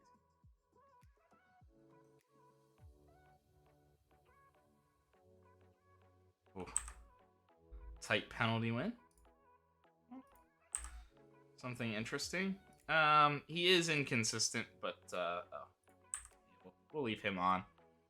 The young guys, I think, can kind of like lose it. They're a little bit more all over the place, so.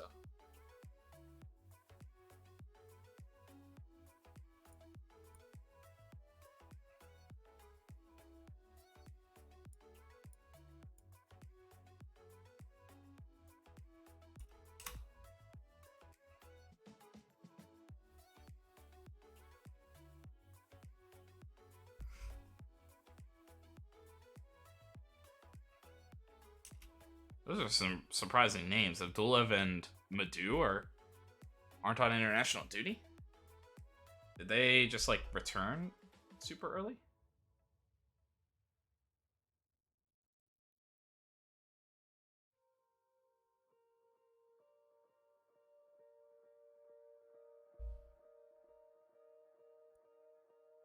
Nordberg beginning his rehabilitation phase here.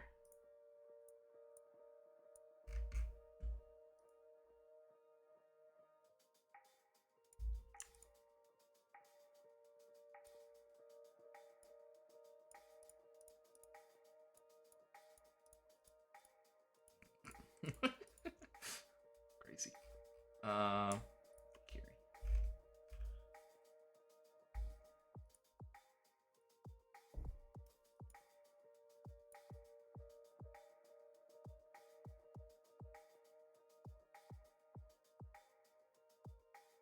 So Bakiri and Villanova are really the only guys delaying. Ah, shoot.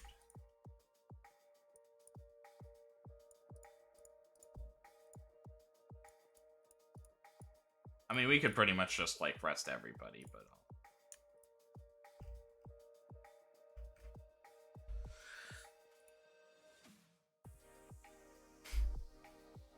Also, Cesarano's not on any of, like, these youth teams? What? What? He's played so well. Bruce Shin for Raska, he's been dinged up recently. Lund to the under-20s? Sure. Yeah, I guess we're bringing new players in, right? And a player that's just kind of now aged out.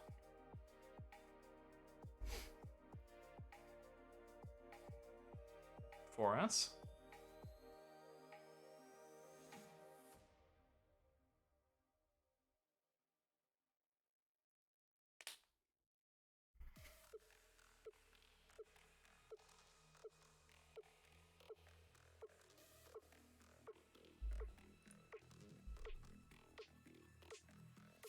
Okay, there it is.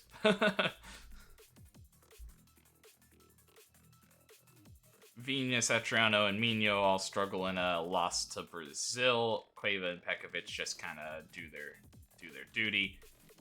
Some better days from pretty much everybody else. In terms of goal involvements, an assist for Peter Raska, 2 for Jean Arnaud, and a goal and an assist for Vegard Stromberg.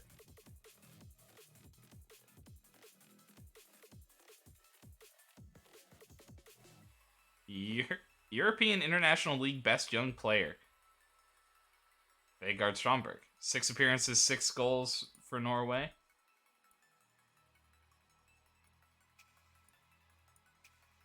Interesting.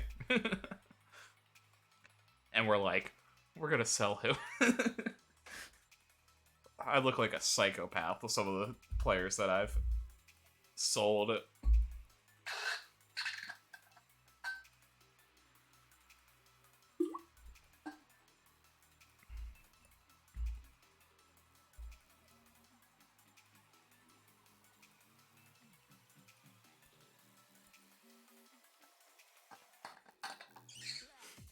So, go back to the squad, and we will...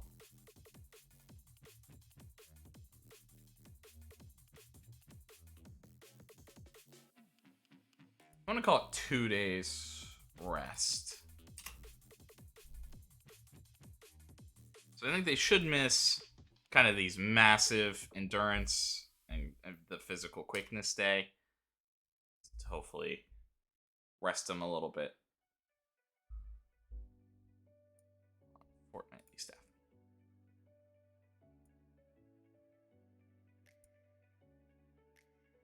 Sure. Some of the young guys start developing their weakest foot. Yep, we'll scout him.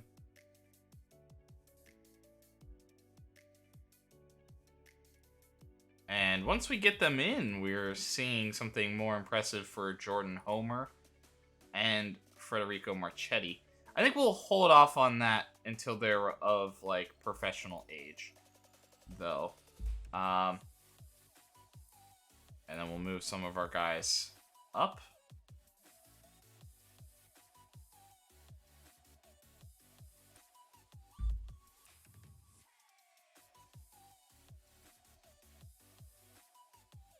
And Madu has been ridiculous recently. And Galbraith has been pretty good.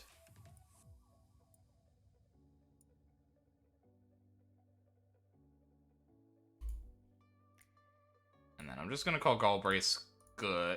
Oh.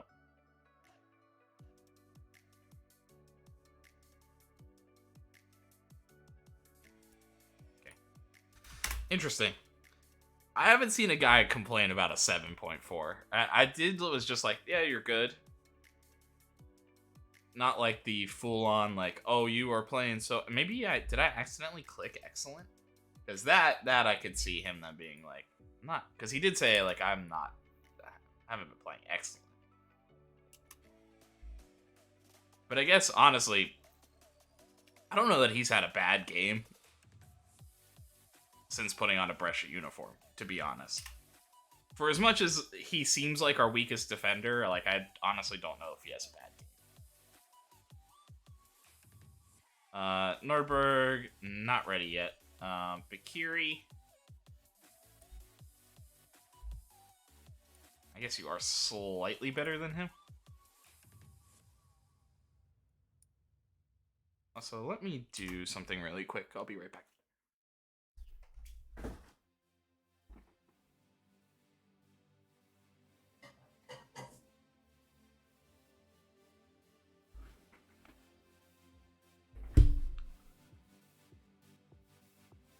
It's one of those, like, 3-prong candles, so it was kind of burning pretty hot. I think it was burning, like, too hot. Also, my AC never kicked in, huh? I mean, it's cold outside, so I don't see that. It's just that I've got, had the candle going. I have 2 PCs going. I'm like, it's getting hot in here a little bit.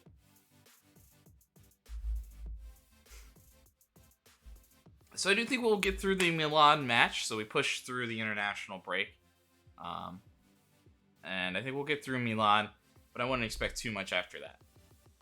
Oh, and we do also have the Wonderkids to go through, which I'll have to work on a little bit. So, in terms of Brescia, some new signings.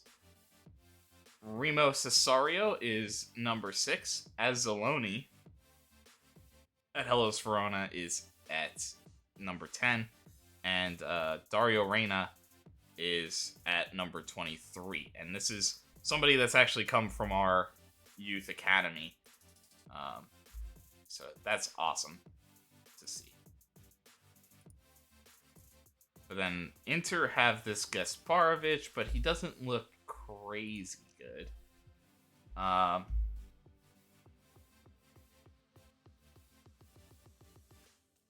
even guys that we've so this is gonna take a little bit. I do wish there was like a better way to do this, but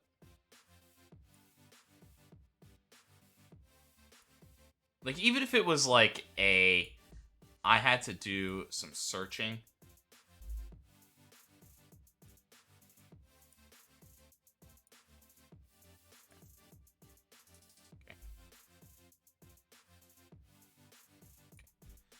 So that's everybody there. Turkish Donnarumma.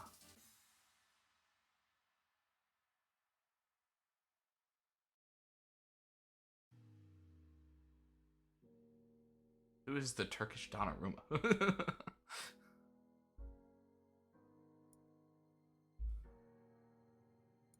Romanian. I was like, I didn't recognize that.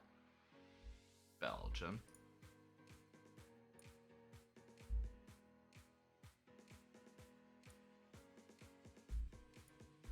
Alright, well, whatever. These guys are Brazilian. I know I just looked at Just C, but we'll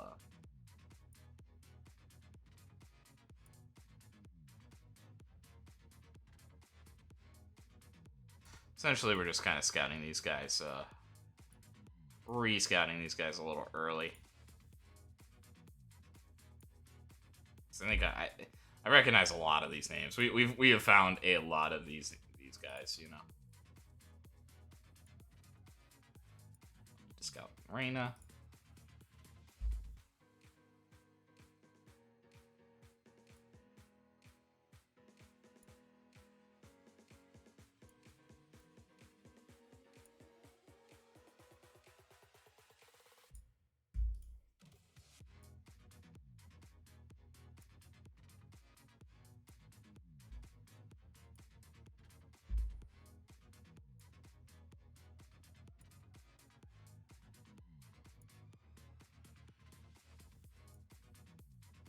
There he is.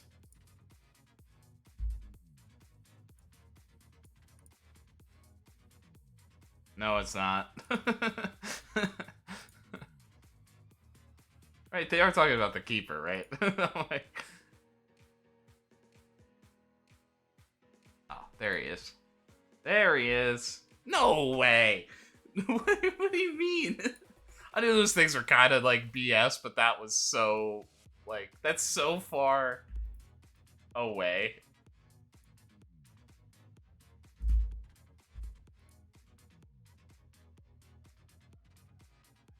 It's like, he looks like he's going to be nothing. You know what I mean? I mean, I guess he can play at like a decent level for a decent club, but not us. Not one of the best clubs in European football, which is Donnarumma. You know what I mean? Yeah. Not concerned about that at the moment.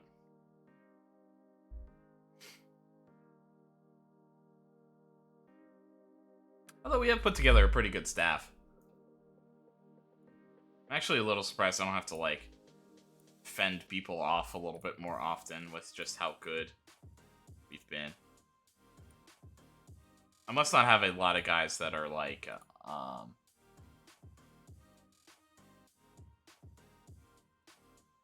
what's the word?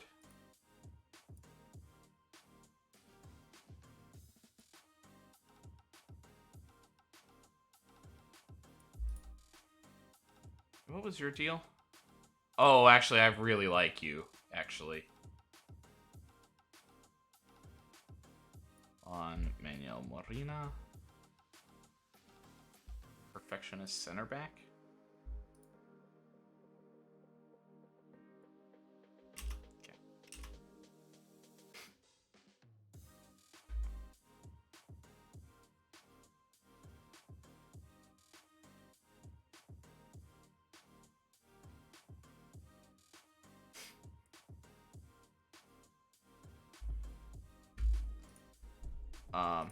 Also, yeah, let me go to tactics real quick. I don't think this really matters, but I...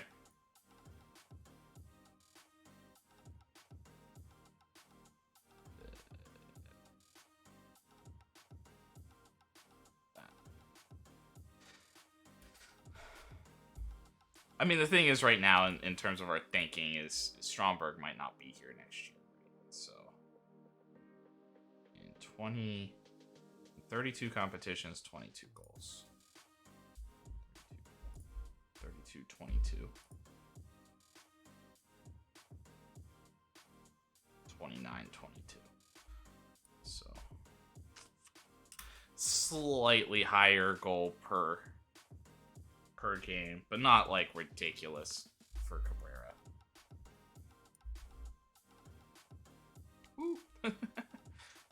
We're down. We are still secure, and and with us continuing in the Champions League, I believe we are okay. Oh, that's an interesting wrinkle.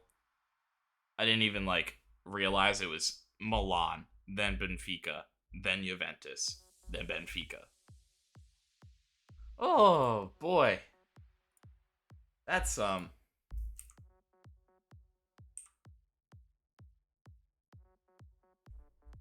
more professional, is more adaptable, but he's allowing his temper. We have some guys that have a tough temper on this squad, I guess.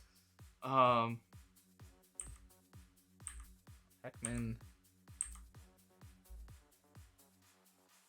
Serie A just Player of the Month award for Maximiliano Cabrera. Satriano is one of the goals. We don't get that very often, so let's take a peek.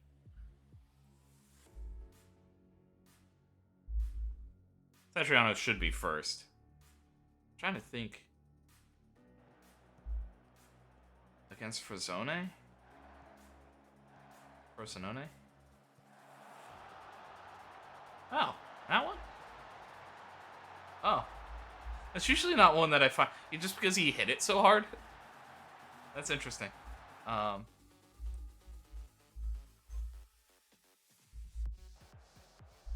I wouldn't mind if they showed this all the time of, like, the 3.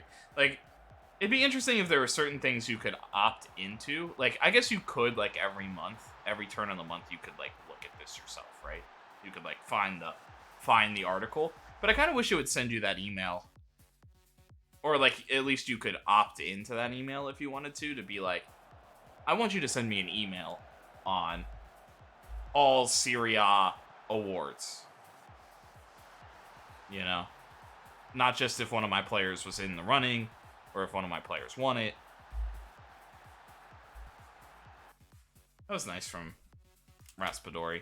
I wasn't paying attention too much. I was just really curious about the Satriano one, which wasn't that amazing, but I guess those other 2 weren't amazing, so we didn't have any, like, crazy curling long range blasts or anything this month. A couple of individual, like, one-on-one opportunities with just, I mean, really good finishes, but really funny. What is this, an April Fool's joke?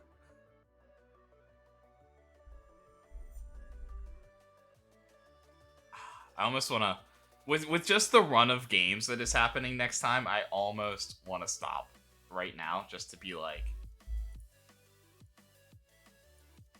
next stream, wild. Every game is crazy, you know, but oh, I didn't put Carnot. That was like,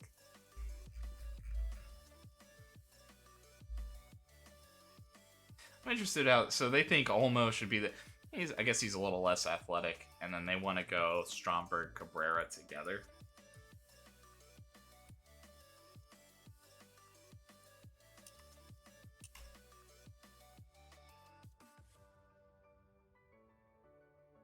I think they're just too similar. I kind of like the idea of the yin and yang a little bit. Although I think they can play well together. But by no means, we could definitely get rid of Satriano this season and just commit to Stromberg and Cabrera for, like, the next decade, but so Abdullah's potential has stopped. So this is Abdullah. I mean, he's only 21, so he's still gonna grow a little bit, but we shouldn't expect him to just, like, be some ridiculous player. But he's pretty good. he's got it in all the right places, really. But yeah, we'll get through the Milan game. I won't tease through international break. Had I realized this, I may have stopped at international break and just been like, well, I'll simulate and get up here.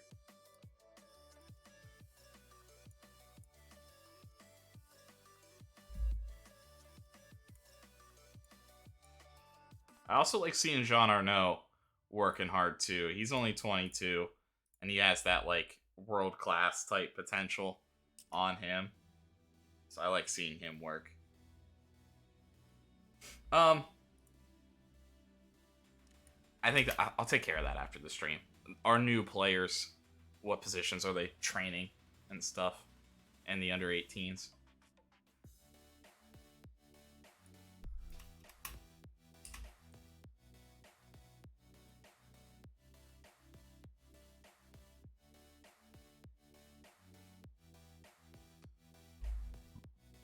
You know, another interesting thing too that I think would be really fun is if they would have some of these guys, because, like, on their youth intake, they have guys that, like, stay on loan. I think it'd also be interesting if the game kind of was like, maybe we need to relook at this guy. Like, maybe we should offer him a contract. Like, he performed, like, just, like, bring to your attention, like, oh, this guy performed at, like, a 7.5 in the under 18s during his, like, loan here.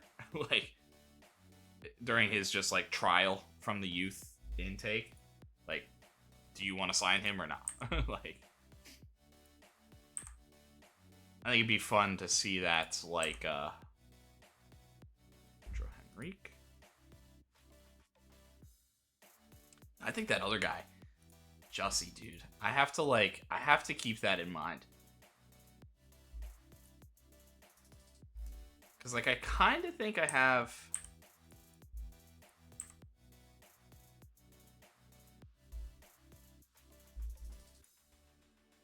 I have a lot of other things. But that player is kind of unique and interesting, you know? That guy that could be the true Danny Olmo type replacement. It's really, really intriguing.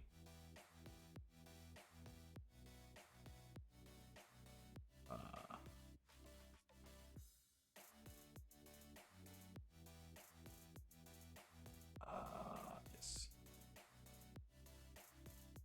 Hold on, I have to answer. Must answer this, but I'm also second guessing myself because I suck.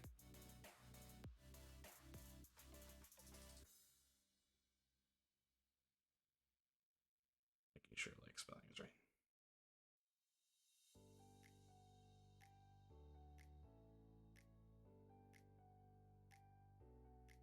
Okay.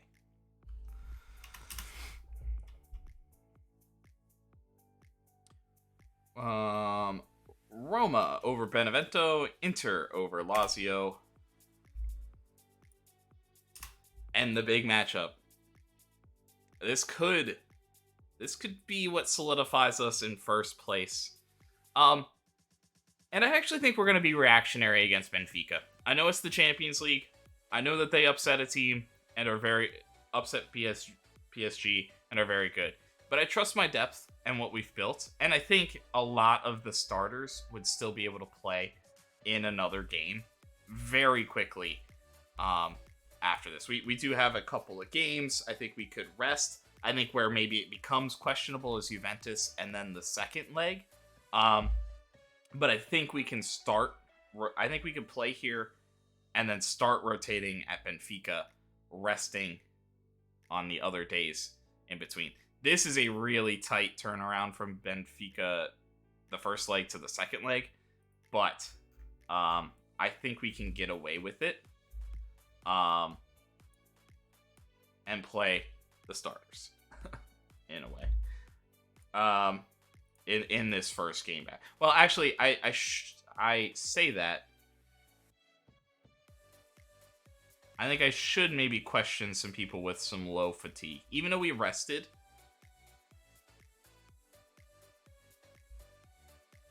Like, if I have fresh legs that can jump in.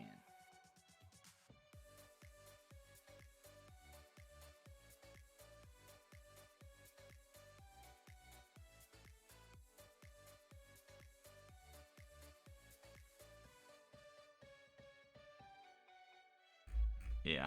So it seems like there's like Mino and Valeta, but I think those guys are kind of legit step downs. I think the one question might be, like, Andy Galbraith. And I think I'll set him down. Now, the question is, no, I think we will go with the fresh-legged Cesarano here in this matchup. And that'll be kind of our one substitution. Is there anybody that's, like...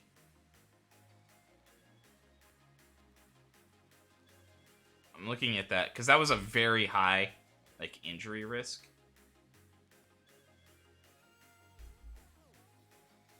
And I think the other question might be Satriano. Him and Stromberg are at very similar spots, though.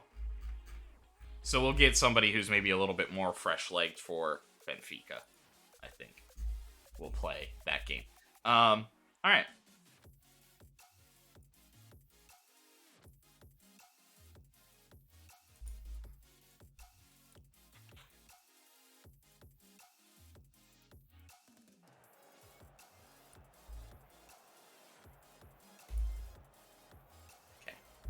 So, yeah, we won't tackle hard. I don't need to press Tonali. Leal should cut in, and Basilo should be... He's tough.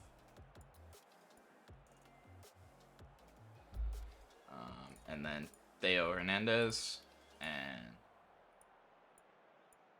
Theo Hernandez. And then Alejandro Frances should be there. And Leopold Wallstedt, also not super sharp. Both, I guess they don't play for their international teams. Both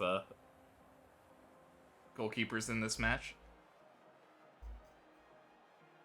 Or at least not in this most recent competition, whatever it was. Because for some reason it seemed like Madou wasn't called up. I don't know if it was like because it's like strictly friendlies or something. They were like, oh, we'll try somebody else. I don't know. We're focused on our objectives, and hopefully we'll be able to celebrate them at the end of our season. So this is a huge match towards it. If we win, we can beat. Yeah, goals win games, and it's obviously pleasing to us right now. I think we're prepared well, and I think we'll play better. But Milan are also coming in with pretty good form. Brescia have refound their form after a loss to Fiorentina that opened the door for Milan to tighten it. Milan drew only a few match weeks later, and both teams have advanced further in the Champions League competition. This is a huge match. If Milan wants to win Serie A this season, Brescia have been at the top for most of the year. Brescia looking to extend their lead and really push forward. I want to change some of this stuff though. Standard, and we'll get started like that. But we might have to force the issue a little bit more. But Brescia have been on an absolutely top-tier goal-scoring tear. Including an absolute dismantling of Barcelona. That allowed them to advance in the aforementioned Champions League. Nice. Nice. Way to improve your attitude, my man, getting a card within 10 minutes against Milan. Jerk. Denali to Tamori. Jumper.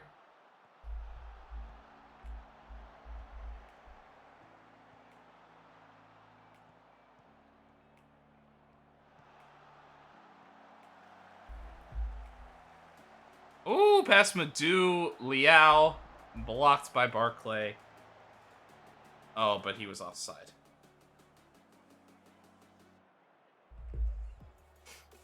Carnesecchi. Barcelo. He strides forward, putting the moves on Frances. Tries to drop it off. Can't do it.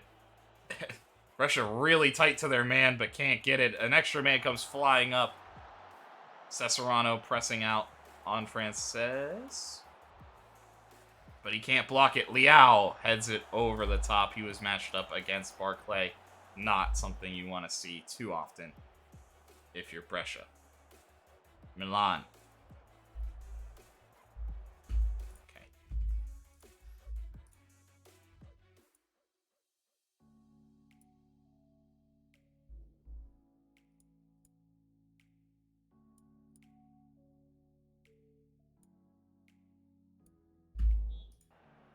Seems like we're holding possession, but we're not doing anything too dangerous with it. Basilo. No. I hate that. I knew when they got him, he was going to be that type of guy. The Brahim Diaz replacement.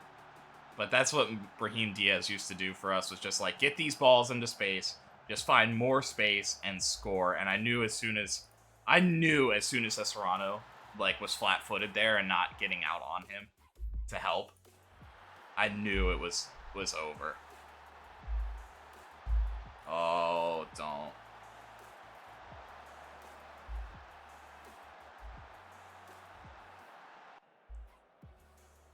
We haven't generated anything, dude. 5 fouls, too. We might have to change up our strategy and just, like, start pumping the ball along a little bit.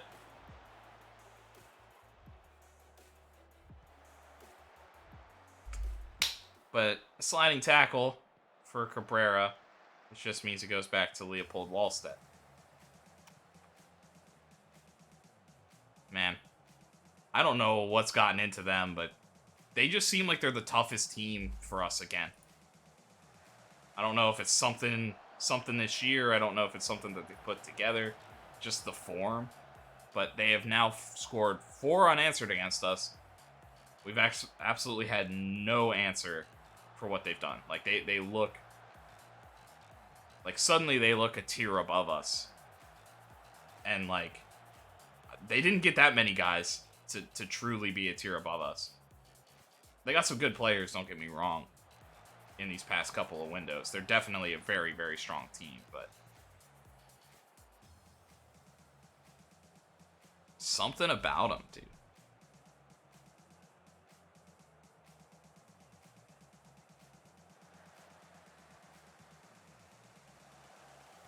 Get the ball.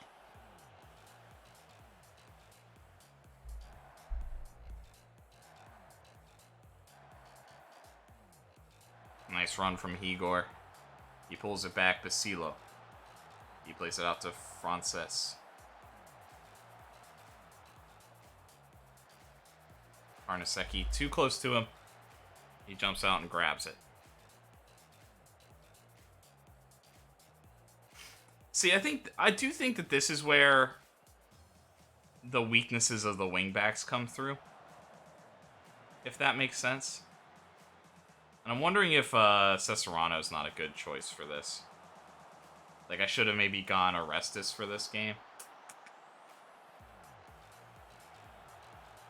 And back off of Jean Arnaud.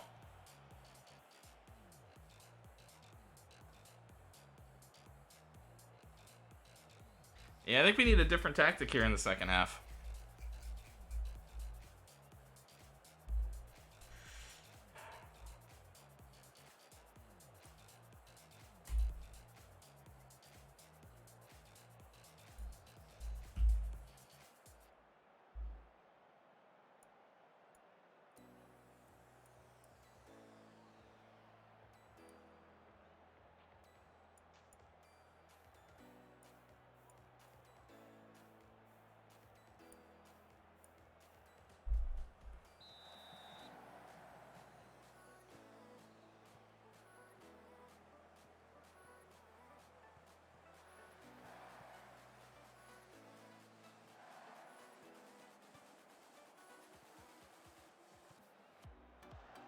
Well, one back from Cabrera. Olmo looks to play Satriano through, but doesn't get it there.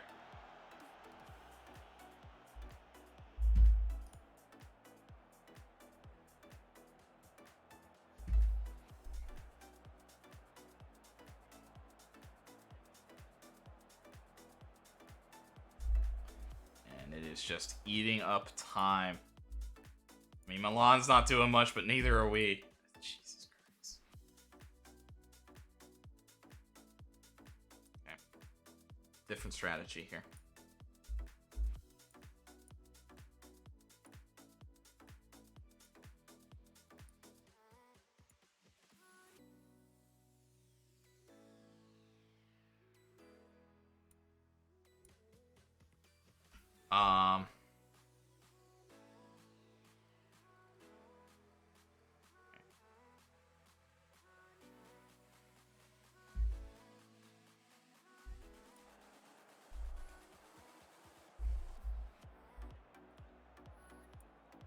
Brahim Diaz looks to loop one. Karnaseki makes the save.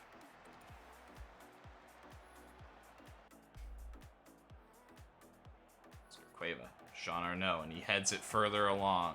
Salibur steps forward. Brahim Diaz striding, outrunning Arnaud. Birkenbaum, though, cuts that off.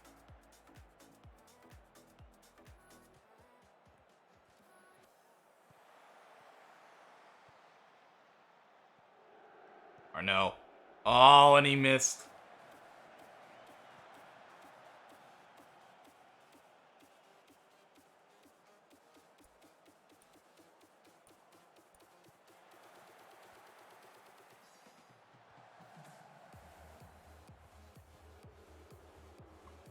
Salibur.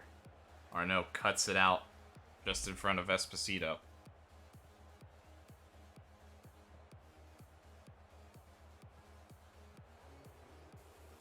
No. Looks to play Cueva in. An opportunity for Oscar Cueva, and he finishes it off. And Brescia, who have not really been at the races, I mean, there was a lot of game just kind of played back and forth. Not a lot happening, but kind of out of nowhere. Jean Arnaud to Oscar Cueva.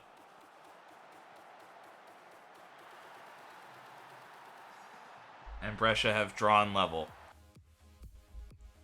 It's been at least 4 unanswered goals for Milan over Brescia. Brescia looking. They've now answered. Can they put together a little streak here? Yeah, I just don't remember the previous matchups of if they, like, scored a goal late or something. To say that 5. But...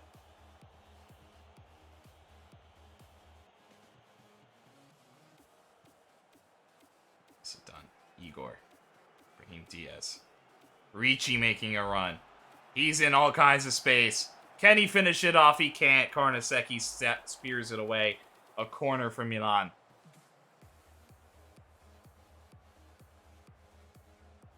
We didn't really get the intensity of the game because there was so much just kind of back and forth. But...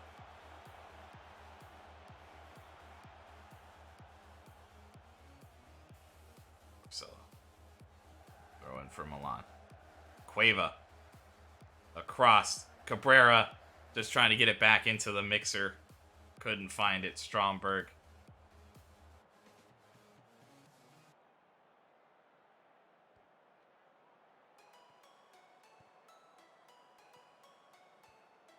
Theo Hernandez. Brahim Diaz. Igor. Tonali. An opportunity there, but Oscar Cueva is going to run the other way. He looks to play Maximiliano Cabrera through, and it's over. He hit it hard, but over the net. Frustrating there for Brescia. A big clearance, don't like that. Right to Milan. Ricci gonna take a blast, can't find it. Cueva wins it, Stromberg pushes. A man down for Milan. Stromberg pushes forward. It's not a head injury, they don't have to stop.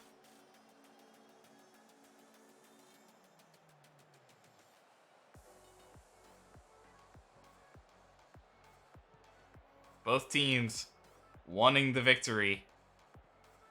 The game is now opened up here in the final few minutes. Frances plays Esposito through, and a brilliant finish by Sebastiano Esposito. Brescia got just turned off a little bit. They stepped forward.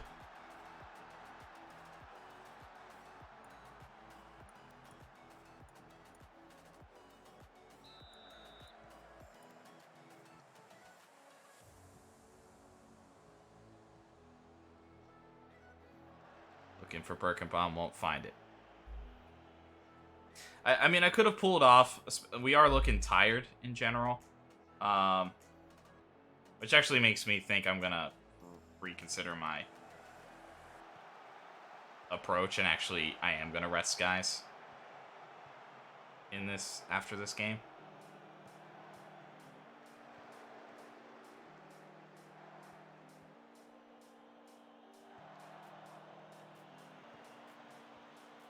What a play from Bandu. He's going to try to play Stromberg through. Saliber saves it. Wallstedt.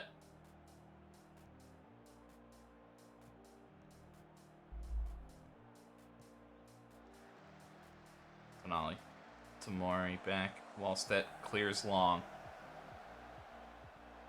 Or no. No, Ricci headed it into the path of Esposito. Yeah, I really wanted Tesserano to, like, step up there and claim it. He did not.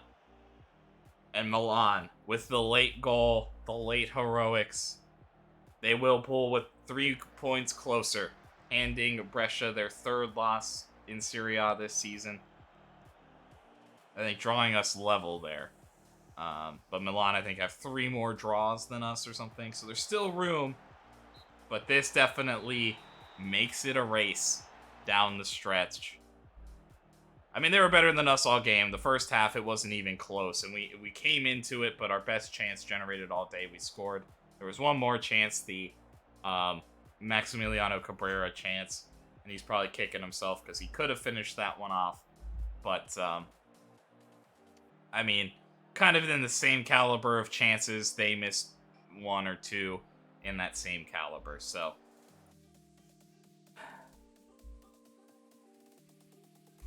I think we could have been better. I think we can say that. I think the first half we were very lethargic. If we were playing like we were in the second half, that whole first half, we might have had something. Definitely disappointing. There's a lot of positives, I think, to take away. We'll bounce back. There's a lot to be happy with, even if it's not the result we wanted. I don't think he was in a condition to change the game, to be honest. Quit trying to make Jan Valeda happen, bro.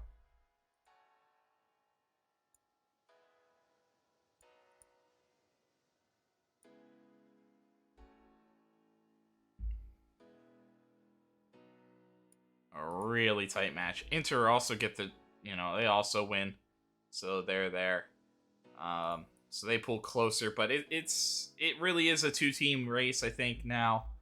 I think Inter might be close enough that they're considered, but it really is a two-team race. We have to get the job done against Juventus now. That has definitely forced a bit of an issue.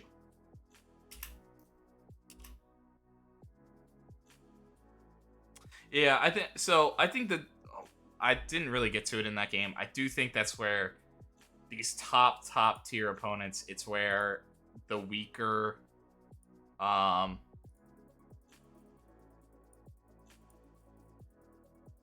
we just weren't able to push forward. It's where that weaker what's the word? Wingbacks I think that really come in and hurt us there, to be honest. And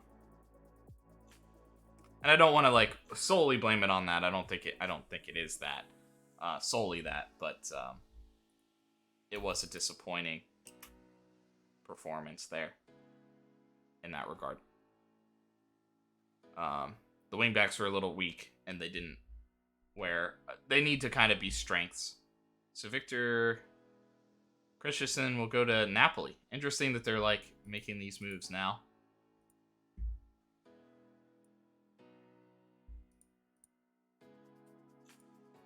Oh, I think he was on loan with them, and they just like officially made it.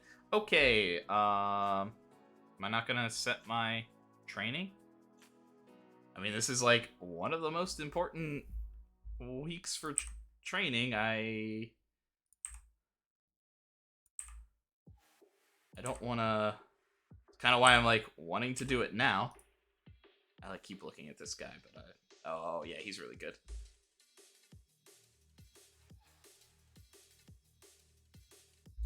He'd be a nice another like advanced forward type.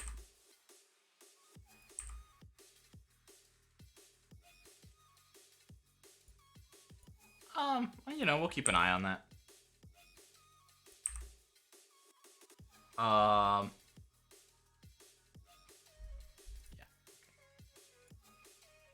I mean, I hope they ask me, like, literally next, but...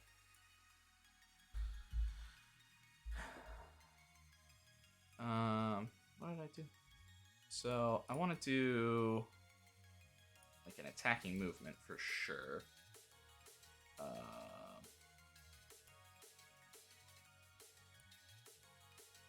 Match review. Match review. Team bonding. Possession's fine. And then we'll do defensive shape in front of that. And then I'll consider the Benfica next time. The following Benfica at the later date. And then I just want to push through and rest players here, so I remember to do that. We put a lot of effort into that Milan match. I do think we'll have to rotate against Benfica for sure, and I guess it's a disappointing performance, so there's no reason to not rotate. Napoli win, Hellas Verona and Udinese tie, Juventus wins, Sampdoria wins, Torino wins, and a draw for Atalanta Fiorentina. Oh, and then it does pop up. So, yep, that's there, but I think we'll wait for that next time. Just because I think if I want to like train penalties or something, it is a result of what this first game is. So,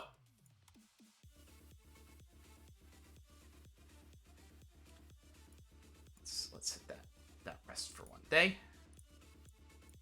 And Alexander Isak moving off the transfer list. So, we have drawn Benfica. We have not faced them yet, but a pretty good performance last time out in the Champions League for us. We are still playing pretty well, though we did lose a couple of times today. Losing to Milan, losing to Fiorentina. We are beatable. But it's usually when we don't score. I do think we generally played Milan okay. It just fell flat in the first half, and we weren't good enough. So we're looking to push even further. So next time out, which will literally be tomorrow, and I think it might also be this like later time window after the World Cup matches, but literally tomorrow we will be playing more Brescia as we look to push towards the end of the season. I think we're closing in on the final few streams here, so we'll see what we can do. Thanks everybody for watching. I appreciate it. Hope to see you again, and have a great rest of your day. Peace.